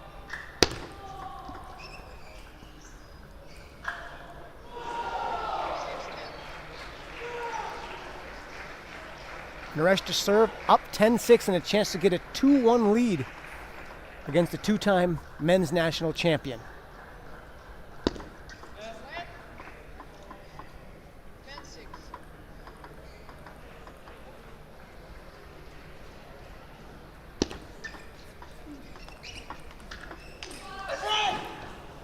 Naresh wins game 3, 11-8, giving Kumar a taste of his own medicine with the chop block. Kumar has to find a way to play a little more offense. You're going to be hard to win with just chop blocks and blocking. Got to add some offense, in my opinion, if he wants to win this match.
And we're back.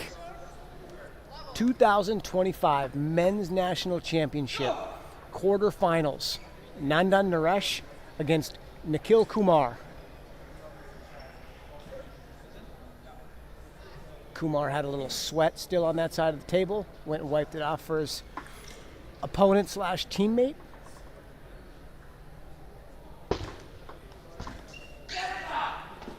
Naresh continuing the offense, not playing passively whatsoever.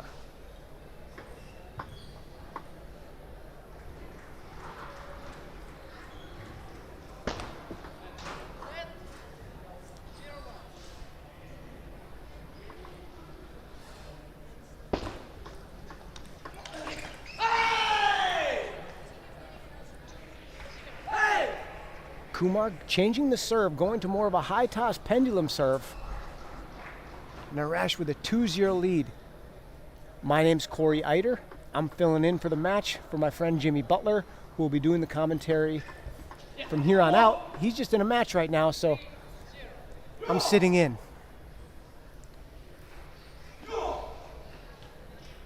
Kumar has to be careful here. He's going to have to burn a timeout. 3-1 lead. If Naresh gets this game, tough to come back from.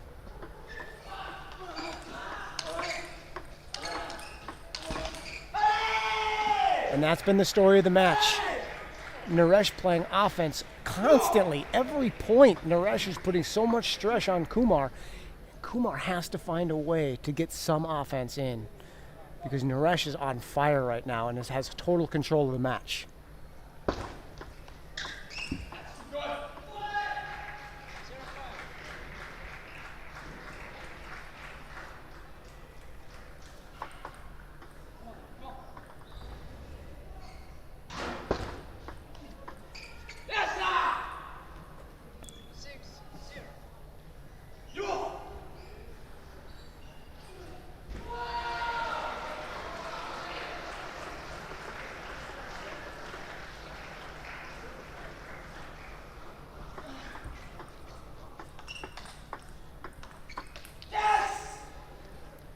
When you've played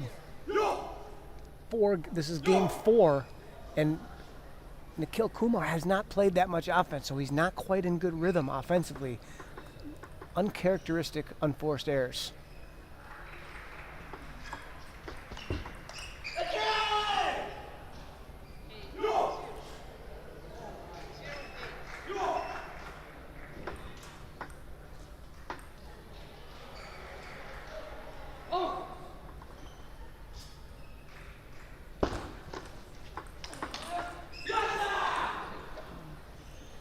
Earlier in the match, Kumar was playing these to the open table, this time right into the racket, and Nandan Naresh makes him pay. 0-9 lead for Nandan Naresh. That's the first time all match. We played almost 4 full games.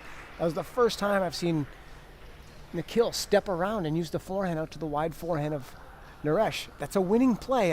He hasn't done it at all this match, and we'll look to see if he starts to do that a little bit more often.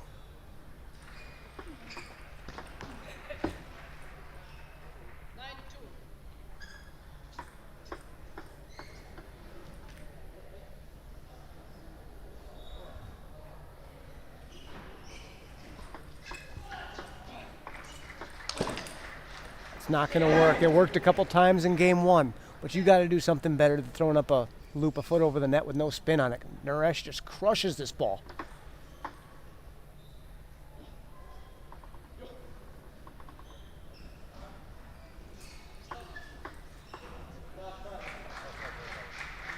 We had a little flash photography, so that's just a let. 2 serving 10.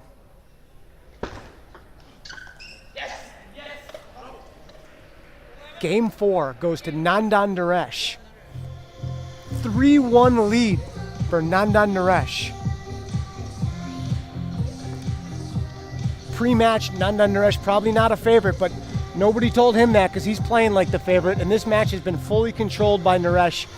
Outside of the first game, after that, Naresh has controlled everything. He's the one playing the offense. He's the one receiving serve really well. He's good in the short game. You can look over there now. Nikhil looking for answers. The answer's simple. You have to play offense. It's absolutely crucial. I don't care if he has to serve long. Constantly, he's got to find a way to attack. You can look at the different strategies of the two players here as they're waiting to start game 5. Naresh doesn't like to sit down on the changeover. He's kind of always been like that. He kind of likes to walk around a little bit. Kumar's sitting down kind of a little bit more calm. I don't know if I like that. If I was coaching Kumar, I'd tell him, hey man, you gotta get some energy. We gotta play some offense. If I was coaching Naresh, don't change anything. Keep playing offense, keep playing offense, keep playing offense.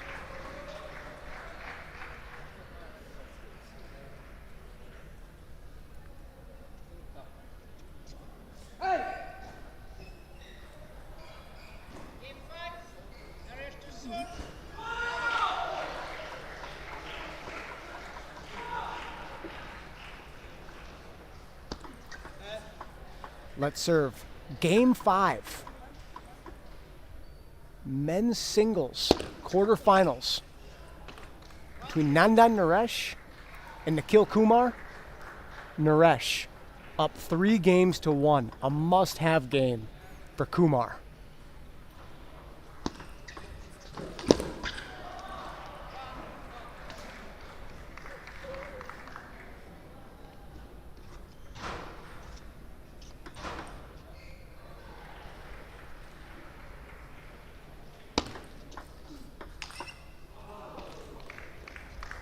You could sense a little bit of frustration in this ball.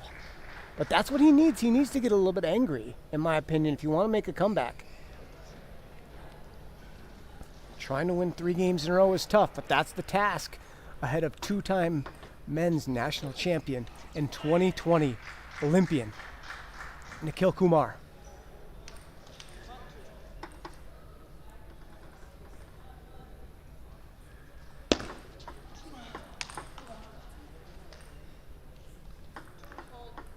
Another backhand punch.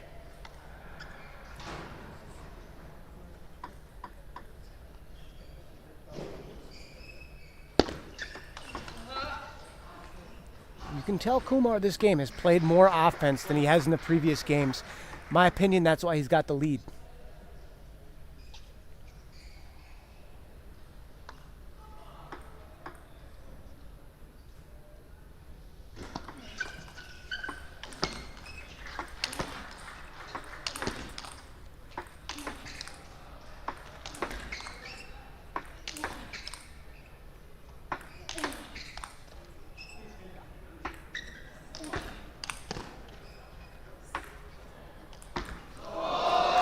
Unbelievable, lobbing him down, a 360 lob in there. Uncharacteristic. Naresh is usually really, really good in these situations, but so is Kumar. Makes him play one more ball. And you don't need to win a whole match doing stuff like that, but getting a point there at 4-1 to go to 5-1 instead of 4-2 is huge, especially when you're down 3-1. A welcomed miss there, for sure.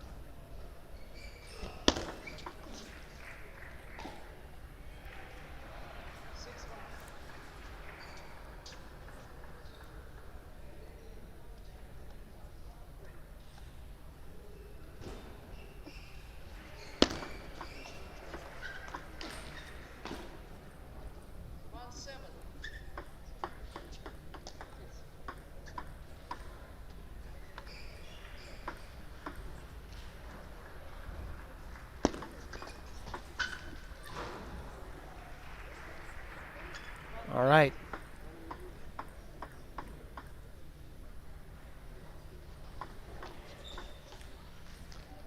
Kumar's made some nice adjustments here in game 5.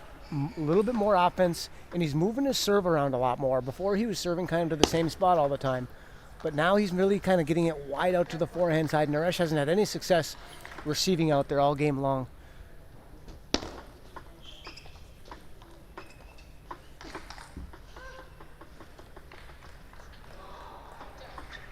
Again, another ball that Kumar should have attacked. That receive came out. He should have played a forehand there. Decided to push instead. For those of you at home, when you get a big deficit like this, down 2-10, keep small goals in mind. Try to make your opponent use their timeout. And if Naresh can get this to 6-10, Nikhil might have to use his timeout, which would be a great effort by Nandan.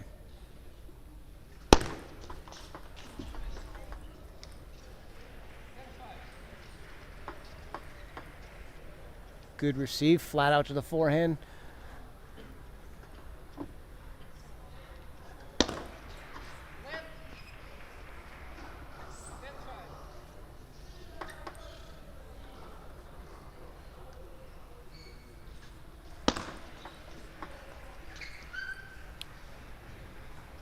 You can tell Nikhil wrestling with himself. Do I call timeout or not? Might give it one more point here. See if he can get out of this game and still have his timeout in his pocket. Naresh has no timeout left. He used it in game 2. It worked. He won the game.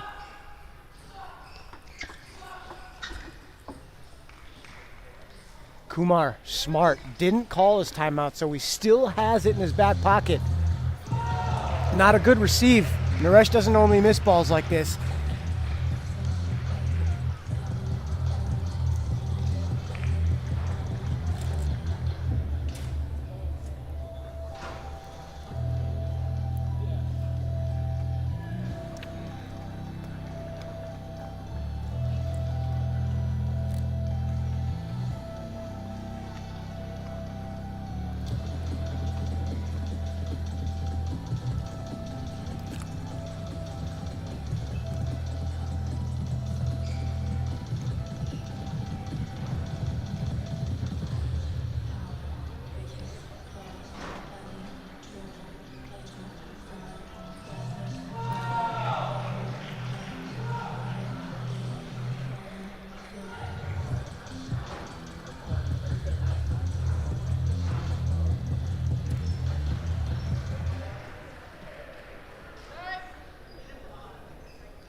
Game 6, 2025 U.S. Men's National Championships quarterfinals.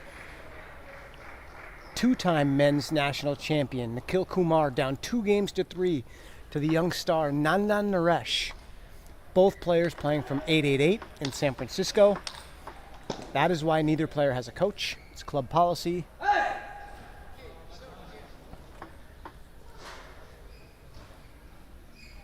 you're just joining us, welcome. My name is Corey Eiter. I am sitting in for Jimmy Butler.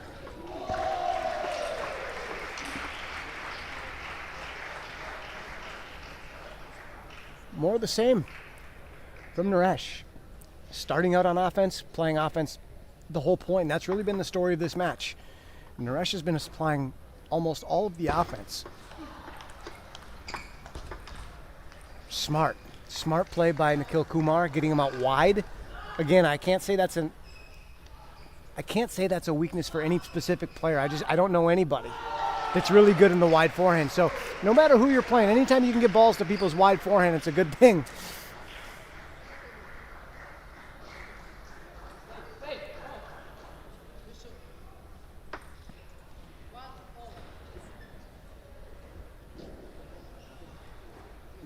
Naresh serving 1-1 with a 3-2 lead in the games. Playing a best of 7.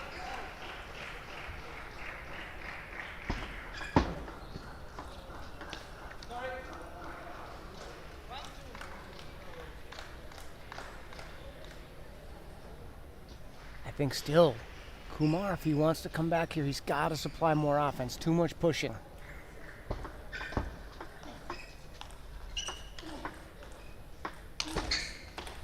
Easy finish there by Naresh. The winner of this will play in the semifinals against either the winner of Ved Sheth from ICC or Jishan Liang.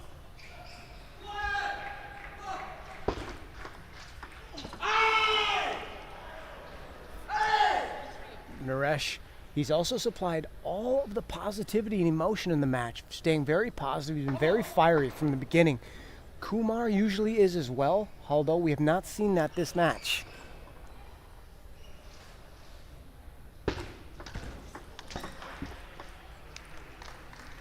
Good offense there by Kumar. Looping this ball on the side of the ball, not a lot of topspin. Naresh misplayed it. Went in the net. Normally, backhand block for Naresh, huge strength. His backhand block is really solid.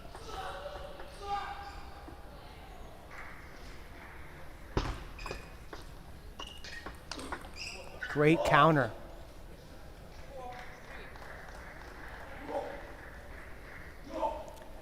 Still a little soft there. Pretty standard counter for players at this level.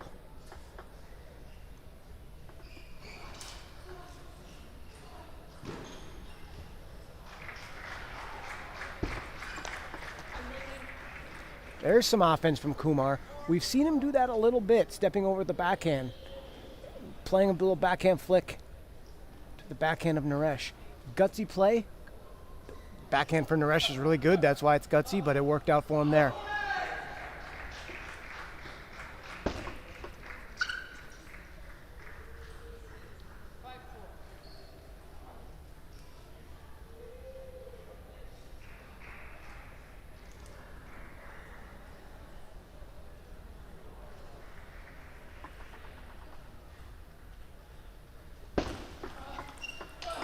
Wow, absolute bomb of a forehand out wide to the forehand of Nikhil Kumar. No chance there. Wow, just rip.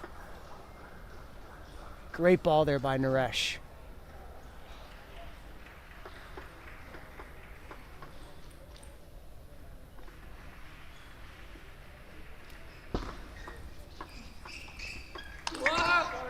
Ball touched the side, went down. Point to Kumar. Naresh serving 5-6 in game 6.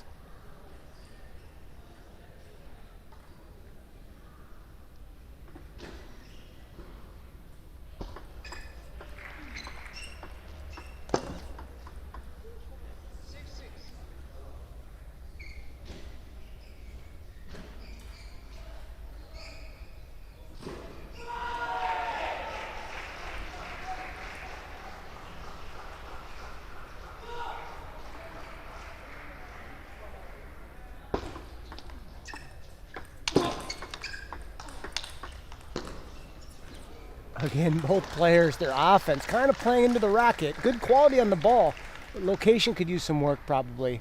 Good play there by Naresh. 7-6 Naresh, 3-2 Naresh.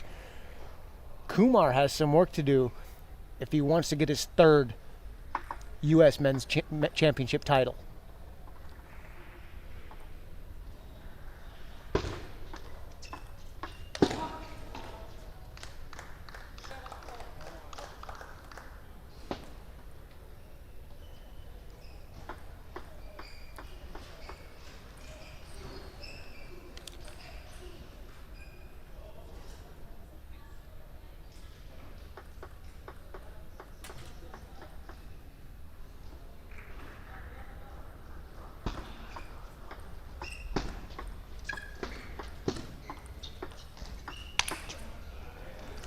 Great smash there by Kumar. Naresh chop block here, stays up a little too high, pow.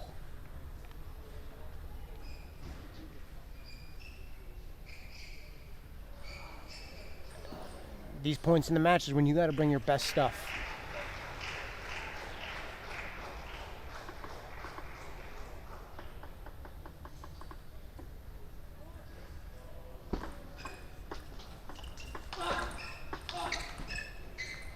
Great play by Naresh. Two really strong backhands. Starts backhand counter loop and then punch. 8-8-8. If you're looking at the scoreboard and the shirts, there's a whole lot of 8s out there. Kumar 8-8 with the serve. My opinion needs to get 2 here. One here goes to 1 here, and it's 9-9 with Naresh to serve. No bueno for Kumar. And that's 1. Naresh most likely telling himself, hey, if I can split here and get the serve at 9-9, high chance to win.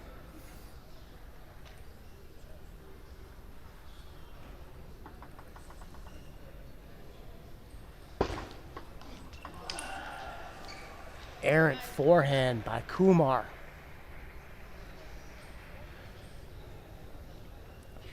He'd like to have that one back, you can tell. But both players need their best here. Naresh, 3-2 lead in games, 9-9, plus the serve.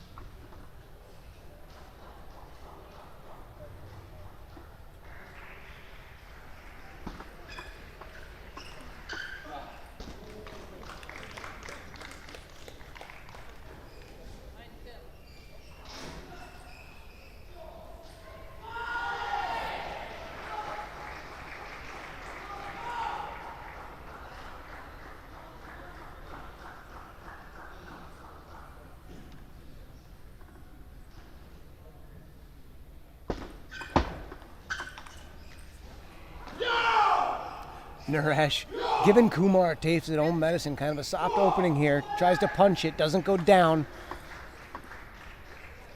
Topspin takes the ball out. Deuce.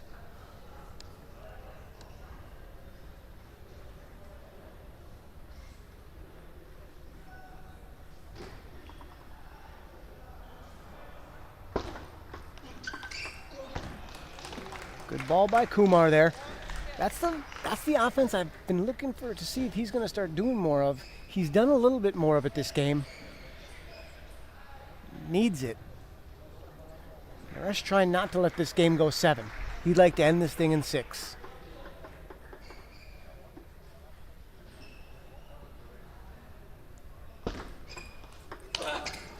Great forehand by Naresh. When his best was called on, he got his best. Can't hit a ball much better than that. Great ball by Naresh. Deuce.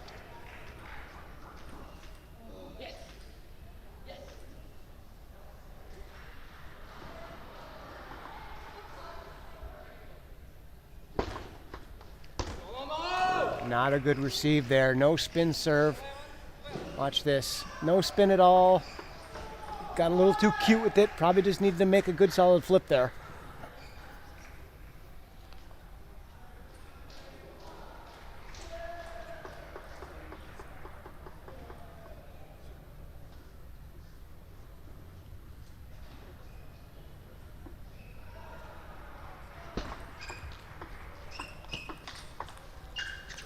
Great ball by Naresh. Kumar, a little misdirection right here. Naresh doesn't fall for it. Makes a really good ball. Nikhil probably not ready for this ball. Back to deuce. Naresh telling himself, we got to get this point right now, right here, right now. Both players need to come up with their best.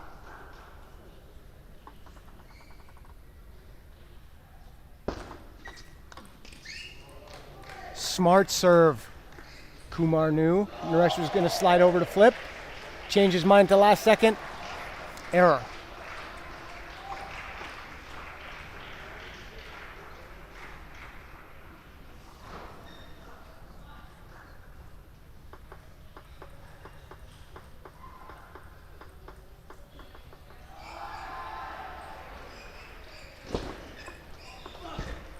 The two best words in sports. Game 7. Coming to you in 1 minute from the Ontario Convention Center here in Ontario, California, between Nandan Naresh and Nikhil Kumar in the quarterfinals of the U.S. Men's Championship. Both players trying to see if they can go on. If they do, they will play Zhang Xiangjing out of OCTTA in Los Angeles, California.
From the Ontario Convention Center, 2025 U.S. Men's National Championships. Here we have the men's quarterfinal, Game 7 between Nandan Naresh in the blue, serving against Nikhil Kumar.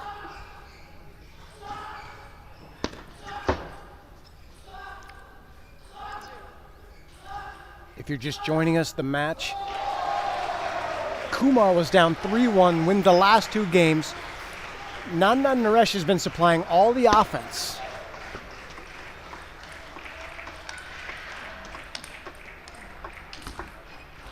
Great forehand by Naresh to the open table.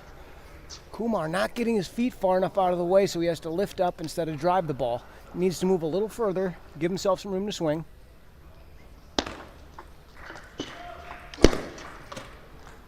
And Naresh starting hot. 3 in a row. Again, this is what we've seen for 6 games. We've seen Naresh supplying all the offense and Kumar using his well-saved timeout. There's been plenty of times this match where Kumar could have used his timeout, smartly waited and did not use it, and now he's got it to use here in Game 7. We would call this an automatic timeout. If you're down 3-0 in the last game and you've not used your timeout, it's an automatic timeout.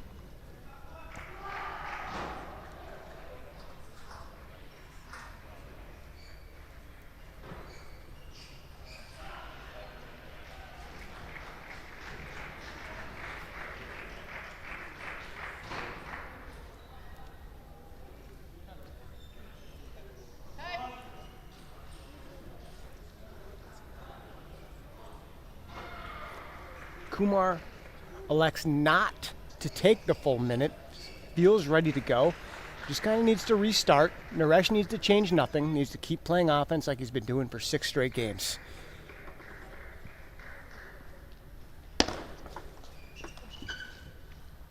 And that's the weakness. Both players, in my opinion, struggle a little bit off underspin with the backhand. They don't miss, but it's not, that ball's not that scary for players at this level.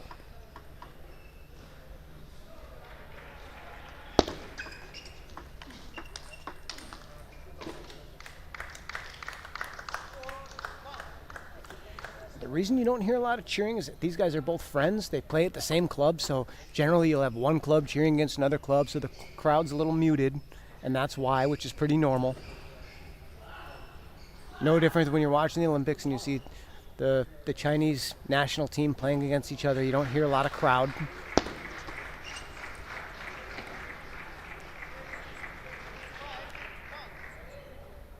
Nandan Naresh, 5-1 at the change.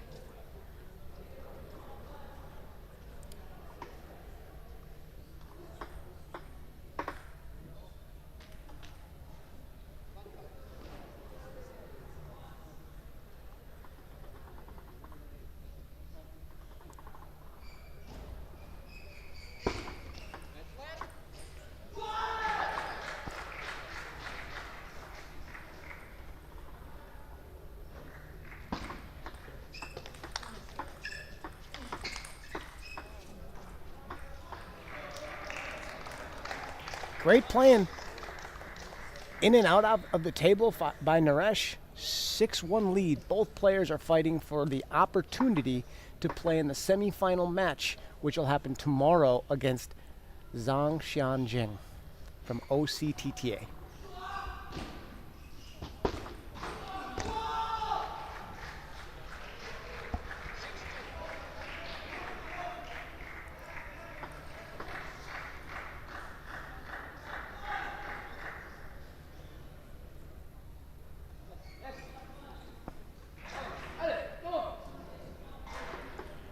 Naresh with a 6-2 lead, giving himself some positive encouragement.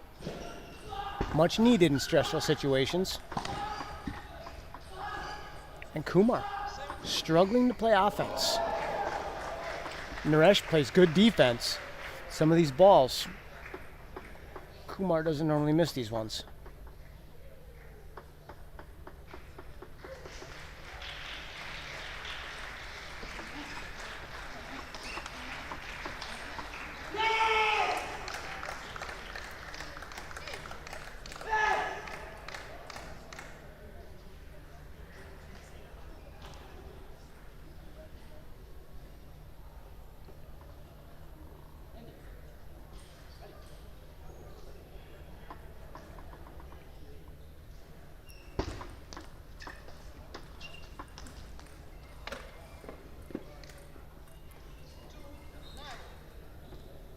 Another error here, trying to get his offense started. Naresh with a 9-2 lead in Game 7.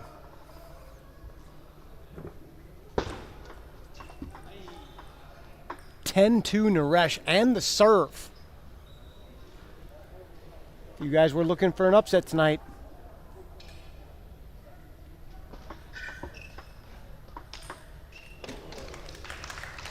Kumar says, hold on just a second while I unleash this backhand cross court.